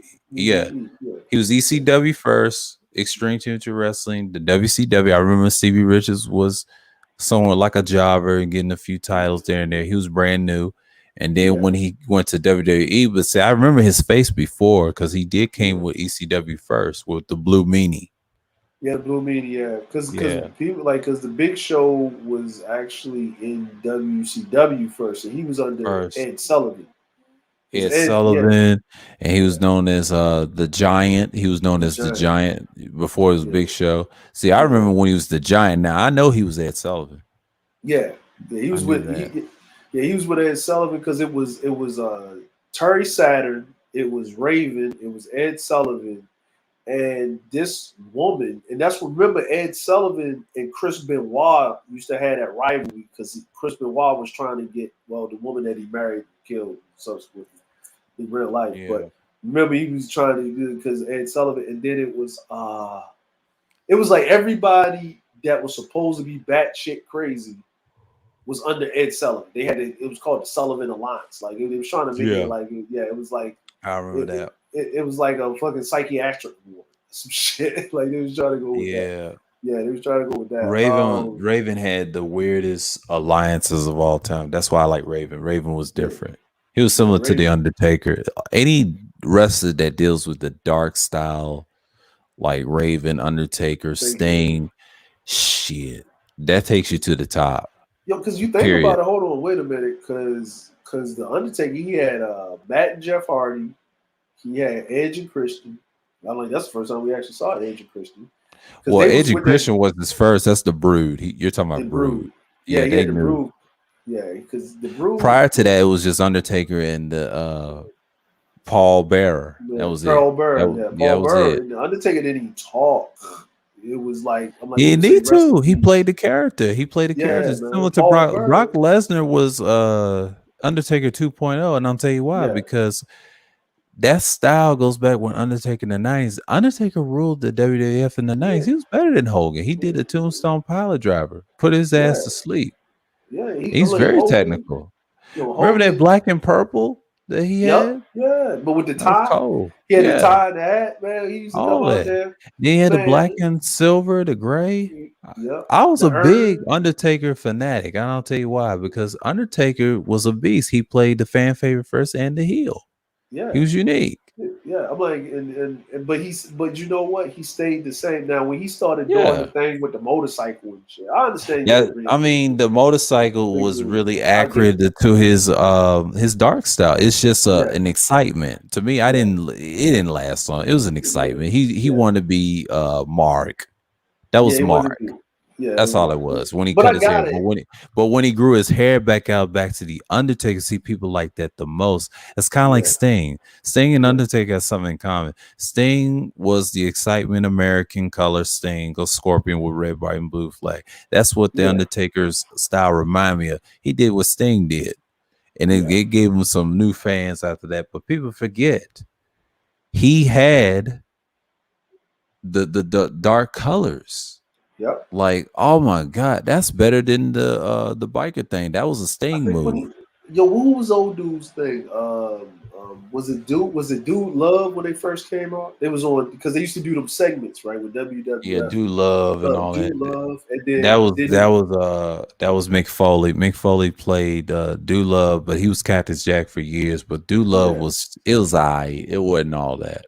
No, I mean, But the hold on, because not Dude Love. What's the dude that he had? He looked like he looked like one of those dudes off the 700 Club, like a preacher or something. Like he had the white oh, I know who you're suit. talking about. Yeah. Yeah, when they first came out, right, and that was when, and then they changed it because remember Shawn Michaels through Marty Jannetty Yeah. through, was it Brutus the Barber Beefcake's was it Brutus the Barber Beefcake or was it Dude Love when he did when Shawn Michaels threw Marty Jannetty through the mirror? When he said, "I want to go solo," and he just grabbed him by the head, threw him through the mirror, beat his head. Yeah. I was like, "Damn, Vince!" It was like, people like wrestling back then. You had wrestlers, and then you had storylines, and these beefs would go for like 2 years, right? Mhm. They didn't have it. Okay, it's going to go. This beef is going to go to WrestleMania. Like we doing this so you can get to WrestleMania, right? WrestleMania was like a culmination of the beef went for 2 years. It didn't because they didn't have Monday Night Raw like until they had Saturday Night Wrestling. Mhm. You know what I'm saying? Like, what I mean? And then it was regional, right? Yeah, they had house shows. I remember those house Yeah, shows too, from Tuesday, from Wednesday in Central Time where yeah. I'm from. Yeah. Yeah, it was like it was the one thing I did love about living in Baltimore, like living in Baltimore when we watch wrestling, Yeah, is we because got Baltimore, both. yeah. Yeah, Baltimore, like places where I'm from, like Tennessee, is known for wrestling. They took the wrestling stuff out of our schools and kept it organized, because some kid got killed and they had to sue yeah, the some school. doing It some was some dumb shit. crazy shit, yeah. And we don't have that now. It's in other Tennessee's high schools and schools like that, but not ours where we from because it got so physical. But we did had some type of amateur like Smoky Mountain type wrestling in a certain neighborhood. It was structured. They had belts and everything, and yeah, it was sort of like that. I mean, Kentucky, Tennessee, the whole Southeast was known for wrestling. Even Baltimore, like in Maryland, and Yeah, territorial places based off territories. They don't do that now. It's business yeah, promotion. yeah. It's businesses. Ohio Valley, championship. They part of that too. Yeah, because wrestling, like it was like watching. Like when I was a little kid. When I was a little kid, the wrestler that scared me when I was like 5 or 6 Mm-hmm. was George the Animal Steel with that tongue and shit. He was all hairy and shit. I didn't like that motherfucker, man. Mm-hmm. Like, I think my favorite wrestler when I was a little kid was Coco Beware. I didn't like the Junkyard Dog because I just didn't like that chain around his fucking neck and shit, walking around looking like a fucking slave. But but Coco Beware was probably my favorite wrestler when I was a kid, like a young kid. That Roman is with Paul Heyman now. Oh, they got Roman Reigns with Paul Heyman. That's good Mm-hmm. because he can't cut a promo to save his fucking life. Like you can't do shit. Shit. You know who could they dropped old dude. Um, damn, I forgot his name. He was really good. The man amongst men. I forgot what his Mm-hmm. name was. They dropped him. He actually could cut a promo. He could actually talk. They dropped him. I mean, he's probably AEW or something. Probably over there. He's probably over there. I did like. I didn't. I did like how Sting. They had Sting show up finally. Um, I did like they could at least had Sting win one WrestleMania, win a match at WrestleMania. You know what I'm saying? And then I just at least give him. Yeah, man. But I'm gonna drop off, man, and get this shit popping. Man, you can go for like almost 8 hours. Man.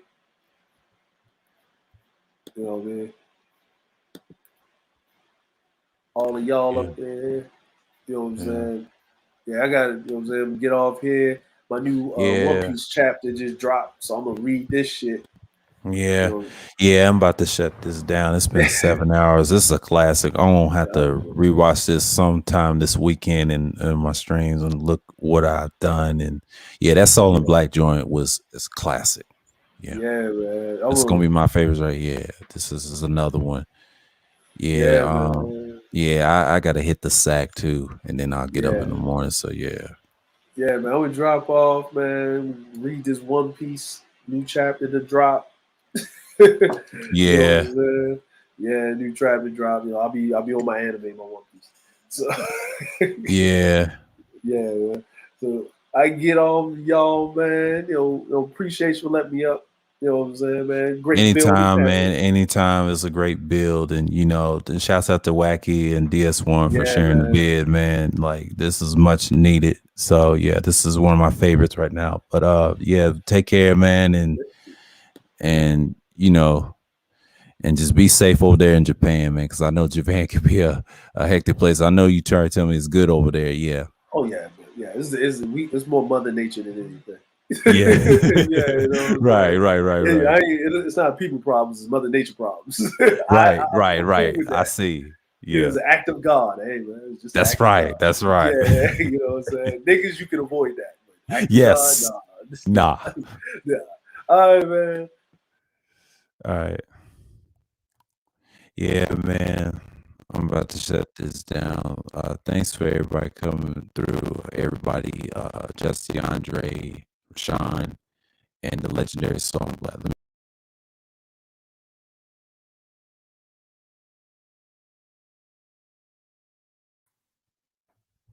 Yeah. And those guys in the legendary song Black came in this panel. And yes, it's been 7 hours, 40 minutes, and 38 seconds. So yeah. Shouts out to everybody. Kane, Degenerates, Passive $40. Sir Anthony. Who else came through? Most man, salute to you for coming through. Yeah, I mentioned that. New Juan G's. Everybody that came through. So with that, I just want to say peace and shalom.